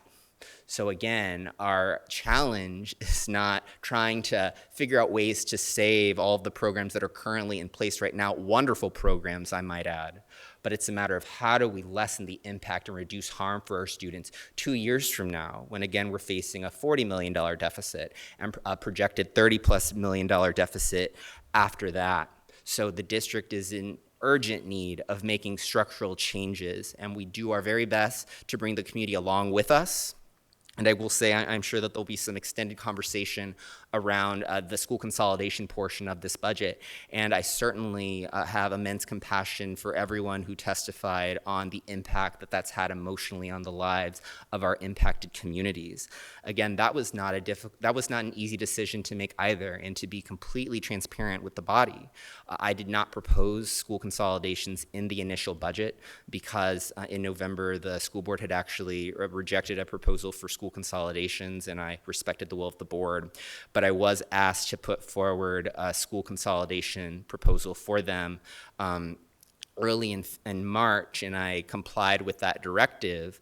But with that said, even though my budget did not include school consolidations, it did include other terrible choices that the school board had to grapple with. For example, one of the proposals in the budget was to dramatically reduce the number of healthcare professionals in our schools. So the original budget proposal would have reduced our nursing ranks by over a dozen nurses, which would have had its own set of consequences for our students. And it also included large reductions to athletics and activities for our students, which again, were very upsetting to the community at the time and provided a sense of relief when the school board had to make a very difficult trade-off between managing a school consolidation proposal, albeit on a very compressed timeline, and the prospect of offering as many activities and healthcare professionals in our schools as possible. It's an agonizing trade-off. I can only imagine as someone who didn't have to vote on it but had to be there to watch that process. It was not easy for anyone involved, and I'm happy to speak more towards the process, but I think as we zoom out here, what I'd like for the body to understand is that there are no easy choices forward. We can certainly make reverses in one area, and we'd have to make additional reductions in other areas. And again, we could contemplate hypotheticals about how to restore services for this upcoming school year that look like this school year. But my focus is on that $40 million deficit for FY28. And I hope that as you consider the things that you'd like more information on, I hope that you'll empathize with the agonizing tasks of the school board, not just this year, but in the years to come. And my ask to our community is to come along with me in this conversation, because there's no easy path forward, but collectively we can figure out a way to chart a path that is going to be sustainable within the realities that I know are true. And as of today, again, there are bills being put forward, but one of the complicating factors of school finance at the state level is that we oftentimes don't know what our revenue reality is until well into the summer, well after teachers have made their commitments or have perhaps left the municipality to teach in other places. There are a number of things that happen. In fact, you'll probably remember right along with me that the historic BSA increase that took place this summer was just that, historic. But it also happened just a couple of weeks before school. You can imagine how destabilizing that is, not just for ASD, but for districts across the state. And with that said, we're looking ahead to next school year, and we see the same revenue picture. While that BSA increase was historic, it represented a $20 increase from the year before, and ASD is operating under the equivalent of about a $1,400 BSA because we've invested $700 of BSA worth of fund balance. Why did that happen? Because this time last year, parents, community members, maybe even some people in this room were pleading with the district to please preserve these programs, give the legislature time, give our community time. I'm afraid that time is running out, and at this time, my ask of our community is to please come along in this conversation. It is not too late to enter it, but it's my duty to ensure that the public is aware of how grave this situation is and the fact that there aren't any easy fixes or easy answers. Anything that comes back will result in something that would have to be taken away from students. And I hate that we're in this reality, but it would not be fair to the community to provide hope as the strategy. The strategy here is to get ASD's expenditures more in line with the revenue. And right now, for reasons outside of our control that rest largely in Juneau, they're not matching. So I'm trying to get ASD much closer to fiscal sustainability than we've ever been, and that is where we're at today, this incredibly painful, agonizing process for all involved. So I thank you for listening to my initial comments, and my team and I look forward to answering the questions you have about the ASD budget. All right, thank you. I probably won't go too far. We have a number of people in the queue, and I'm guessing a number of them will have questions for you. I do have one before I hand off the mic, though. So you had suggested, I think, in your comments that if the assembly sent it back, which I don't imagine that universe comes, but if there was intent language that said, try to find a way to keep this school, then what I heard you say is that it would cost other schools or other students. And so would you engage in a process if such language was there? Obviously not a mandate. We can't do that to you. I think it would depend on the context. A couple of scenarios have been put forth. One would be more of a symbolic adjustment to the total cap, and others would be more substantive. So for example, if the assembly did reduce the ASD budget. That's not what I'm talking about. My apologies. I don't believe the assembly should, or I do not advise, and I think if there was an action to reduce the budget to tell you to do something, I think that would be in violation of the charter too, because the charter says we shall approve and you guys get to decide how you spend. But if we attach non-binding intent language that said, will you reconsider this and look closely at other variables, would you engage in that process? I believe that would ultimately be a board decision to come back and revisit that budget at that point. Right, because I'm not talking about an up or down and any of that stuff. I just don't believe it'd be wise for this body to act in that way. But putting in a whereas somewhere that we request the school district to look closely at this question again after we approve the budget.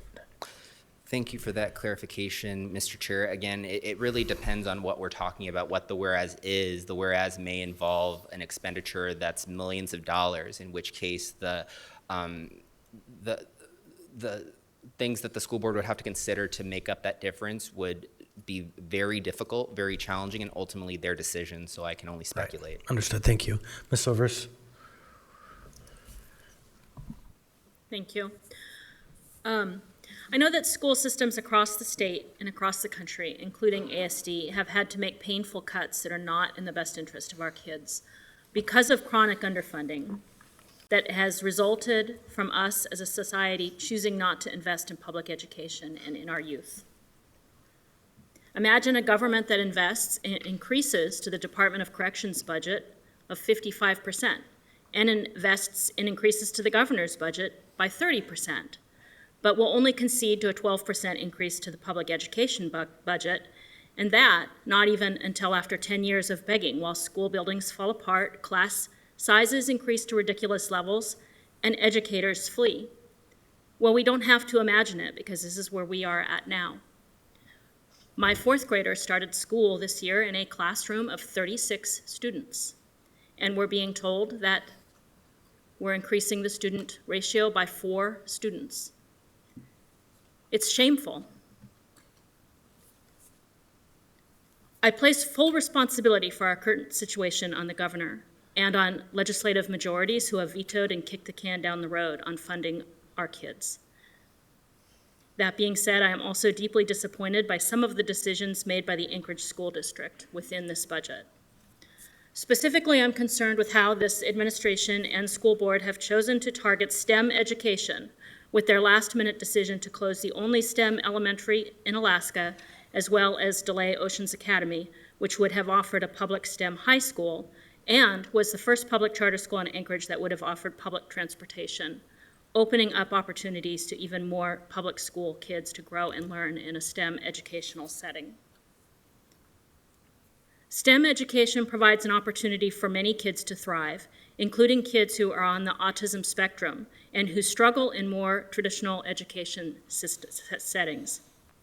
A recent meta-analysis published in July 2025, which I've added to the record, shows that establishing diversified education models is crucial to ensuring educational equity in special education, and that STEM education plays an important role not only in providing an educational opportunity for students on the autism spectrum to thrive, but that STEM learning has also expanded future employment opportunities later in life for students on the autism spectrum. For a school board and administration that has acted as champions of diversity and equity, I am deeply disturbed by these last-minute decisions to close the only STEM elementary school and defer the opening of Oceans Academy, which would have provided a public STEM charter school for high school students. By cutting STEM out of our district, we will be leaving more children to fall through the cracks. We will be failing more kids. We will be removing the opportunity for more kids to thrive, learn, and grow. I'd also like to use this opportunity to talk a little bit more about public charter schools. Public charter schools are funded the same way as all schools, public schools in Anchorage, on a per-student basis, and they provide opportunity and diversity of learning styles for all public school students, not just children whose parents have the money and means to pay for them. They provide an alternative to students that struggle in traditional settings and bring students in the district who otherwise may choose homeschool or correspondence school. As a reminder, Oceans Academy would have been the first public charter school to offer public transportation, which is a model that there has long been advocacy for. While I understand and emphasize with the need to make hard decisions and hard cuts, these last-minute decisions made by the Anchorage School District in this budget feel short-sighted, and I believe will result in the loss of opportunity and in harmful outcomes to students who need diversified educational models to grow, learn, and thrive. I urge the Anchorage School District to take more time, thought, and care with these decisions, and as a district which prioritizes diversity and equity, to support diversified educational models, including STEM and public charter programs, so as to ensure educational equity for special education needs, as well as students who don't have the means to look beyond publicly funded education for the opportunity that STEM and charter schools provide. That's all I have for now. I might come back later with some questions. Thank you. Mr. Rivera. Yeah, thank you, Mr. Chair. First, if I could just ask School Board President Carl Jacobs to please come up. So first, some folks during their testimony talked about please give us more time, and for a split second I had a glimmer of hope, but I think as has often happened during this process, I ask the attorneys a question and my hope is crushed. There's no offense to the attorneys. You're doing your job. You're doing your job. So can I just get a sort of a head nod from the attorneys that it's my understanding that sort of April 1, per Alaska State statute, per municipal code, per municipal charter, is the timeline that we're working off of. A decision must be made. Like there's no more leeway that we have. Okay, so just for the record, the attorneys are nodding their head, both the municipal attorney and assembly counsel. Okay, so questions that I have for, first question, I would really like School Board President Carl Jacobs to respond to. I'm also happy to hear from the superintendent if he would like to respond. But I'm asking you because this is a decision that the school board made, particularly regarding the right sizing, consolidating decision. And you also spoke to this a little bit in an Anchorage Daily News article. What would it take from your perspective for the school board to reverse its decision, specifically regarding Campbell STEM? Sure. Thank you, Member Rivera. Carl Jacobs for your record, ASD School Board President. I've thought long and hard about it, and it involves a bit of dreaming because the dysfunction and unproductivity that our capital and leaders in our capital by and large have demonstrated has been persistent and something that's succeeded well over a decade. We need state leaders to implement a sustainable long-term fiscal plan. Our over-reliance on the volatility of oil and the permanent fund earnings was never intended to be sustainable, is not sustainable, and is causing core services across state government to break. Public education is certainly one of those items. due to the ease of increasing other department line items like our prison system, certain state departments have seen less trouble immediately, but our public school system requires bipartisan cooperation to increase a formula and a governor willing to bring stakeholders together to make those changes. We haven't seen that bipartisan effort and leadership on a consistent basis in quite some time. My hope is that state leaders could come together, adopt a sustainable long-term fiscal plan, implement new revenue measures, which would provide some sort of long-term sustainable picture for how the state of Alaska will choose to fund core services. At that point, a permanent base student allocation increase would be viable, as would a host of other fixes. It's not a topic of this agenda item, but I know that, and I know members of this body know that caseloads with the Office of Children's Services are skyrocketing again. Adult Protective Services caseworkers are overloaded. State retention rates are a challenge. Our healthcare costs per capita are highest in the nation. So much in our state right now is struggling. And if our state were to get its fiscal house in order, we would see school districts like Anchorage and Matsu not have deficits that exceed tens of millions of dollars and have a sustainable fiscal picture, which in turn would allow us to invest in programs that matter to our communities and not have to move away from the neighborhood school model, which I personally value. That leadership hasn't demonstrated itself yet. That doesn't mean that our board won't continue advocating for the appropriate leadership necessary for that fiscal picture to be implemented. And we'll join your body in advocating for those reasonable priorities, because it's truly the only way out of the constant challenge we're seeing every cycle in Juneau, which is structural deficits at the state level, in a legislative session that's spent predominantly speaking about how we fund our operating budget versus other productive legislation. Great. Thank you. Thank you for that response, and I'll dream right along with you and work to make that a reality. Second question, so I just have 3 and then some comments, so I promise I won't take up too much time.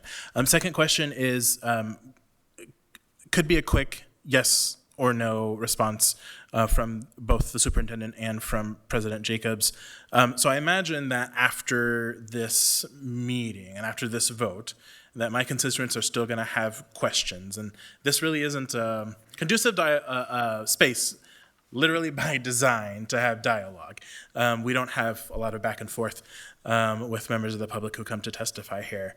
So I'm going to ask a question that actually my colleague from Midtown, Member Baldwin Day, asked at the meeting last Friday. Should there still be questions from my constituents regarding the Campbell STEM closure, can you commit to coming to a separate public venue and responding and having dialogue with my constituents on that issue? Yes, I can commit to that. Yeah, Member Rivera, this is something I've actually connected with Member Baldwin Day about. I think that we should engage in community dialogue, not just about the Campbell STEM issue, but also really raising awareness for the FY28 and FY29 deficits Dr. Bryant spoke about. I don't think there's enough widespread knowledge about those items, and I think our community deserves to know those, as well as letting both local and state leaders understand exactly what school districts are up against. So I agree that would be a reasonable and prudent step forward. Great, thank you. My third question is sort of along the similar veins, asking for a specific commitment. Should right sizing of the Anchorage School District continue into the future, can you commit to ensuring what I would describe as abundant community notice?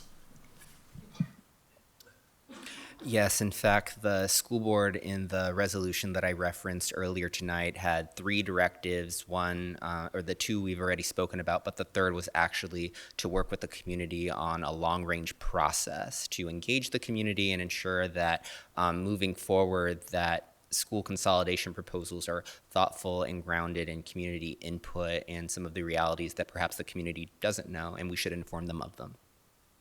Thank you. All right, those are my questions. Now to my comments. They're not very long because I know we have folks in the queue. So, for me, when I think about this, two things can be true at the same time. First thing, in my opinion, this was a bad process that resulted in a fractured community. Sure, the timeline was legally sufficient, but was the timeline right in the way that we define what is right? I think that's a much harder thing to argue.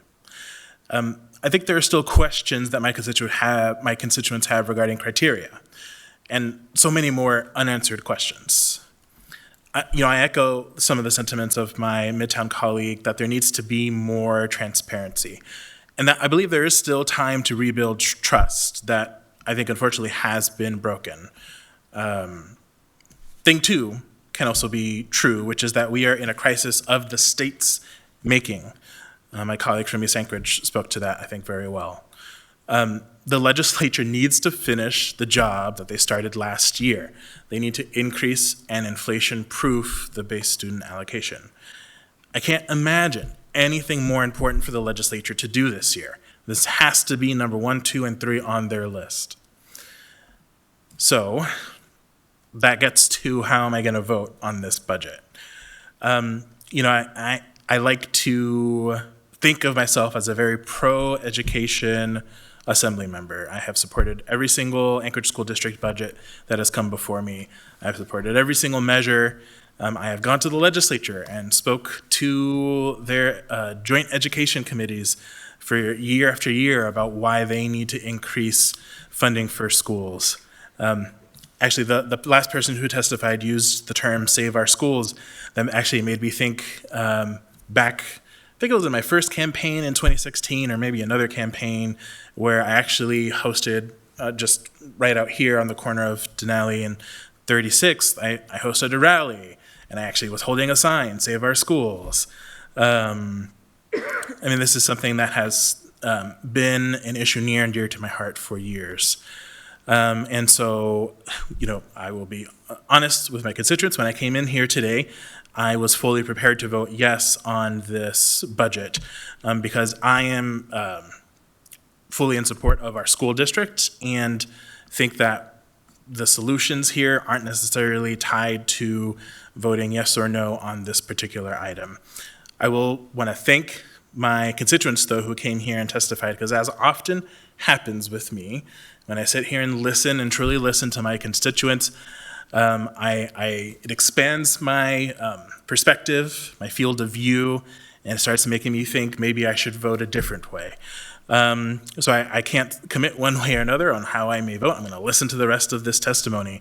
But that was really compelling testimony, and thank you.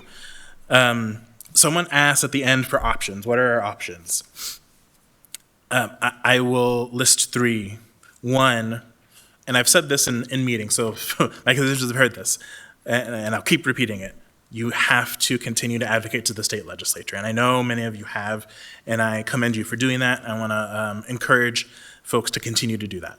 Second is, even though it seems that this decision has been made, and there may be some opportunities to reverse the decision, depending on sort of if dreams come true, which I hope they do, I really want to encourage folks to demand transparency, because right-sizing, I believe, is something that will continue. And so I hope that you can really make sure that no other schools have to deal with what you have had to deal with. And then the third thing that I actually mentioned in a meeting was intent language. There's a sort of possibility of including some type of intent language. I made it clear in that meeting, though, that intent language is pretty weak. It doesn't force anything. I did not come here prepared with intent language, but certainly if someone did have intent language, I would be more than open to supporting it. That's it. Thank you. Thank you. Mr. President. Thank you. I'll keep this short because my colleagues, I think, shared many of the same feelings and comments that I have. I first want to thank the folks that came out to testify tonight. That was very compelling. Thank you for coming, and thank you for being here, and thank you for your advocacy. Having served on the school board for a number of years, having children in our schools currently, I am a huge supporter of our school district and our schools, and it saddens me that we're in the position we're in. I want to thank the superintendent and the school board president and the whole team for being here today, and thank you for the explanation. Thank you for your clarity. Thank you for sharing the whole story. I think it's really important that we do begin to tell the whole story and make sure that folks know that this isn't a one-year challenge that we face, but it's a multi-year challenge. I also just want to continue to encourage folks to advocate to the state and to continue to put the pressure on. I am going to vote yes tonight because it's our responsibility as a body to approve the upper limit of this, not to dictate how the money is spent. I have a lot of faith in the school district and in the superintendent and his team and the board to make these very difficult decisions. I don't like the decisions that are being made. I don't like schools being closed. That's all I have to say. I'm really sad that this is happening, but I intend to vote yes, and I intend to continue the fight to increase funding and to see if there's alternatives to closing schools, because I think it's not in the best interest of our community. But if it means downsizing in order to ensure quality education for all kids in our district, then I'm willing to be a part of that as well. So thank you for being here. Thank you for your time. Thank you, Mr. Volland. Thank you, Mr. Chair. I have a question for Assembly Council and then also for our municipal attorney, and I would like them both to answer it. Just because I want my colleagues to have some surety going into the vote. I believe it was implied in this conversation that perhaps there's risk of us not doing our duty to uphold the charter. I don't know exactly what the scenario is there. So first I would like to ask, would an individual assembly member's no vote be a failure to uphold the charter? And then my second question is, should the majority of this body vote no, what happens? And would that be a failure to uphold the charter?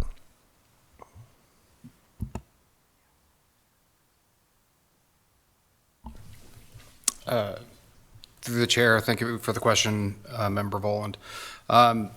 The charter does contain language in section 605C that says the assembly shall approve a budget of the school district as amended and appropriate necessary funds at least 60 days prior to the end of the fiscal year of the school district. And that timeline of 60 days is actually further constricted by state law and a subsequent change to the municipal code, which is how we have the April 1st deadline that we're up against right now.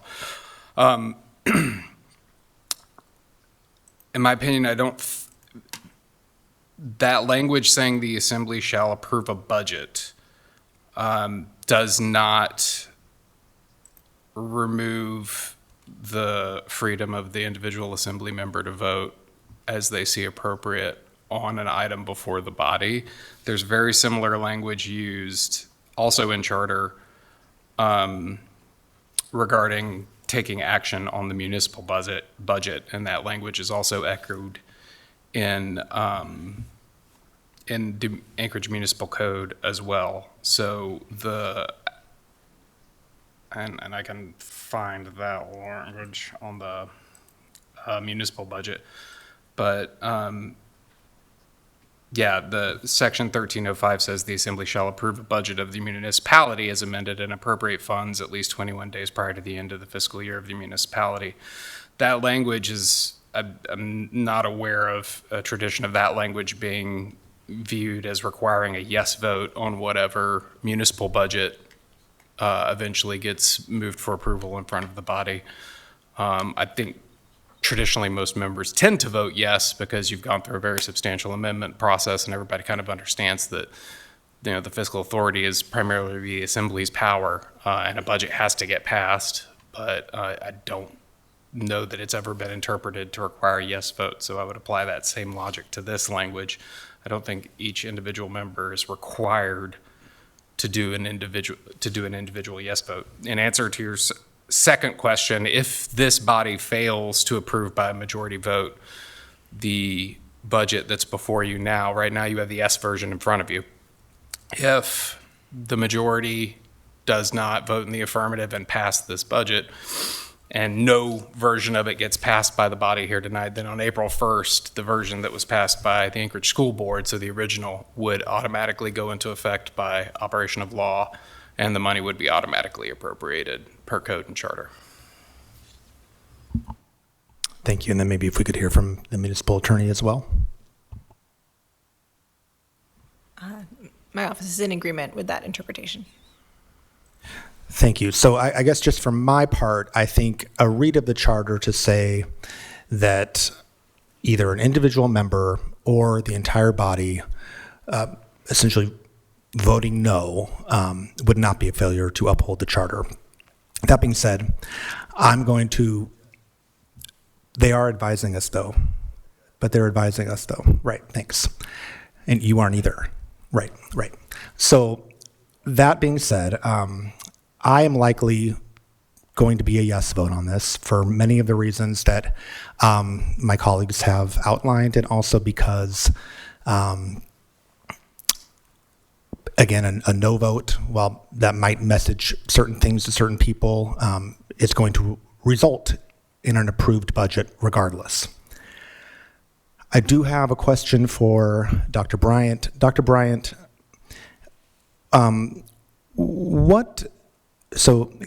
Campbell STEM Elementary being a STEM school, what does the process look like for being a designated or accredited STEM school? Sure. So that process goes through our accreditor, Cognia, and there's a process specifically for STEM credentialing, and that's a process that could be implemented again. In fact, it's something that I'm excited to do once we move forward with consolidating our footprint so that it's smaller but can sustain incredible STEM programs for the foreseeable future. So if Campbell STEM were closed and there weren't some sort of reversal that were to happen in the future, that would be something that I would utilize to recertify a school. With that said, it is not an easy or simple process. It requires the buy-in of teachers, school leader to champion it, and a lot of commitment to the principles espoused by Cognia. But it is a process that can and will be done when the situation is appropriate. Is that like a multi-year process? And do you have any idea of what the cost would look like? In terms of the cost, I believe it's several $1,000s, just a few thousand, several thousand. So not an extraordinarily large cost. I will say, having gone through the district accreditation process, so now every single Anchorage school is accredited through Cognia.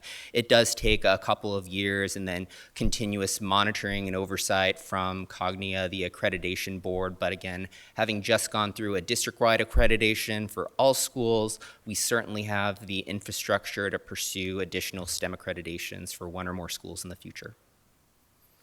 Thank you. I appreciate that. I think for me, I will just say that is the toughest part of this whole thing, is losing the only STEM school in Alaska and knowing that it would be, I think, quite a process to bring something like that back in the future.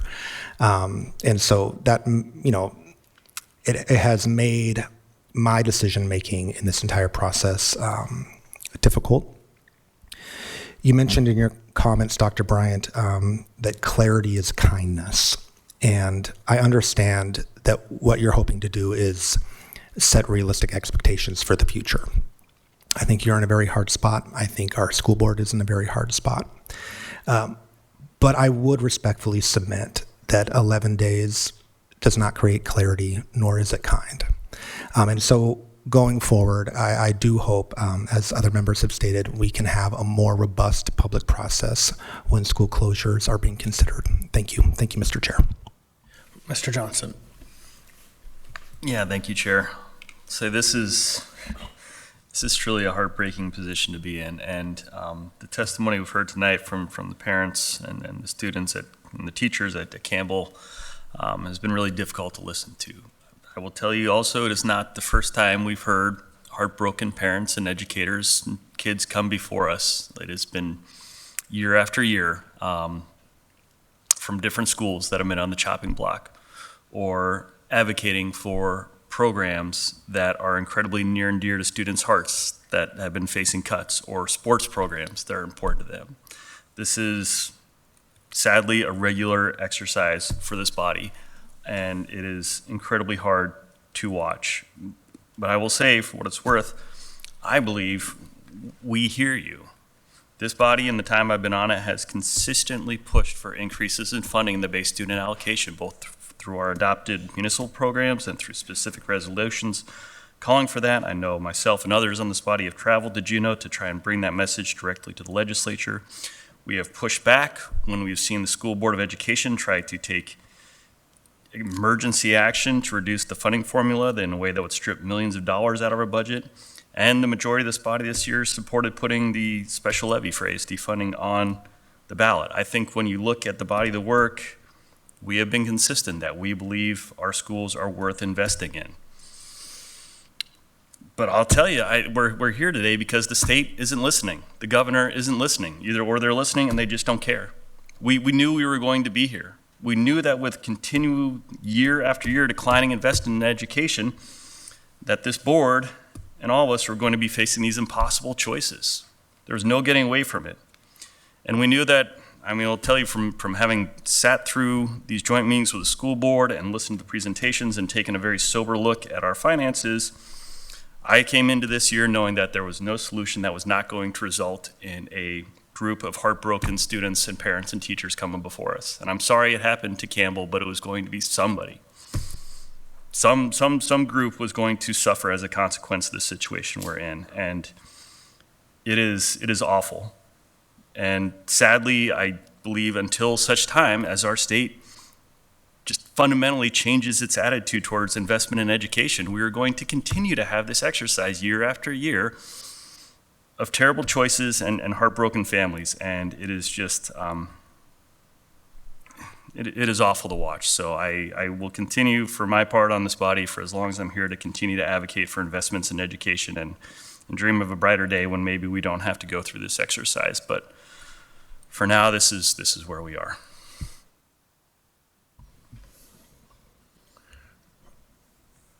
Mr. Gerker. Thank you, Mr. Chair. I would just like to echo some of the comments that some of my colleagues have made, thanking parents and students for coming and testifying. In this position, in this role, I have heard some truly heartbreaking testimony, but I think tonight was maybe the hardest for me to hear. So thank you for showing up. Thank you for staying engaged and being a part of this process. I do have a couple questions for you, Dr. Bryant. So I heard what you said. I understand the circumstances and the context and how we found ourselves in this position. I would quibble on a couple points, but that's neither here nor there. But in all of your talking, I did not actually hear the points of data to decide why Campbell STEM was selected for closure. What was the data points for this? Quantify this for me. Help me understand. This doesn't make any sense. Sure, Member Gerker, great question. So this process of consolidating schools or right-sizing schools has been taking place not just this year, but frankly for the past 4 years, and it's taken place in different modalities each time. Sometimes there were improvements, and I would say in this most recent iteration, a lot of setbacks due to the crisis that we face. But with that said, back in, I believe, 2023, we actually took an entire year off from closing schools, but we didn't take a year off from discussing consolidation because we spent about 6 months working with the board and collecting input from the community on some sort of framework for how one would pursue a very agonizing task of selecting from over 94 schools, a list to move forward to a school board to select for consolidation. And through that process, we received some good feedback, and some of the metrics that the school board adopted that particular year that have set a framework for subsequent conversations are a number of things, one of which would be utilization within an area. So one of the things that we see within Anchorage is we have a number of schools. Again, we've lost 6,000 students, the equivalent to, let's say, 14 plus full elementary schools, but oftentimes what you see is that they're clustered within a 5 mile, sometimes fewer radius. There are some situations where one elementary school is just a couple of streets away from another elementary school. And one of the reasons is actually very positive. It's because back when we were developing these schools many decades ago, the idea was to create neighborhood schools. And I think that's a very valuable, very aspirational idea that worked for many, many years. But fast forward to the popularity of correspondence education, lower birth rates, and a number of other factors beyond the scope of this conversation, we see a number of schools within a small geographic region that are under-enrolled. And at a high level, that is not a good thing for students, because when a school is underutilized or within an underutilized area of town, you're more likely to share services, you're more likely to have combination classrooms, you're more likely to share a PE teacher or a music teacher or what have you. These combinations manifest in different ways. So that's one piece. And of course, when you have schools that are very close to one another, that are all underutilized, the next thing is it feasible? Is it financially sustainable to institute transportation services? I need so to that's interrupt another factor. Mr. Bryant, Ms. Vice Chair. I'd like to, we've reached the end of the hour for debate, so could we move to extend debate by 30 minutes? So moved. There's a motion to extend by Ms. Brawley, seconded by Mr. Volland. Is there any objection to the motion? Seeing and hearing no objection, will be extended for 30 minutes. Go ahead, Mr. Bryant. Thank you. So transportation service is another thing that's considered. Another thing that was on our criteria that we developed that particular year was on community growth, because we did receive feedback that there are certain neighborhoods where perhaps there are developments that are going to be put in place that would result in not necessarily new residents to Alaska, but perhaps the migration of residents from one area of Anchorage to another. That's another common thing that comes up that would preclude an area from being considered development is something that's factored. A big piece is facility condition, and I think that's the one that played a prominent role in this situation, because we're trying to manage a number of very difficult things at once. One, we have a $1.5 billion tally in deferred maintenance, and it would take us 20 years in school bonds alone to reduce that number, and that's assuming that there's no growth in additional deferred maintenance. So one of the most significant ways that you can reduce that deferred maintenance number is to reduce the number of schools that you maintain in your portfolio. So one of the things that's being considered, for example, with Abbott Loop Elementary would be to declare that facility as excess, and just for clarity to the public, that's a term that's a legal term, meaning that the school declares the building as being additional to its needs, providing it to the municipality. It does not mean that a school is excess to our mission. And in fact, oftentimes the schools that are selected for closure are incredible. And Campbell STEM is no exception. It's an incredible school that adds a lot of value to hundreds of people in this community. But with that said, a common thread across all of these schools is that there's a large amount of deferred maintenance. And we can talk about, this school is on this bond, or this school is going to be on this future bond, but when you look at the big picture, I think our path to ensuring that our schools can endure for future generations is frankly to have either fewer schools or many, many more children to fill those schools. And one thing that does make Campbell stand out are a couple of things. It was mentioned that there are fungible dollars that are through the school bond debt reimbursement program that are affixed to Campbell STEM. That is something that was taken into consideration as the directive from the school board was to find efficiencies that could generate short-term dollars. And that's the second thing that the school board has to grapple with.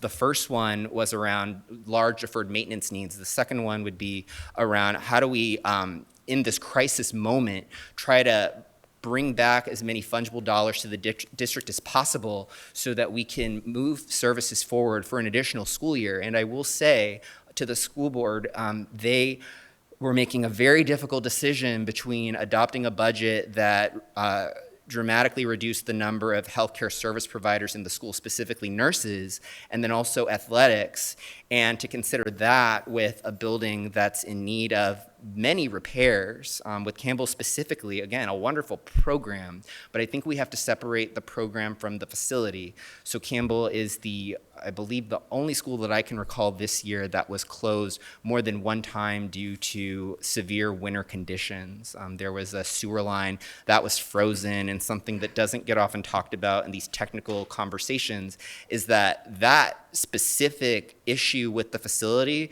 was not incorporated in the bond that we're talking about for Campbell STEM. And then there's additional work that needs to be done in the school. So even though there was a recent roof project, in my most recent visit to Campbell, well before this school consolidation conversation happened, I did notice that there was a bucket to collect water droplets at the very front of the school. So when I look at Campbell STEM, I see a school that perhaps deserves millions of dollars in investment, but when you zoom out and you look at the financial crisis that the district and city and state is in, we have to have the difficult conversation of figuring out how do we shrink our footprint so that we can make every dollar that we may or may not get from the taxpayer through bonds to make sure that our schools can endure for generations. So myself, I had to make the very difficult, I had to decompartmentalize in some ways the incredible program which we can rebuild and put in other locations from the facility that, yes, could we tactically repair this building? Yes. But are there other needs that have also resulted in that $1.5 billion in deferred maintenance? I would also say yes. So and then in addition to facility condition, there are a number of other different metrics like alternative use. So there are a number of different things you can do with a consolidated school. One way that's slightly less drastic, but is also more cost effective, is to repurpose a building for another use, such as being filled by let's say a charter school that has a much larger enrollment. A good example of that would be when we moved the Alaska Native Cultural Charter School to the Lake Hood facility.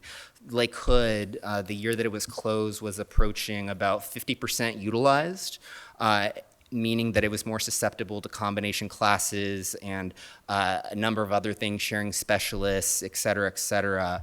But fast forward to today, the Alaska Native Cultural Charter School is housed there.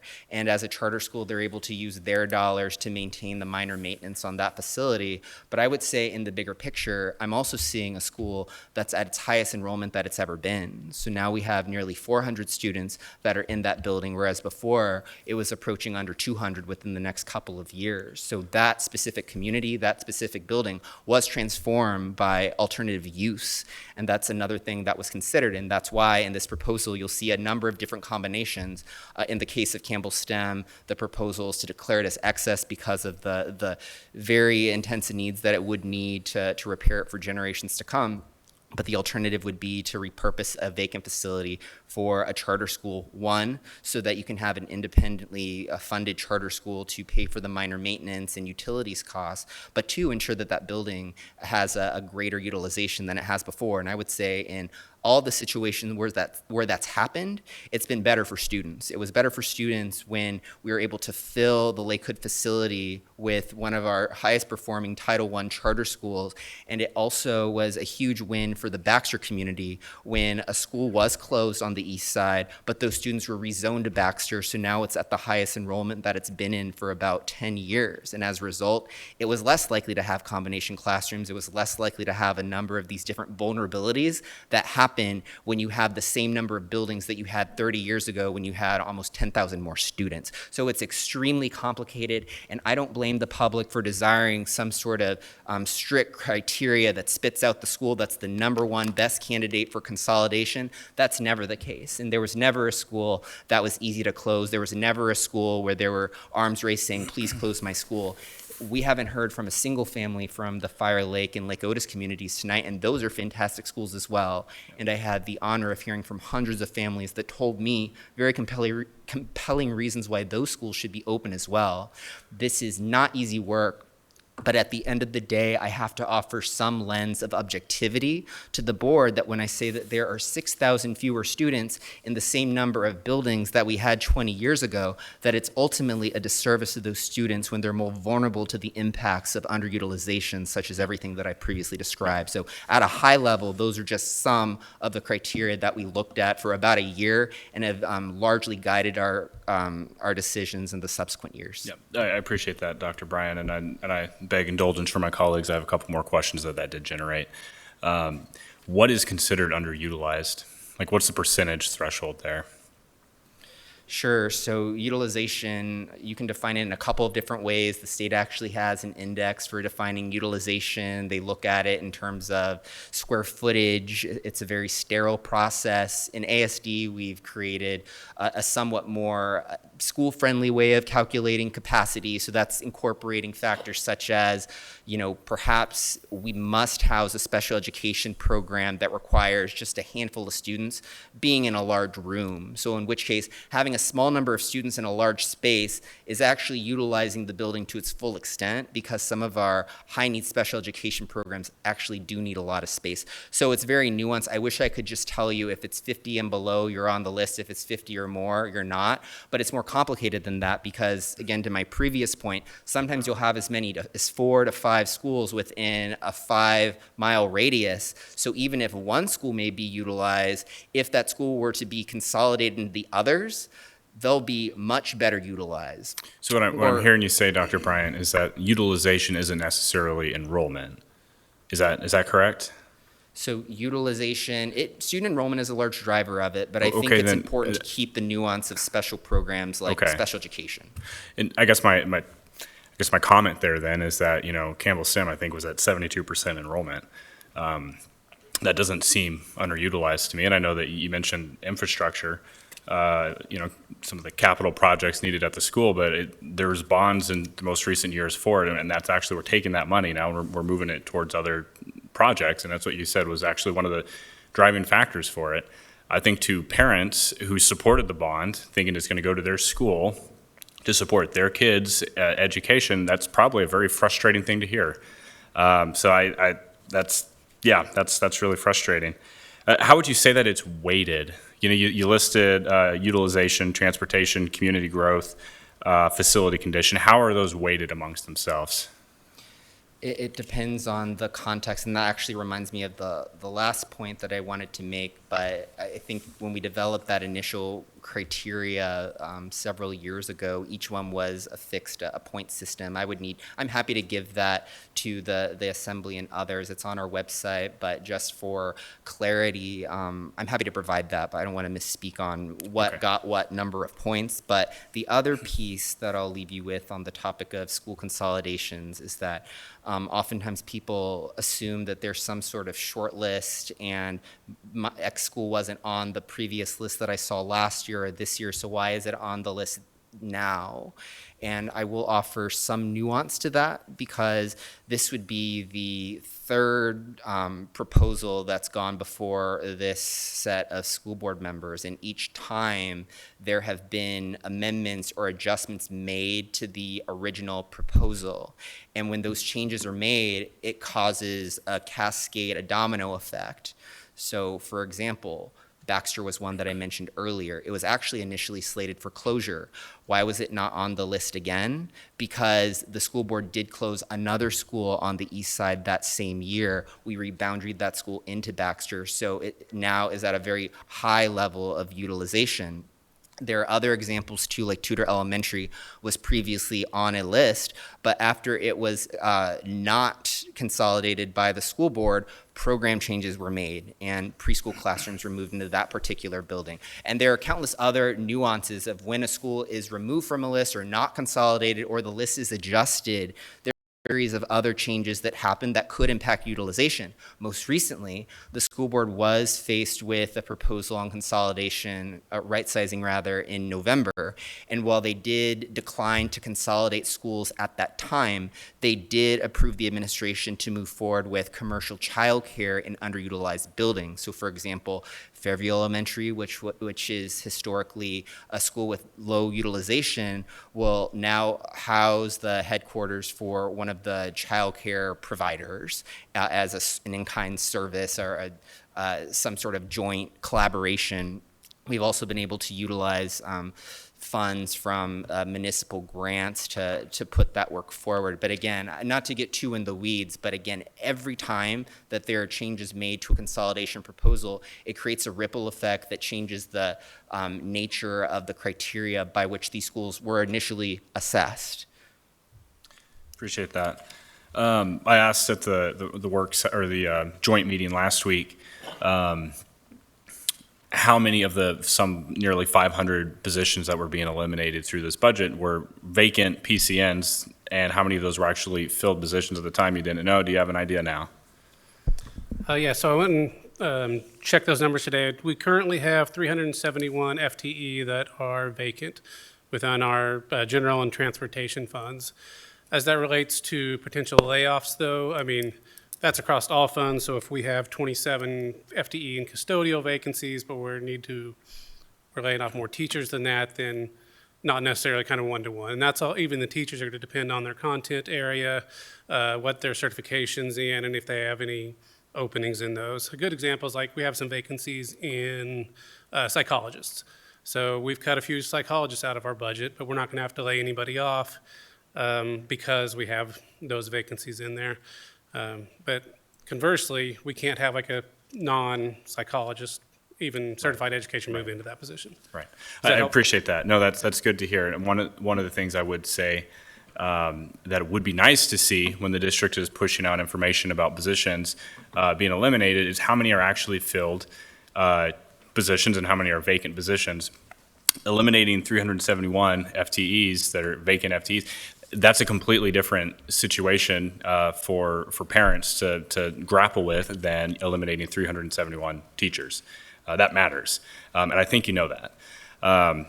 Look, this whole process, I think, it's underlined to me how desperately we need some reform in this process. I think that there needs to be more oversight, frankly, of the school board from the assembly. This is a huge part of our budget, a huge part of our taxes, and I think that we need to see more oversight, 100%.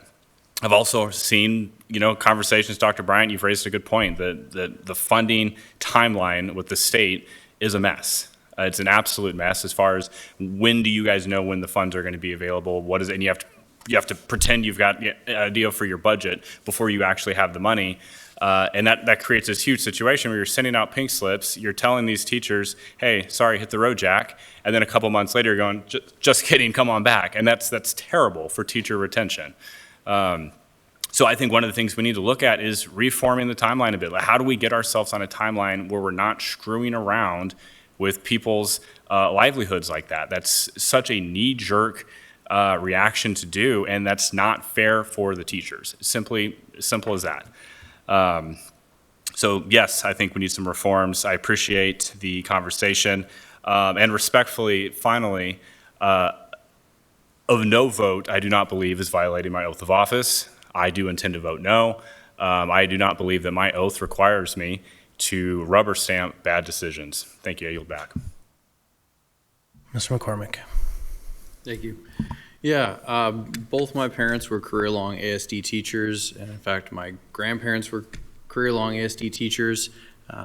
My dad spent 25 years teaching at Campbell in the same exact classroom for 25 years. I spent dozens of in-service days in there helping him tear it down, set it up.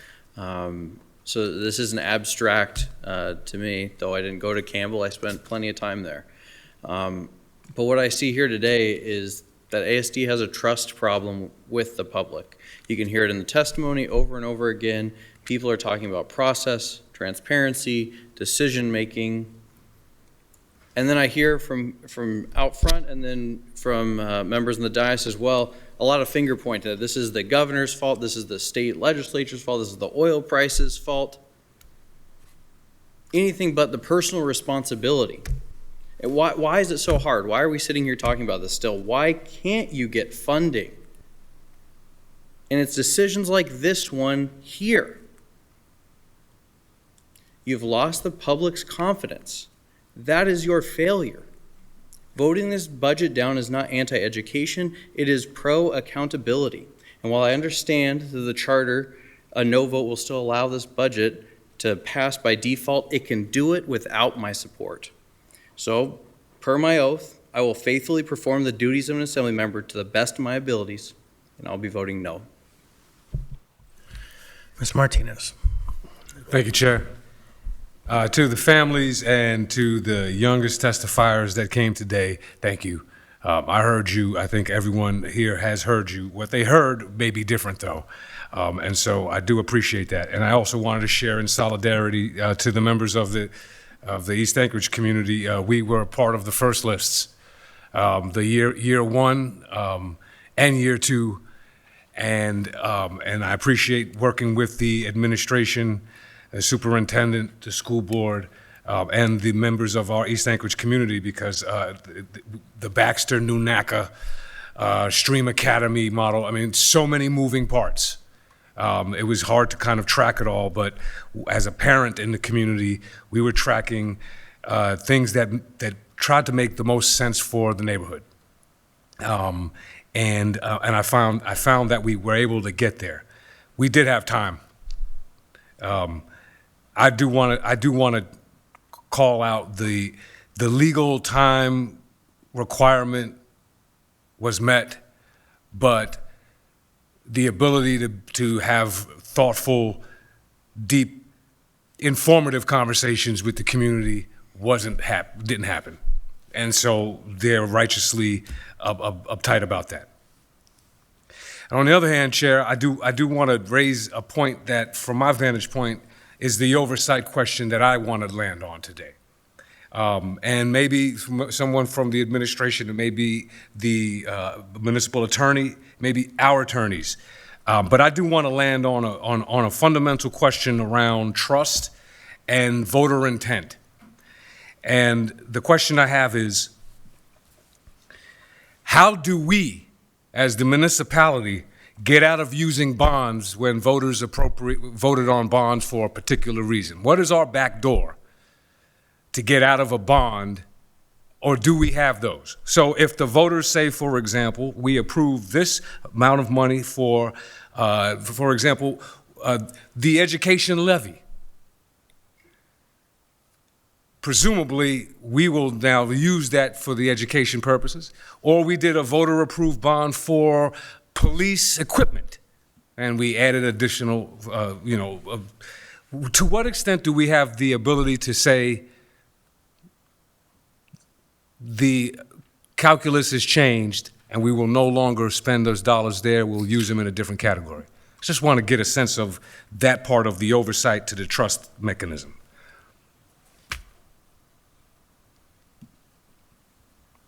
And or how difficult is it?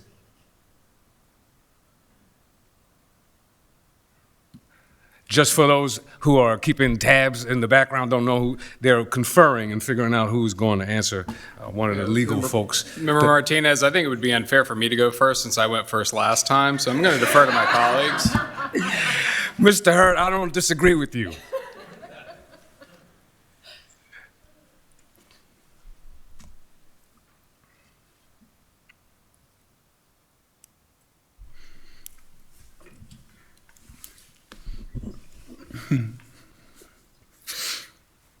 Yep. Through the chair to Member Martinez, I'll say while they are conferring, I'm trying to pull up the most recent school bond ordinance so that I might quote chapter and verse from you. But I'll defer to the municipal attorney if he's ready to speak. So, Thank you for the question. Through the chair, this is something that we need to discuss with bond counsel, so that's a specialized area of law that we need to confer on. We have outside counsel for bond purposes. Right on. And I appreciate, while that's not the answer that I hoped for, I do appreciate that because it speaks to a level of complexity that I think processes have when they, especially when they relate to the voter intent. The difference between an appropriation and a voter-approved bond, for example, would seem to be why there isn't just the ability for our councils to say, it's as quick as this type of answer, because there's a special type of law. Bond counsel is what was drawn our attention to. And the reason that I will flag that, Chair, and to the school district is you all have a pretty easy way forward. And I don't need to see bond counsel pretty much, or I don't think I need to see it's pretty self-evident that, as is identified today, the school district has the ability to null and void and a bond that was passed by the voters through an administrative process of a closing of a school. So once the administrative process of a school closure happens, the dollars associated with a bond are now available as just a process without any valuation or judgments to that. That seems like what was described to us. That's will you want to say what you just shook your head to on the microphone, please? Sure. My understanding is in the bond language, we have something to the effect of, I don't know the exact language, that if the project is no longer practicable, then that money can be distributed to other projects on that bond. So long as those other projects on those bonds come in under budget after several years later, probably once they're all done, then it can go through other capital projects. But first it has to go through the projects that were explicitly on that bond that the voters voted for first. Once those are all closed out and under budget, then it could be potentially reappropriated later down the road. So you don't just have loose access to, if you close the school here, there was money appropriated from a bond for repairs. You don't just have loose access to say that those dollars are going to go to anywhere else in the school district. You do still have to follow a formula? Yeah, but within that project, there was two different funding sources. One was the bond, which was I think a little over $9 million, and then there was the $2.2 million that Dr. Bryant referenced through the bond debt reimbursement program, which is separate funding that was fungible and kind of free and clear. Tracking. So when a school closed, the bond debt reimbursement didn't have to go there. There's a little more flexibility with that cash, 2.4, but the $9 million, what happens to it? That way we'd have to wait and see the other projects on the bond and see when they come under budget. So And- they have to be finished before we can reallocate that bond money. But it will be reallocated because of this closure. Yes. Okay. All right. So cool. And so essentially, that was a very, very quick, direct answer to how a process could essentially deviate from the voter intent of a bond. Right. My understanding of the process. Right. And I think that's fair. And these are not gotcha questions. I just wanted for clarity for myself and for the public. But I do want to put this challenge out there, because if we're talking about long-range processes and we're talking about the difference between 11 days, well, we need to map these timelines much more effectively, because we're projecting outward now based on population decline, based on maintenance, based on dollars not here, what we will not be able to do. But we still have a wish list of the things we want to do, and we're bringing that to the public at the same time. And so I have a problem that when we bring things to the public, within a short time period, we can roll those back. And the answer's not here tonight, is highlighting this challenge, for example. But if a bond is approved, I think that it's a real challenge within the same bond cycle that has been changed to a different purpose. And it's all above board, but I think from the vantage point of long-term planning and trust building, voter intent really does matter, and we really don't want people voting on stuff that we are in the back room predicting is going to be obsolete tomorrow anyway, because then that really creates a trust problem at that particular nexus point. Does that make sense? I appreciate you all. Thank you. That's my comments, Chair. Thank you. Vice Chair. Thank you. I'd like to move to extend debate again by another 20 minutes. There's a motion to extend debate. Second. Moved by Ms. Brawley, seconded by Ms. Baldwin Day. Is there objection? Thank you. Seeing and hearing no objection, we'll be on this debate until the top of the hour or sooner. Now, Ms. Gardner. Ms. Gardner. Eva, go ahead.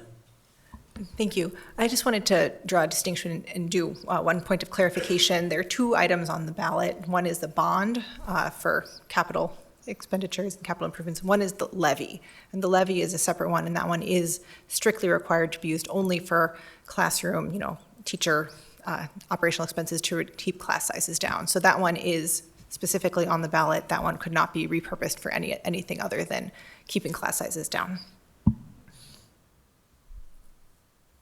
All right. So I'm next in the queue, but Ms. Baldwin-Day, you can jump me if you want. Okay. So I have myself in the queue. Mr. Constant. I'm going to explore more the assertions that were made by my friends, the municipal attorneys and Assembly Council. So I have a few questions. So I also would like to hear from Kate Vogel and Mr. Gates on the question of the duty to vote on the budget. So that's one thing. I want to keep separate, though, the question of the municipal budget and the school district budget, because they are two processes. Even though one says the assembly shall approve, both do. One of them, the assembly budget, what it commands if we don't pass the budget by a point in time is that we meet every single day until it is passed. There is no option. You must pass the budget. And so you can vote no and go around, but you are going to be in a room together with these people until it is passed. It's a different matter than what the school district budget says, even though they both contain the language of shall.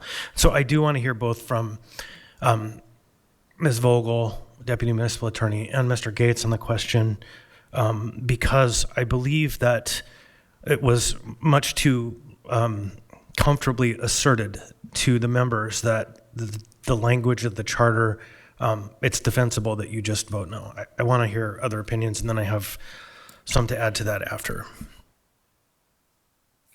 Either Mr. Gates or Ms. Vogel.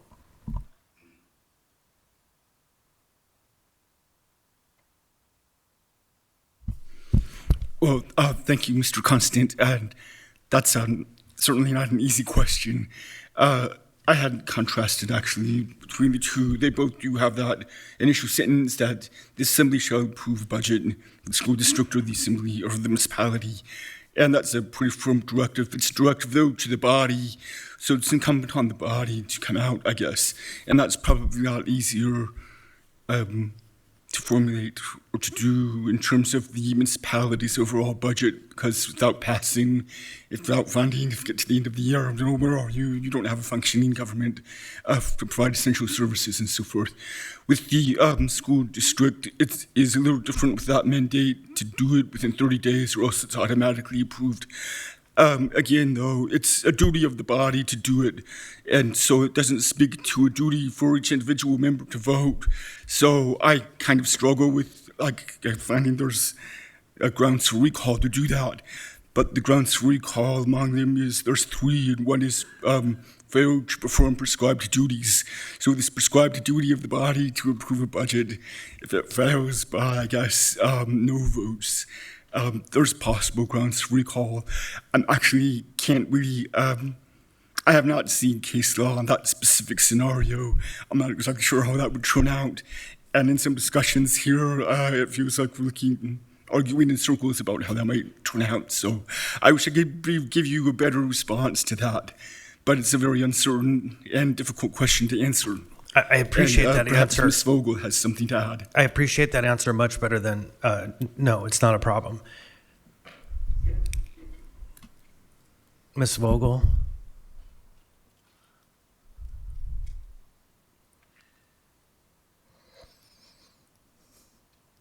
Are you there, Kate? I hear someone. There you are. There you are. Through the chair, can you hear me now? Yes. Okay, great. Kate Vogel here. So I concur with Dean that this is a very close call and would be a difficult decision for a judge. The state versus recall Dunleavy case involved the court rejecting an impactfulness test to the recall ground, where the court said the failure to act, if that's the ground, failure to do a prescribed duty, if that's the ground that recall is being sought on, the court is going to decline to subject that to a specific test of impactfulness, which is what the state had been advocating for in that instance.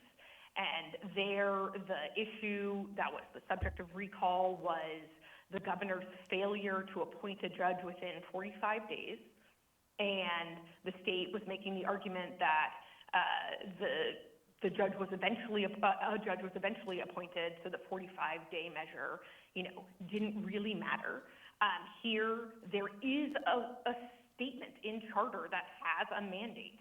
Now, there's also a statement in charter that shows that if that mandate is not fulfilled by the body as a whole, it has no impact because the budget will be passed automatically. But what a court does with those two things, the fact that there's this mandate, and if the body as a whole does not pass the school board budget, then that mandate has not been fulfilled. I think that's a very close question in a recall case. So one last question for all the attorneys. So, what is the general kind of approach of the courts to questions of recall of elected officials? Who do they generally find is the judge of the question?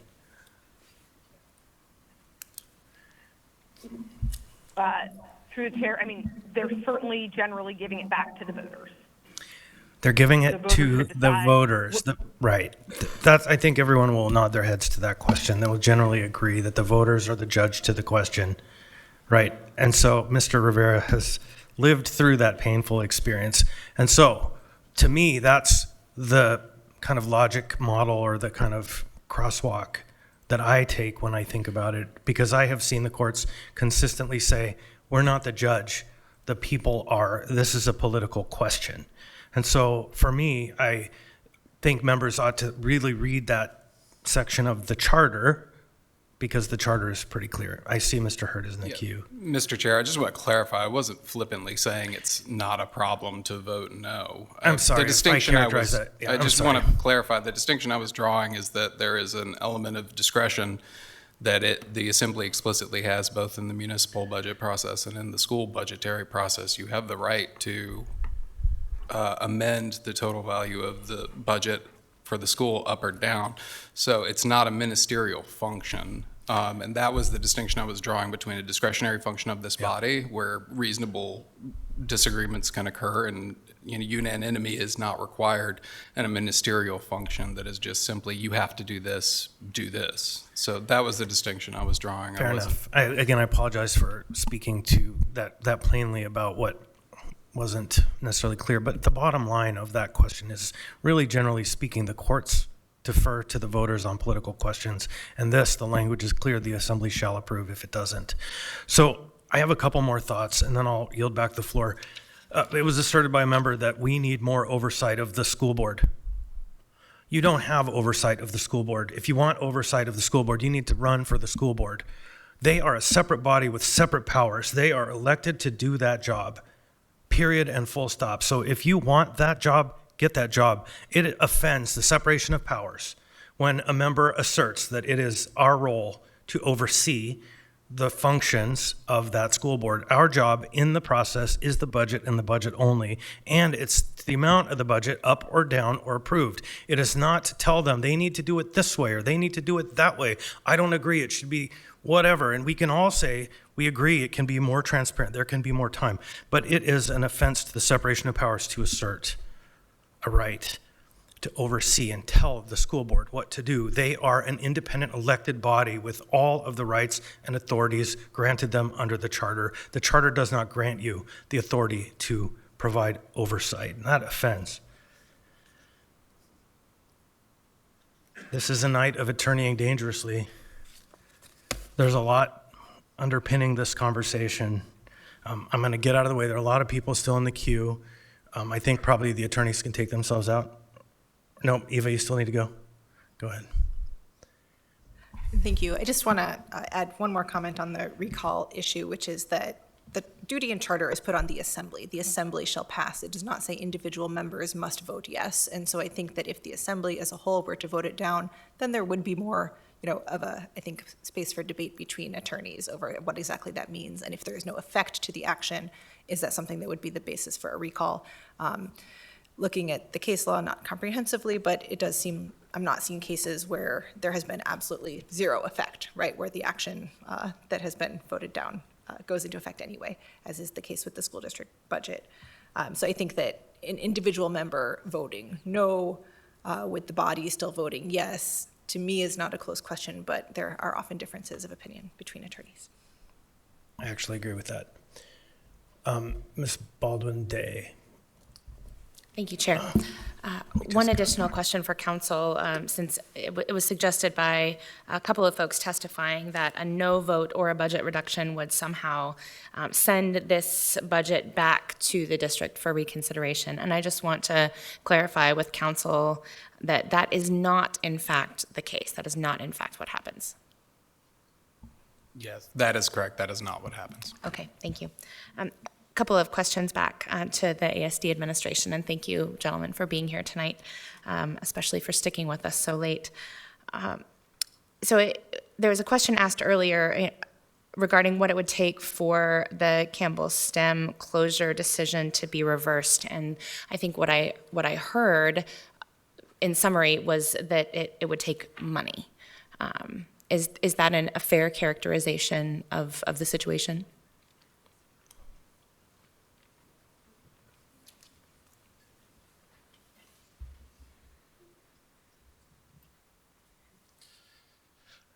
Member Baldwin-Day. Mr. Jacobs, would you pull that microphone real close? Sure. Member Baldwin-Day, I think that's a summary that might be just a bit too brief. I think our state needs to provide a framework for adequately funding core services, which would then allow them to adequately invest in public education. Right now, the state can't meet its constitutional mandate, which is one of the reasons why it's being sued. Indeed. Thank you. So I guess my follow-on question to that would be, what would that, I appreciate that a stable fiscal plan is prerequisite for a stable education system. However, I think in this case, I'm curious what the dollar figure is that is attached to the Campbell STEM closure. What does that represent to the district in terms of the total funding that is saved or reallocated? I've heard $2.2 million in fungible dollars. I've heard $9 million in a bond that would be reallocated elsewhere for capital improvements. Obviously, I think according to the budget book, it's something like $2.4 million in operating costs. Are we talking about the sum total of all of those things together would be what is required to essentially replace the Campbell STEM closure and the savings that are derived from it in the ASD budget at this time? Sure. Through the chair to Member Baldwin, there's it was about $3.1 million-ish that was saved from the closure of Campbell STEM specifically. In the budget, you see it, and that's based on the $2.2 million in the school bond debt reimbursement coming into our general fund, and then about $900,000 in operational savings, generally tied to utilities, principal, counselor, office staff, BPO, custodial.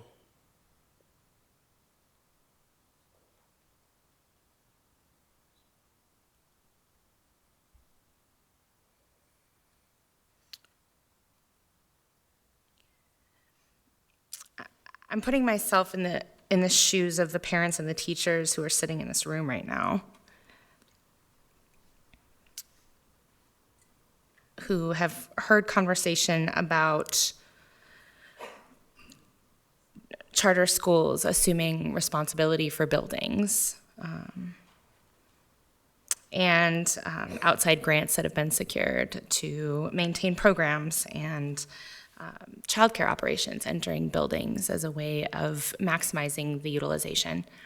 And as I imagine parents and teachers hearing all of this and hearing that when you factor in the increased cost of student transportation, the overall cost savings of the school closure is rather minimal. And in the end, it's that $2.2 million of fungible money that makes the juice worth the squeeze. And that has to be an awful thing to hear when you've put 8 years into building a program that, if we're being honest, is not simply going to be duplicated or replicated at the 3 receiving schools that are currently slated for these students to attend. That work isn't going to regenerate by osmosis in these new spaces.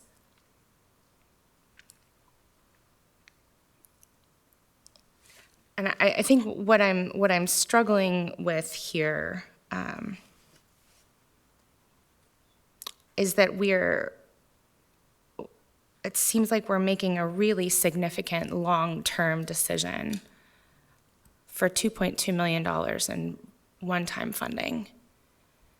And I understand very, very clearly this document, this thing right here spells it out with really terrifying clarity. The financial situation that we find ourselves in with respect to public education in this town. And I want you to hear that I do not hold this current administration responsible for the $90 million structural deficit. That's not what I'm saying. I'm just really concerned that we are mortgaging an entire program for one-time cost savings, and we're not going to get that back. And when I look at the map of Midtown, when I look at the map of my district, and I see what happens when you take Campbell away, when you remove that little blue dot from the Google map, it leaves a massive hole in Midtown. And that troubles me. That troubles me as a legislator, that troubles me as a resident of Anchorage, that troubles me as someone who put my own children through public school. And I recognize that we are all doing our dead level best in an astonishingly awful environment. Like, don't get me wrong.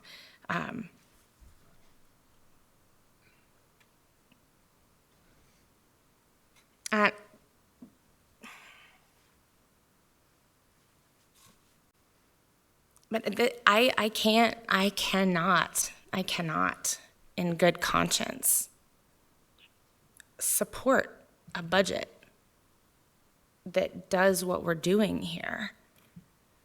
Not because I don't support public education and educators and teachers and administrators who do the thankless work that you have done of cutting $90 million, 15% of last year's fiscal operating budget. That is a feat that you have accomplished here. And I can get behind pretty much everything that's in this book. But I'm really struggling with the decision to mortgage an extraordinarily well-built program for $2.2 million in one-time funding. And again, this is not a referendum on the work that you have done. This is not a referendum on my colleagues at the school board and the extraordinarily awful decisions that they have been asked to make, that all of you have been asked to make. And I want to say clearly, I think good leadership shows itself when the hardest decisions must be made and when public backlash is virtually guaranteed. There was no way that we all were coming out of this unscathed. There's no possible way. Somebody, somewhere, was going to be angry and upset. And so I want you to hear that I appreciate your leadership. I appreciate that you have made extraordinarily difficult decisions. And I'm aware that you were asked to make those decisions on a really, really tight timeline. And that a lot of the ire that you have received tonight and in other public meetings should not be directed at you. We are experiencing the result of a failure of leadership in 2011 to inflation-proof the BSA. That is what we are experiencing now. The chickens have come home to roost, and it frickin' hurts. So I will be a no vote tonight. I will be risking potentially not meeting my obligations in charter, but I think that it's worth it sometimes to say that the trade that we are making is wrong. And I believe that. I believe that the trade that we are being asked to make in this budget is wrong. On a grander scale, I believe that everything about this budget and the fact that we've been asked to cut $90 million from public education in this town is fundamentally back-asswards. But I mean, any budget that asserts that 30 students starting in a second grade classroom is okay, that's fundamentally unacceptable to me. But my no vote is more than that. I think it is an acknowledgement. I want it to be heard. I want it to be understood very plainly as an acknowledgement that the process that was taken to close Campbell STEM is not commensurate with the process that was undertaken for every other school closure that we've experienced here. This group of parents and students and administrators and teachers did not have the opportunity to develop a charter school proposal. They did not have an opportunity to try to save themselves because they did not have the days that that would be required to do that work. I have no doubt that given the time, that is work that would have been done, because any group of parents and administrators and teachers that will band together over the course of 8 years to create a program, top to bottom, would bend over backwards to create a charter school to make sure that that program stayed intact. So I want, to my constituents, I want you to hear this. I hear you. I hear you. I agree with you that this process was not what it should have been. And I want you to hear from me that the reason that you are getting hosed is not because you have a school district that doesn't care. It's not because you have leadership that thinks that STEM education doesn't matter or that what you've built is disposable. That is not what is happening here.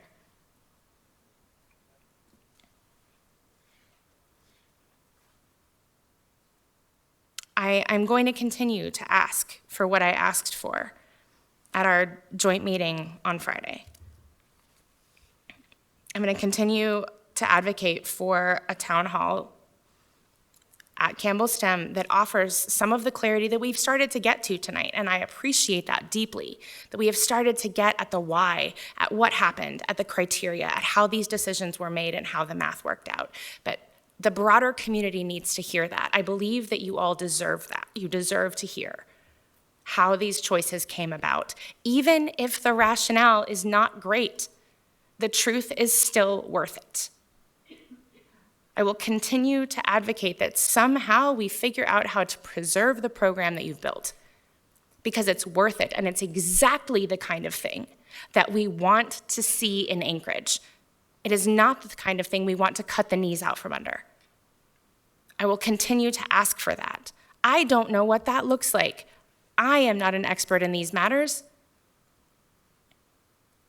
But I will hold on to hope that there is a way to preserve what you have built.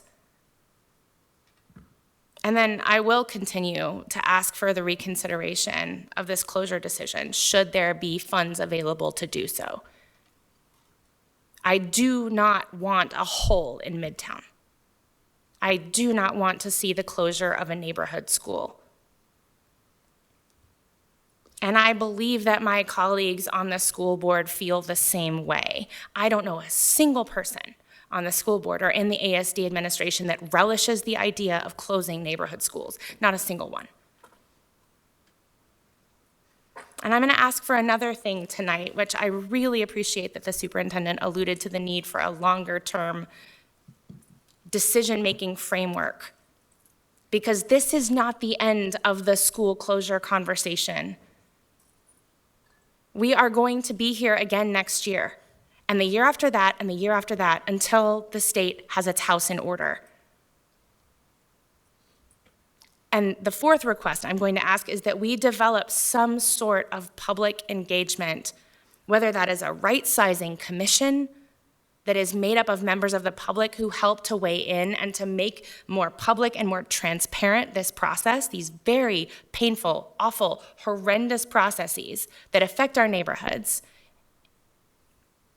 and partnership with the community somehow in spreading the load of these brutal decisions, because the administration is correct. There is not a neighborhood one that is going to put up their hand and say, you know what we want? We want our neighborhood school to close. Not a single school is going to put up their hand and volunteer for that, but I firmly believe that if we involve the public in some of these conversations, we involve the public in the calculus, that we might get somewhere better, and we might not be doing it on 11-day timelines. I am so sorry that this is how this process has unfolded. I have to interrupt. Can I ask for a motion to extend by just 2 or 3 minutes? So moved. A motion to extend by 3 minutes by Ms. Brawley. Is there a second? Thank you. I'll wrap up quickly. Is there a second? Second. There's a second by Mr. Johnson. Is there any objection? Officially? Okay, no official objection. So we're extended for 3 minutes. There is someone else who wants to speak, Ms. Baldwin-Day. Thank you. In conclusion, this is not where any of us wanted to be. None of us. But I think that there's more conversation to be had, and I think that there is a public accounting that can still happen. And I hope that my colleagues on the school board and in the administration will join me in doing that work. Thank you. Ms. Brawley. Thank you, and appreciate the members. The first time I spoke, I was providing information about the S version. Now I'd like to provide just very, very brief personal comments. And also, I will incorporate the wishes of my friend from Eagle River and incorporate his comments as well by ending this by the time. So this is a hard vote. I think a lot has been said already. I will say that I do intend to vote yes on this budget for a simple reason, that I believe that is in this community's best interest that we support our public school, and that includes passing the budget. I understand all of the complexity. I very much understand the request from the community to do otherwise, but I think we need to think about what is the actual outcome of that and would it change the outcome. So for my part, I will also say this is one of the hardest votes that I remember taking up here. And unfortunately, I don't think it's going to be the hardest vote that we're going to take. Possibly not by the end of April, but certainly for the folks who will be up here, we are going to have hard votes like this because our state has a problem, our community has a problem, and that is we need to make changes to actually sustain ourselves in the long term. And others have spoken very well to that, so I won't elaborate further. But just to say, I think this is not the last time. It is certainly going to be a pattern that we are going to have to take up hard decisions with people who are angry at us, and until we make structural changes, none of this will change and this pain will continue. And I don't relish saying that, but it is true, and we have to look truth in the face. So I look forward to voting. I should say I don't look forward to voting yes on this, but I look forward to moving this to the next step of the process. Thank you.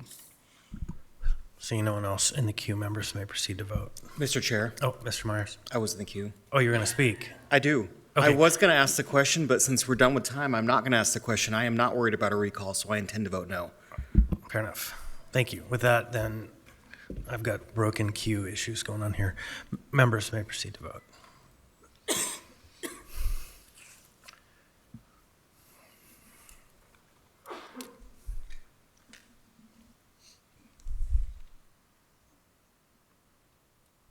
Are we broken?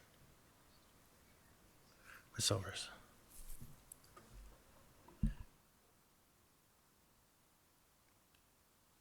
On a vote of 7-5, AO 2026-21S has passed the body. I think that's the closest I've ever seen the budget. Yeah, we'll take 5 minutes right now.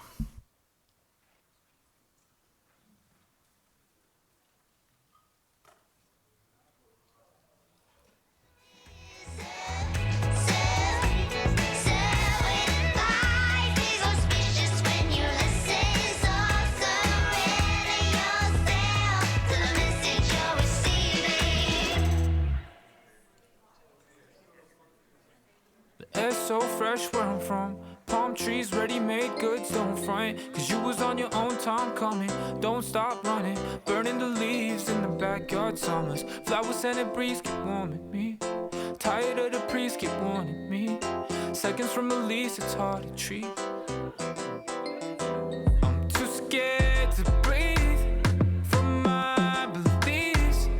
The land of freedom, the land for me. Too scared to seek, too scared to be my own, you see. But I know I just need some selfish time. I need more relics back. Give me truth to what I know. Give me ruthless weight. All these paper weights, all the sacred faces. A6 laced in, strangers wasted. Flutter while you fall across the gap. No bridge stood, no man could reach. I pray 3 times a night. Hope you hear it. I'm nearing heights I dreamt of, heights I fear. And since nobody else can hear me, let my ears bleed, let my heartstrings rip. Following the tide, never was a sign to align to the ceiling on the moon, my stride. Low G's, low weight, low everything cheap. These lights, these streaks, my guide. Too bright, can't vision, need my lenses. Blue ball in the sky, keep turning on and on and on and on and on.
Nothing's better than being home with your loved ones. You won't be alone.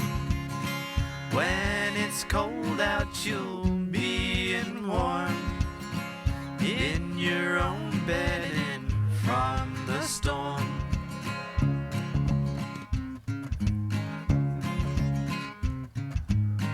Home is calling when you feel adrift. It'll always be there and never missed. Life has got you all around. You never feel you got your feet on the ground. Home sweet home is where I wanna be. Home sweet home, a place to find some peace.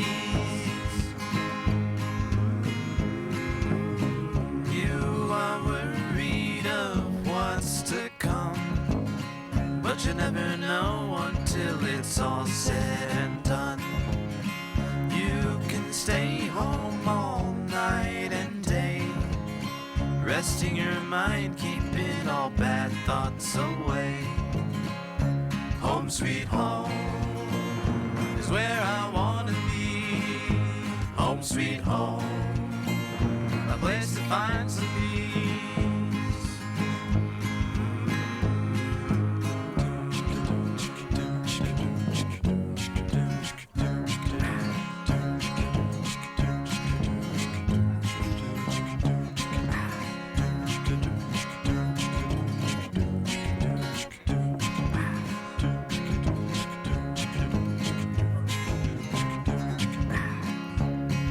sweet home is where I wanna be.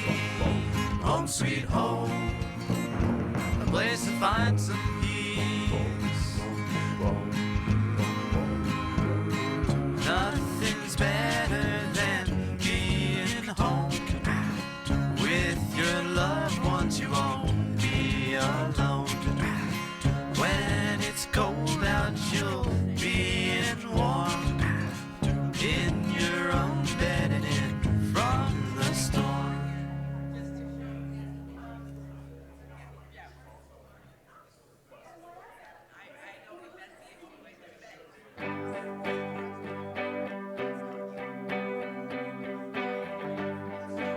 Skip this beat. It's not the lack of your judgment that makes you a kid. It's the lack of your substance that keeps you locked in. Oh, and keeps them talking.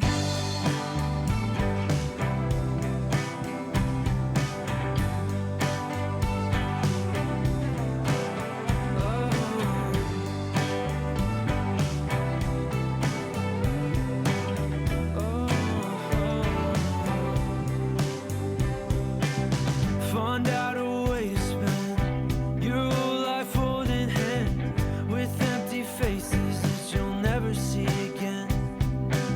Search out a way to find a version of you you like. Why aren't you getting tired of me yet? Why aren't you tired of me yet? Why aren't you tired of me yet? Why aren't you tired of me yet? Why aren't you tired of me yet?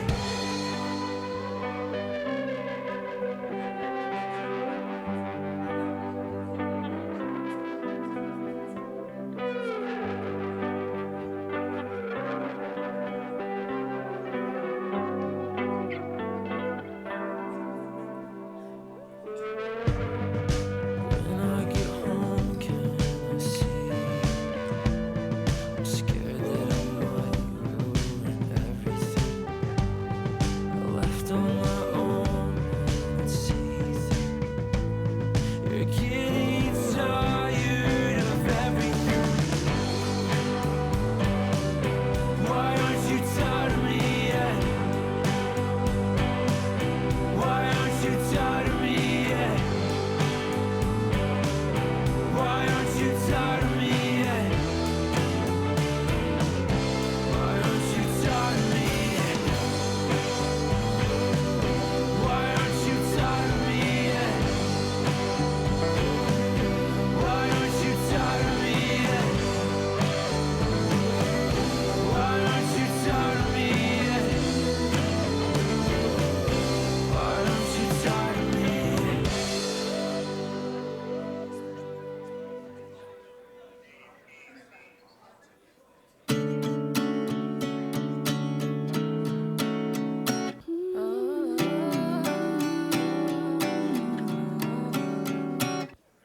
Kick my feet up, watch the sunset. Now I'm done relaxing.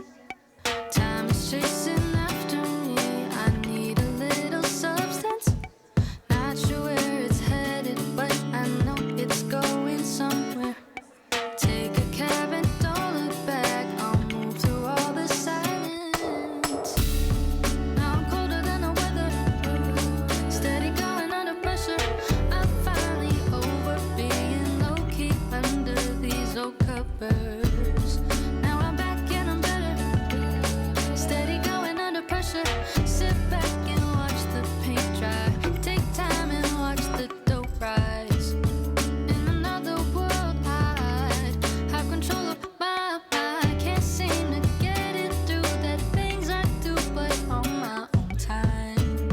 People waiting, slowly fading. The mirror's telling me I got to grip it right in front of me.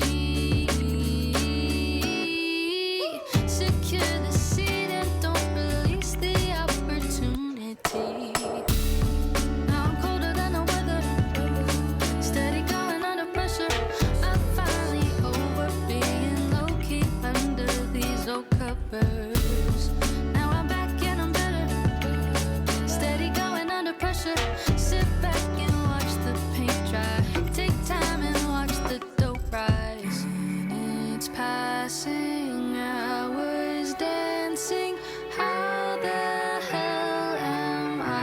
still standing. Keys are On behalf of Mr. Martinez. Social hour's over. Thank you, Mr. Martinez.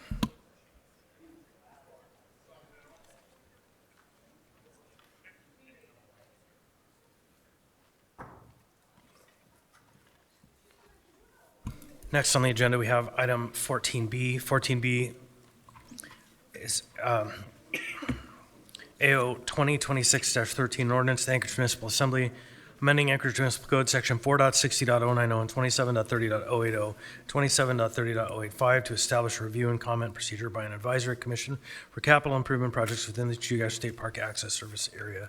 Public hearing is now open. Member Brawley. Move to continue the public hearing to the meeting of April 14th. Motion to continue to April 14 by Ms. Brawley, seconded by Ms. Silvers. Any discussion? Any objection to the motion? Seeing here no objection, this item will be back for us on the 14th. Next, we have item 14C, AO 2026-24, an ordinance to the municipality of Anchorage authorizing withdrawal of transfer of real property legally described as lots 2, 3, 5, block 72, original town site of Anchorage, PID 002-112-62, 002-112-61, 002-112-60, and 002-112-69 from Real Estate Services Inventory to Anchorage Community Development Authority Inventory. Public hearing is now open. Anyone wish to be heard on this item? Mr. Anyone at Chair, all? don't we need to roll back to 13? We set 13 after 14E. Oh, E, okay. Yeah, so public hearing is now open. Anyone wish to be heard? Anyone at all? Seeing hearing none, public hearing is now closed. What's the will of the body? Move to approve. Second. Moved by Ms. Baldwin Day, seconded by Ms. Brawley. Any discussion? So just briefly speak to it. Mr. Constant. So I support it. It's a tricky project, but I do really, on my last vote, probably on matters of the Community Development Authority, have to reiterate, you guys need to start doing some things, not just collecting property. I haven't found any action on any of these parcels or properties that have been delivered to you that have resulted in a building being built, a housing unit being stocked up, or really meaningfully seeing people get into housing. And so I pray, I beg, I ask for you to deliver some projects with all of these amazing properties that you have acquired in the last 2 years. So I do support this. I just have concerns that it's continuing to grow as a property holding company and not as a project delivering company. So, but I do support it. Anyone else? Seeing here none, members may proceed to vote.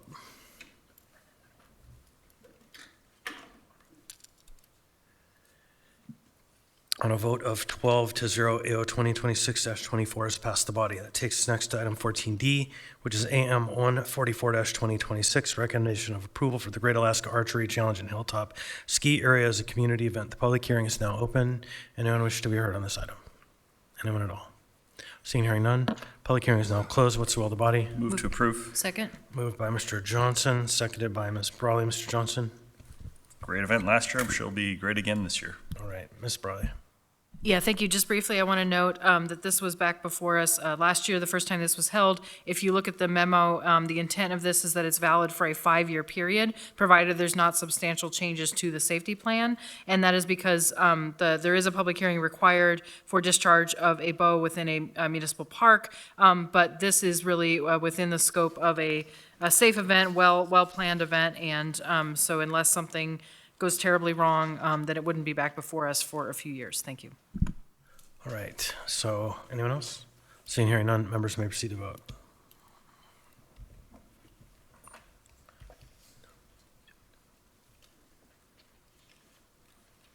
On a vote of 12-0, AM 144-2026 has passed the body. Next, we have Resolution AR 2026-55.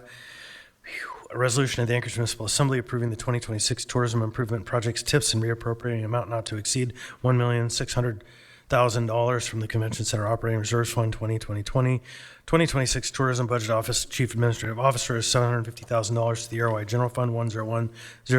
Office of the CIO for Alaska Center for Performing Arts Management costs $650,000 to the Anchorage Metropolitan Police Service Area Fund 151000 and Anchorage Police Department for overtime to fund foot patrols in high tourism areas $100,000 within the Office of the CAO to support for rendezvous and other tourism, and $100,000 to the Anchorage Parks and Recreation Service Area Capital Improvement Project Fund, 461800 for mobile restroom facilities. Public hearing is now open. Anyone wish to be heard on this item?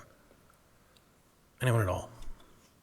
Seeing hearing none, public hearing is now closed. What's the will of the body? Move to approve. Second. Moved by Ms. Brawley, second by Mr. Martinez. Ms. Brawley. Thank you. I'll move Brawley Amendment 2 briefly.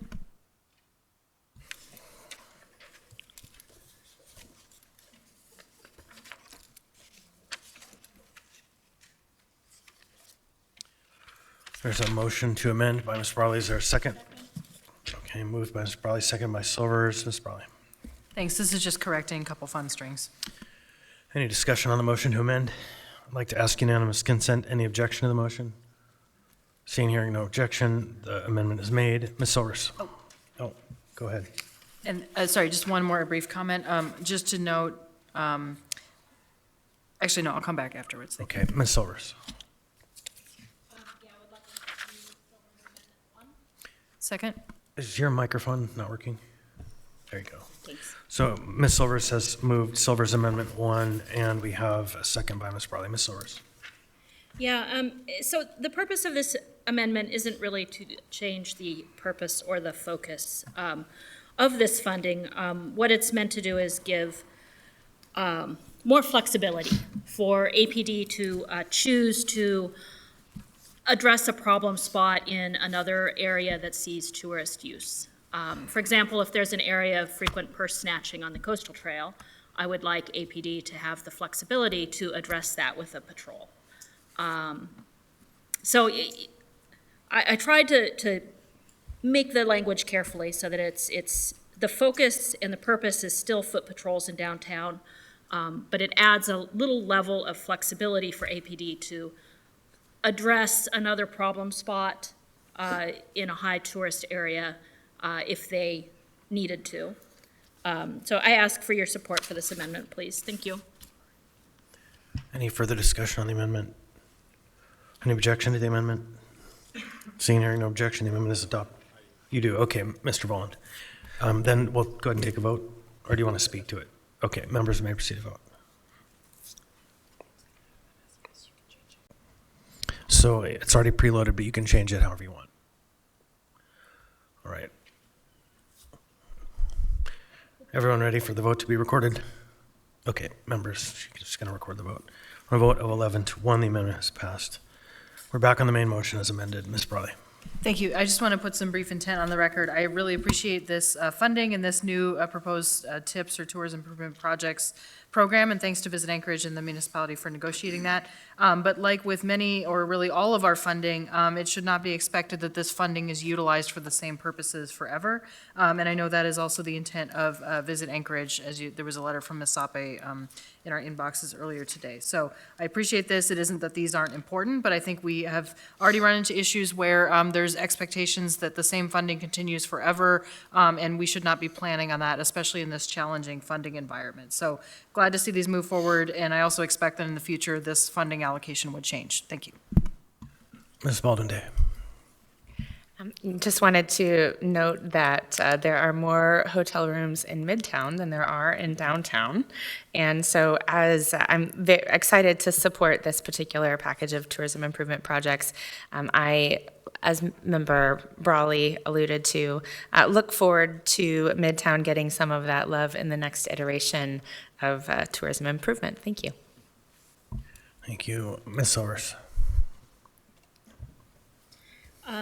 So I'm thankful for this funding, and I support it. I'll definitely be a yes vote. I do just want to say, though, that it's difficult for me to see and to tell my constituents in East Anchorage that we will prioritize and fund these patrols in tourist areas, but not in our neighborhoods, near our schools, or in our neighborhood parks where problems arise.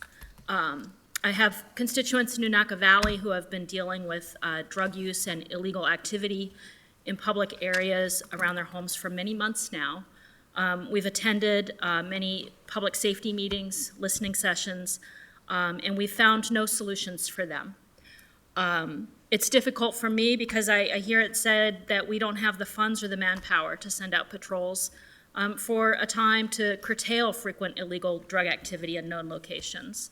And I understand the reality of different funding baskets and how this is funded, and that, this is coming from funds that are set aside for tourism uses.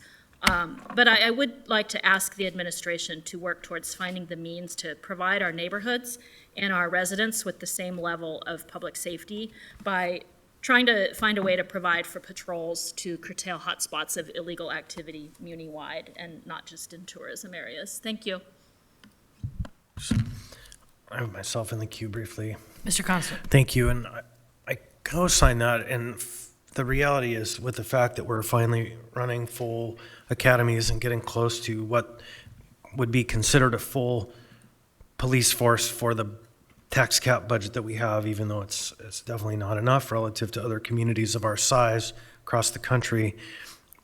When we get to those full staffs, we do get specialized patrols, specialized units, and we do get back to where the promise, what 2019 I think it was, where we had foot patrols in certain neighborhoods that were out of the general funds. And so I look forward to that day as we get closer to having full complement of APD. These funds, as you noted, are directed from tourism-related activities in the charter to tourism-related activities. And I want to thank Mr. Falsey over there for doing the hard work of navigating this question with me to get these funds available to us at this point, because it wasn't easy, and I was really hard on a lot of people to kind of move the ball, but you carried us over the line, and I'm really grateful. I think that, our tourism dollars, spending it on APD, hopefully we get our full complement and APD can just do APD work, and we can use the tourism funds for other things in the future. So I really co-sign as well what Ms. Brawley said. These are not permanent operating dollars for these programs. These are one-time funds, and maybe they're one-time again a couple times, but please use your judgment wisely in making sure that the tourism dollars don't just become programmatic funding for one department or another. But this is exciting. Thanks again, Bill, for doing that hard work. I recognize how much of a challenge this was, and this is the positive day when it turns into something better. So thank you, everybody. If there's anyone else, seeing hearing none, members may proceed to vote.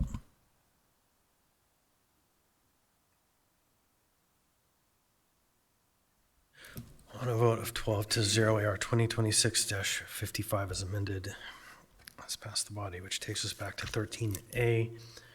13A is AO 2026-22, an omnibus ordinance of the Anchorage Municipal Assembly amending Anchorage Municipal Code Section 1.15.150 entitled 2 to update provisions regarding legislative branch organization, rules of procedure, and functions, and amending AMC Section 3.30.172 to update position classifications. There's an S version, which adds amending AMC Section 6.10.070, 715.50, 050, and 720.150 to clarify the Assembly's fiscal authorities to fulfill its legislative function. The public hearing on this item is now open. Anyone wish to be heard on this item? Anyone at all? Seeing, hearing none, public hearing is now closed. What's the will of the body? Move to approve the yes. Moved by Ms. Brawley, second by Ms. Baldwin-Day. Ms. Brawley.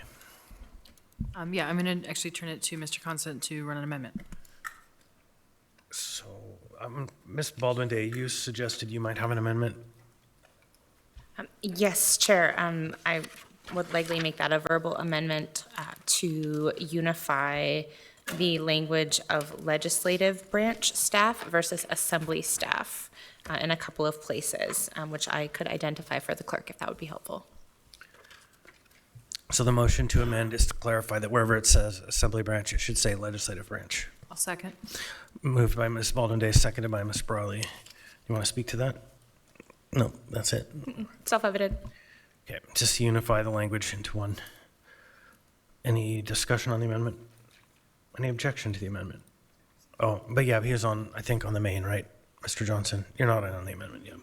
Okay, so I don't hear any objection to the amendment, so consider the amendment has been adopted. So I do have a second amendment. Mr. Chair, I'll move Constant Amendment 1. Motion to amend by Ms. Brawley, seconded by... Point of information, Mr. Chair. Yep. I apologize for the interruption. I did just have a constituent reach out and say that the stream, our live stream, is down. Is that true? Okay, I am just hearing about that, and the good news is we have a secondary recorder going, so we won't lose any of the proceedings as we move forward, but the clerk says that she's working on it and there's not much she can do right now. As you've noticed, we've had a few glitches tonight. Glitches, yeah. And so, but thank you for the point of order, and we're working on it, and we have a backup. There you go. Why did we have to get a backup again? Because if we don't, you're going to get something. So we want to have a backup.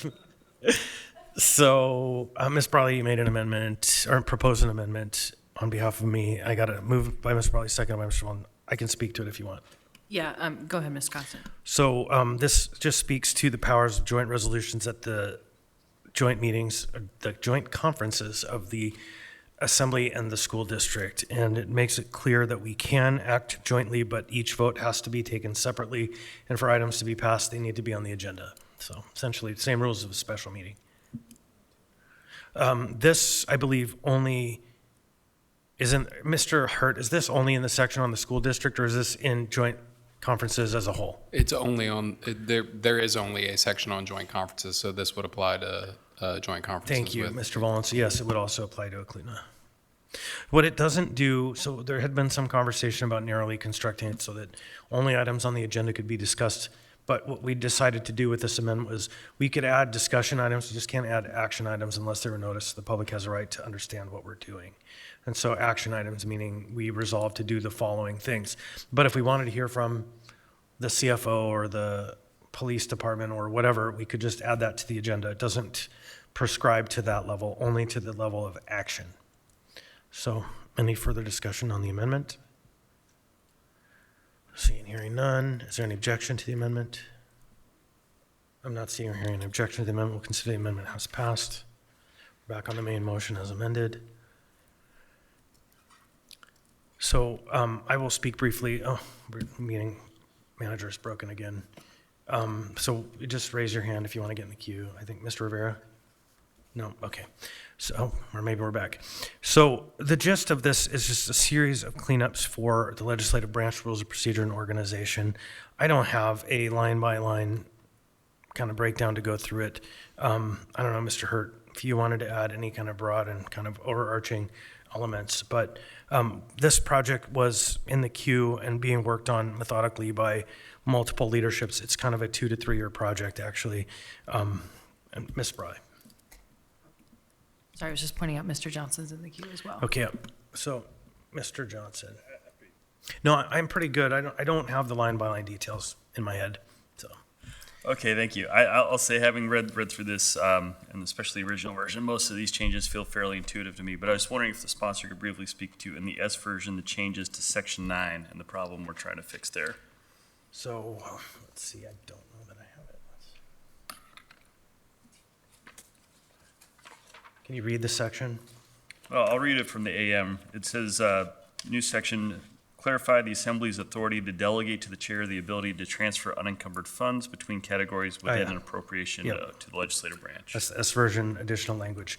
So there is some discussion about the way that the charter is written. It authorizes the mayor to act on budget transfers. And the legislative branch is a separate branch of government, so there's no section of the code that makes it clear that the Assembly can move transfers within the budget. So the Assembly can authorize by resolution that the chair has the authority to tell our friends at OMB, move these dollars on expenses within our budget only. So it's narrowly constructed only on our budget.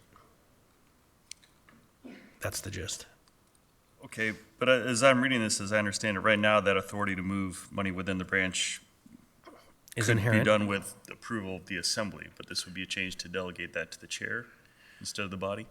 The Assembly could delegate it to the chair, essentially. And so because our friends at OMB need somebody to do something, the Assembly doesn't have the authority. That's at least how I understand it. Mr. Hurt.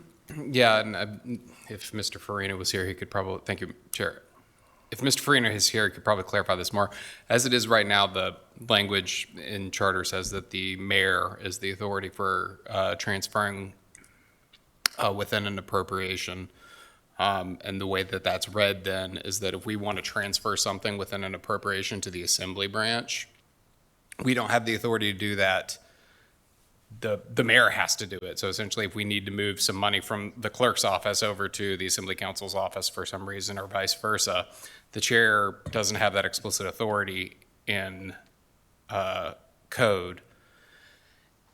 So the options are we can just have the mayor use her inherent authority to transfer money within an appropriation, and that's currently what OMB says has to happen. We have to go to the other branch, essentially to ask to move money entirely within our own branch.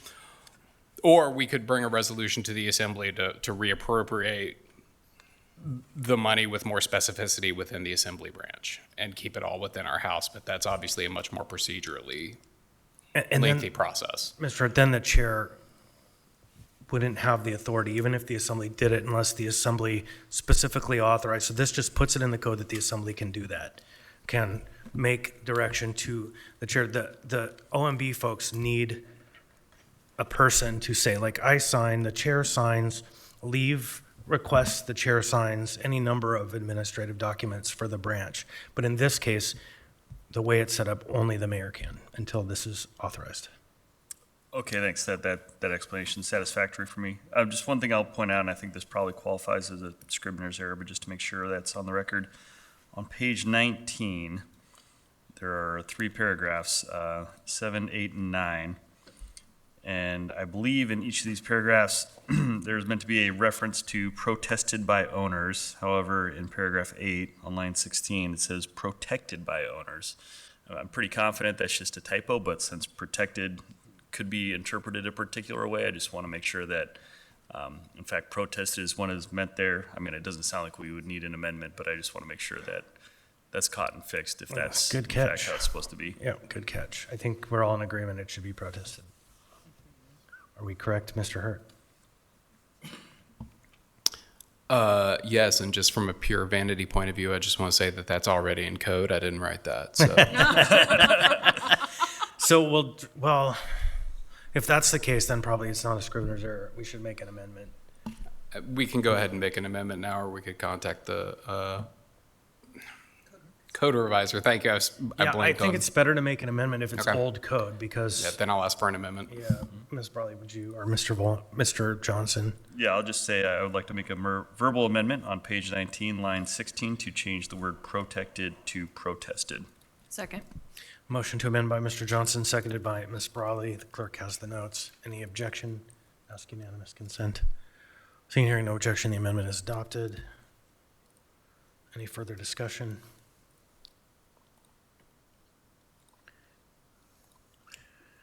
Yeah, a lot of people have worked on this over a lot of time. Okay, hearing and seeing none, then members may proceed to vote on the final item. Oh, wait, did you have anything further? Okay. Members may proceed to vote.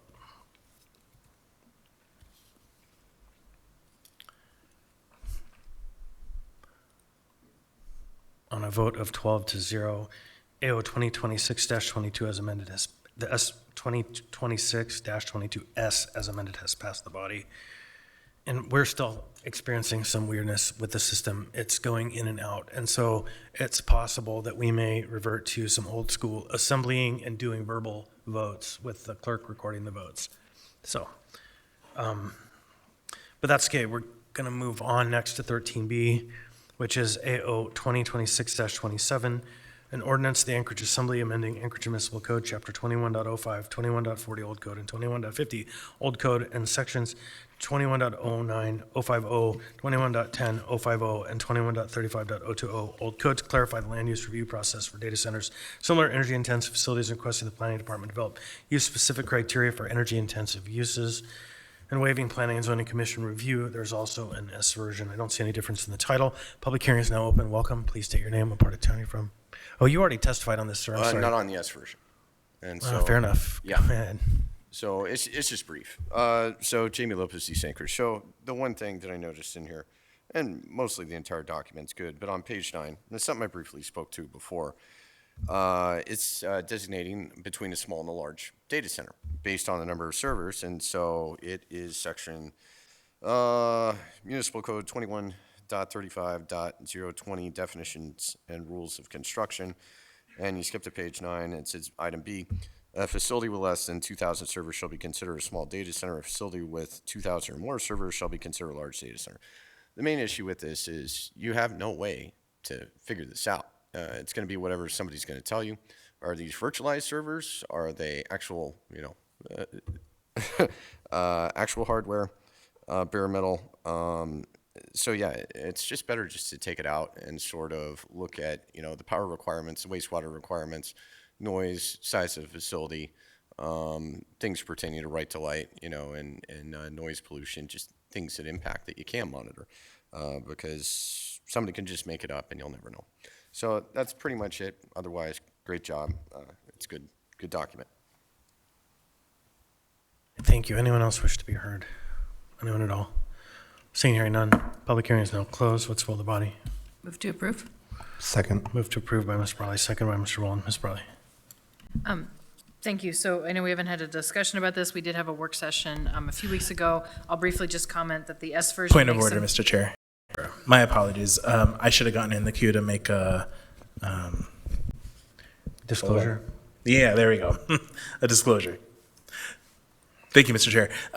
So I think as folks know, for my day job, I honestly don't think I have a conflict, but rule is always declare. So for my day job, I work at the Alaska Center. The Alaska Center has not taken a stance on this ordinance, but this ordinance has been discussed by my organization, and I have been in some of those meetings where this ordinance has been discussed and provided process clarifications. I also understand that one of my colleagues did discuss this ordinance with one of the sponsors. So I just wanted to declare that to the body and to the chair. Thank you. Do you have any financial interest in a data center? Heck no. Right, and then it's hard for me to get there if your organization that you work for has an interest in resisting or shaping the policies, whatever, that's pretty attenuated. And so I can't kind of draw a line mentally. Is your organization funded directly to do advocacy on data centers? None of the grants that the Alaska Center has received are specific to data centers or opposition to data centers. And is it in your job description at the organization to be working on policies related to data centers? It is not. Okay, so with all of those things as a whole, I think I'm going to decide that you don't have a conflict. Again, the code says you will vote unless there is a substantial enough personal or financial interest. The interest is not substantial here. If anyone wishes to check the chair on that, okay. All right, so we'll move on. Thank you. So, Ms. Brawley. Thank you. I'll be very brief. The S version makes some changes to one of the testifier mentioned, instead of referring to servers to designate a small or large facility, it changes to a certain number of square feet, 12,000 square feet. And also says that even a smaller facility, if it requires at least 3 megawatts of electrical demand or greater, that it would be considered a large facility. We know that these technology changes, so it's hard to say what over time would become a large or small facility. So I can mention these numbers could change in the future with more experience, but that's really what it does. And then just a few other technical changes regarding what's considered a noise-sensitive use. These were after conferring with planning staff. We also incorporated Ms. Baldwin-Day's amendment. It's on page 6 that she offered in the prior meeting, and then I believe that's all of it. And then I do have one technical amendment, and I'll just preview it by saying that in this particular ordinance, we are amending old code because there are certain zones, including some types of industrial zones, that would make sense potentially would make sense for a facility like this, so making sure that those are included. So I will move Brawley Amendment 1. Second. Motion to amend by Ms. Brawley, seconded by Mr. Voland. And again, this is just amending old code. It's putting the exact same changes in what's considered new code now, and it was just left off of the original S version. So it's not changing the policy, it's just mirroring what was already there. Thank you. Mr. Johnson. Oh, wait, on the amendment? No, Mr. Rivera on the amendment. Anyone on the amendment? Seeing here none. Any objection to the amendment? Seeing here no objection, the amendment is passed. Ms. Brawley, is that it? Yeah. All right, now Mr. Johnson. Yeah, thank you, Mr. Chair. I think this would probably be a question for council, perhaps. But I do see that in here, this changes the table of allowed uses for Girdwood, the Assembly, thankfully, recently made a change that required Girdwood Board of Supervisors to have an advisory role on changes to Title 21 in the Valley. So I am just wondering if we are procedurally correct in including this in here. Not to say, I mean, my inclination is to believe that Girdwood would probably support what's in here, but I just want to make sure that we're following code. Isn't there like a maximum number of questions that can be asked? We're actually going to need a minute to check the effective date of that ordinance, if there's a way we can play for time.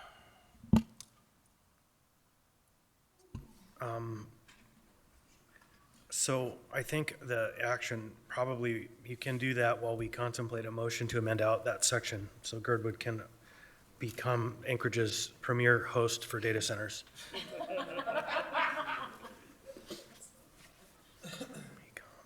Ms. Brawley? Yeah, I guess that is a good point, Mr. Johnson, so I appreciate you bringing that up. We, the sponsors, to my knowledge, at least I did not formally confer with GBOS on this. However, I would say that because of the situation that we didn't get to talk about really except in the work session, is that these aren't contemplated in our code currently. And so if a warehouse or a data processing facility or something like that is currently allowed in an industrial zone in Girdwood, I think they are at risk. And so the question would be, in this particular case, do we want to, we could amend it out and then have the full procedure. It's probably not likely that they're going to build one in the next 6 months, but the alternative is to put this in code and then make additional changes per planning staff recommendations later. I guess I'd say I agree with that intent, and frankly, I mean, while I may be getting ahead of myself theoretically, I do feel pretty confident that Girdwood would support this. And if we do take it out, I would certainly work with them to bring it back in. But you know that I tend to be a little particular about making sure that we are, in fact, following code correctly. So, I mean, if the attorneys say that it is acceptable to keep it in here, then certainly I would not protest that decision. We're not quite ready to say whether it's appropriate, and the question resolves around the effective date of the ordinance that created that power. It's interesting. This is very interesting.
Ms. Brawley.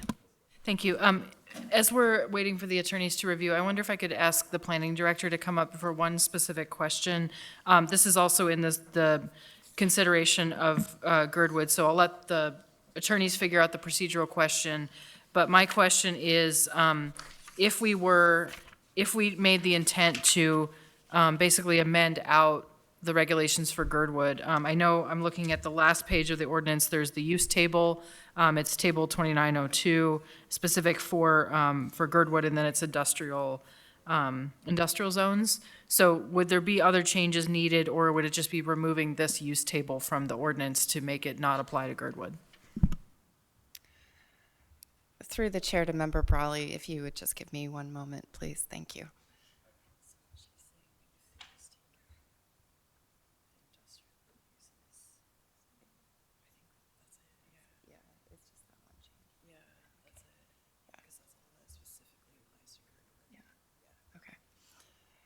Yeah, through the chair to Member Brawley, I believe that that is the only change that would be required.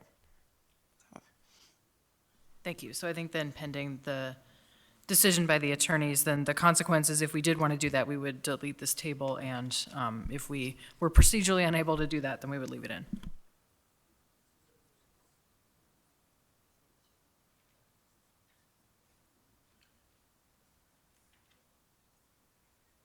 I think now would be a good time to make a motion to extend so we can tackle the remainder of our business. So I'm going to make the very unpopular motion to extend to midnight, and I can speak to the rationale. Motion to extend has been made. Is there a second? Second. Okay, moved by Mr. Brawley, seconded by Mr. Vaughn. Ms. Brawley. Yeah, and members are welcome to object where we take a vote, but I will note that we have a number of items, many of which I think will not take that long. There are a number of rezones, and if we do not finish our agenda tonight, it doesn't go away. It rolls to another very stacked agenda. So I think if we spend an extra hour today, then we save some headaches down the line. That's the theory. I would offer that I don't actually think it'll take an hour because it's 8 items and most of them are non-controversial. I don't know that any of them are actually controversial, but you never know. We can always find some controversy. So, yeah, I think that if it were an hour, that would be a very far outlier. Any further discussion? Members may proceed to vote.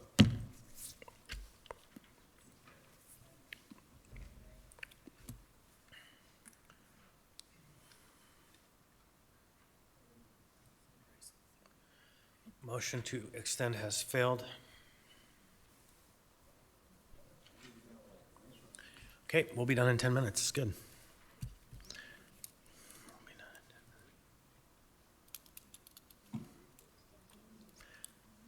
I'm going to direct the clerk, though, that the remaining items on the agenda, except for, which one was the one you were working on? Which one? The one you want to be participating in?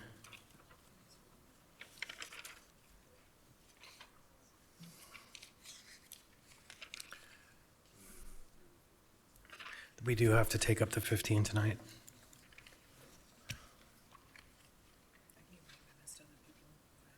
Yeah, but which one is it? Is that, what number? So all items except 14K and 15A will be directed to the special meeting on the 22nd. And while we're waiting, I'm gonna go ahead and, if there's no objection, take up item 15A, which is a must pass item. Item 15A is Resolution AR 2026-56, resolution of the Anchorage Municipal Assembly stating its conditional protest regarding the transfer of ownership location of the beverage dispensary license number 200 for Northern Hospitality Group, Inc., DBA 49 State Brewing at the Rail, located at 721 Depot Drive, Anchorage 99501. Public hearing is now open. Anyone wish to be heard on this item? Anyone at all? Seeing hearing none, public hearing is now closed. What's the will of the body? Move to approve. Second. Moved by Ms. Brawley, seconded by Ms. Baldwin Day. Any discussion? Seeing hearing none, members may proceed to vote.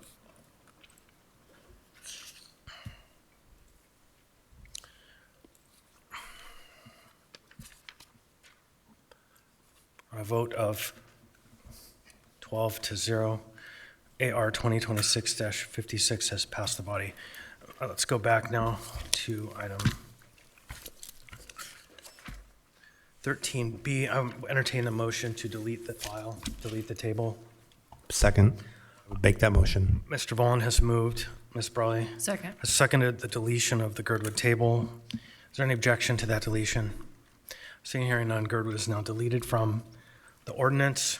We're now back on the main motion. Mr. Johnson, Ms. Brawley, members may proceed to vote. Sorry, I'm making the clerk run a marathon now.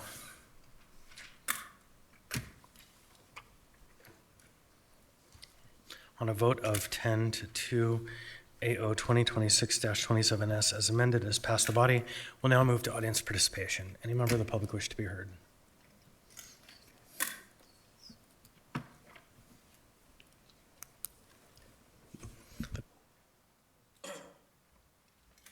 Welcome. Please state your name, what part of town you're from. You'll have 3 minutes. Okay. Jamie Lopez, East Anchorage, formerly Coalition. I'm going to interrupt, Jamie. I'm sorry. We have to take up one action item first. Okay, sure thing. Yep, don't go far. I'm going to read an ordinance, thank you, Mr. Rivera, a draft ordinance for introduction, AO 2026, unnumbered, an ordinance of the Anchorage Assembly repealing and reenacting Anchorage Municipal Code, Chapter 10.80, licensing and regulation of the marijuana establishments to incorporate certain provisions of the applicable state law, future amendments to them for operation requirements, and restricting, update, and clarify and restrictions, update and clarify municipal marijuana licensing regulations, amending AMC Section 10.10.015 regarding records related to the municipal license applications, and amending AMC Section 14.60.030 fine schedule accordingly and related matters. Is there a motion to introduce? So moved. Moved by Mr. Vaughn. Second. By Mr. Brawley. Third. Third by Mr. Rivera. Thank you. Now, Ms. Jamie, go ahead. Welcome back. Sorry about that. Come forward. No. Jamie, you have the floor. Continue. Sorry about that interruption. Oh, no, it's fine. Jamie Lopez, East Anchorage, formerly Coalition, formerly Homeless. So, unprepared remarks. All right, where do we go from here? So, it's tough watching things play out in the city right now. People are being endlessly driven. I'm not trying to do the one-trick pony stuff all the time, but I've seen different things this week. And so, there was somebody who was hitting an age where if they were not found within a matter of hours, they would lose an opportunity to get housed, because once they hit the magic number of 25, their opportunities diminish. And so they could not be found, but I was able to find them in 40 minutes. And so people are literally losing housing opportunities in this town, unless people like me find them. Yet nobody wants to pay for real outreach. And so this is the thing where you have to show up daily, get to know people within an area, supply them with things to build trust and relationships to the point where, people realize you care and they're on your side. So aside from that, some other things that I saw this week, or ran into a lady at downtown on Sunday, and more or less, it was a lady who was a Cuddy Park, and she was in an RV. And when I met her, I was like, how is this lady outside? Basically, she had 3 dogs. She was in an RV, and endless numbers of people. They have different issues, either mental illness, substance abuse, things like that. But no, this lady's crime was essentially not being able to find an apartment that would accept her pets, and so therefore her only recourse was to purchase an RV, and then she was at Cuddy, literally, and she'd lock her RV, go walk her dogs, come back, and then National Archives lot got abated, and then she was at Fairbank Street, and then that got abated, and then she was Midtown. And so anyways, the short order of things, saw her once or twice in the period since, and then Sunday, basically, her RV was stripped from her. And similarly, there was another lady in Mountain View. Her RV was snowed in, and police literally showed up, gave her a demand to move it, and that RV is not moving. And they've done this endless numbers of times over the past year, where they target people knowing that they can't move these things, not necessarily because they're non-functional, but because they're snowed in, and then they strip people of their personal possessions, and then, what do they have? They have nothing. They're left walking with no shelter. Something else I found out this week. So I found out that basically the leader of the Hope Team is the battle captain of the 176th Military Police Battalion in Guantanamo Bay. And so that opened my eyes. And it's like the ends justifies the means with things that I've seen over the past year, where it's not the humanity that we're looking at, it's results. And results seem to be doing everything. People are being failed. Please try to find other people to lead the efforts. Thank you. Welcome, sir. Please state your name, what part of town you're from. We just have a minute left, so we'll have a minute. The microphone's off. There you have go. a minute? Yeah, sorry. No worries. I just wanted to reiterate like a point of clarification that I stood before you guys today as the founder, president, and chairman of Living Ultraviolet, Inc., and not as the federal litigant that you guys are seeing in court. I just wanted you guys to look at the colors of this room. You guys are the vessel, your people are the wine, and hopefully I'm the fire that will turn both the most radical economic experiment in the Northern Hemisphere's ever seen. I've been here since December 1st, and I'm not going anywhere. My federal case secures my right to speak, but my love secures your city future. The pulse has begun and will not stop until every heart in Anchorage beats in the rhythm of absolute, unmitigated sovereignty. Thanks. All right, there won't be time for assembly member comments. We're now adjourned. Thank you, everybody.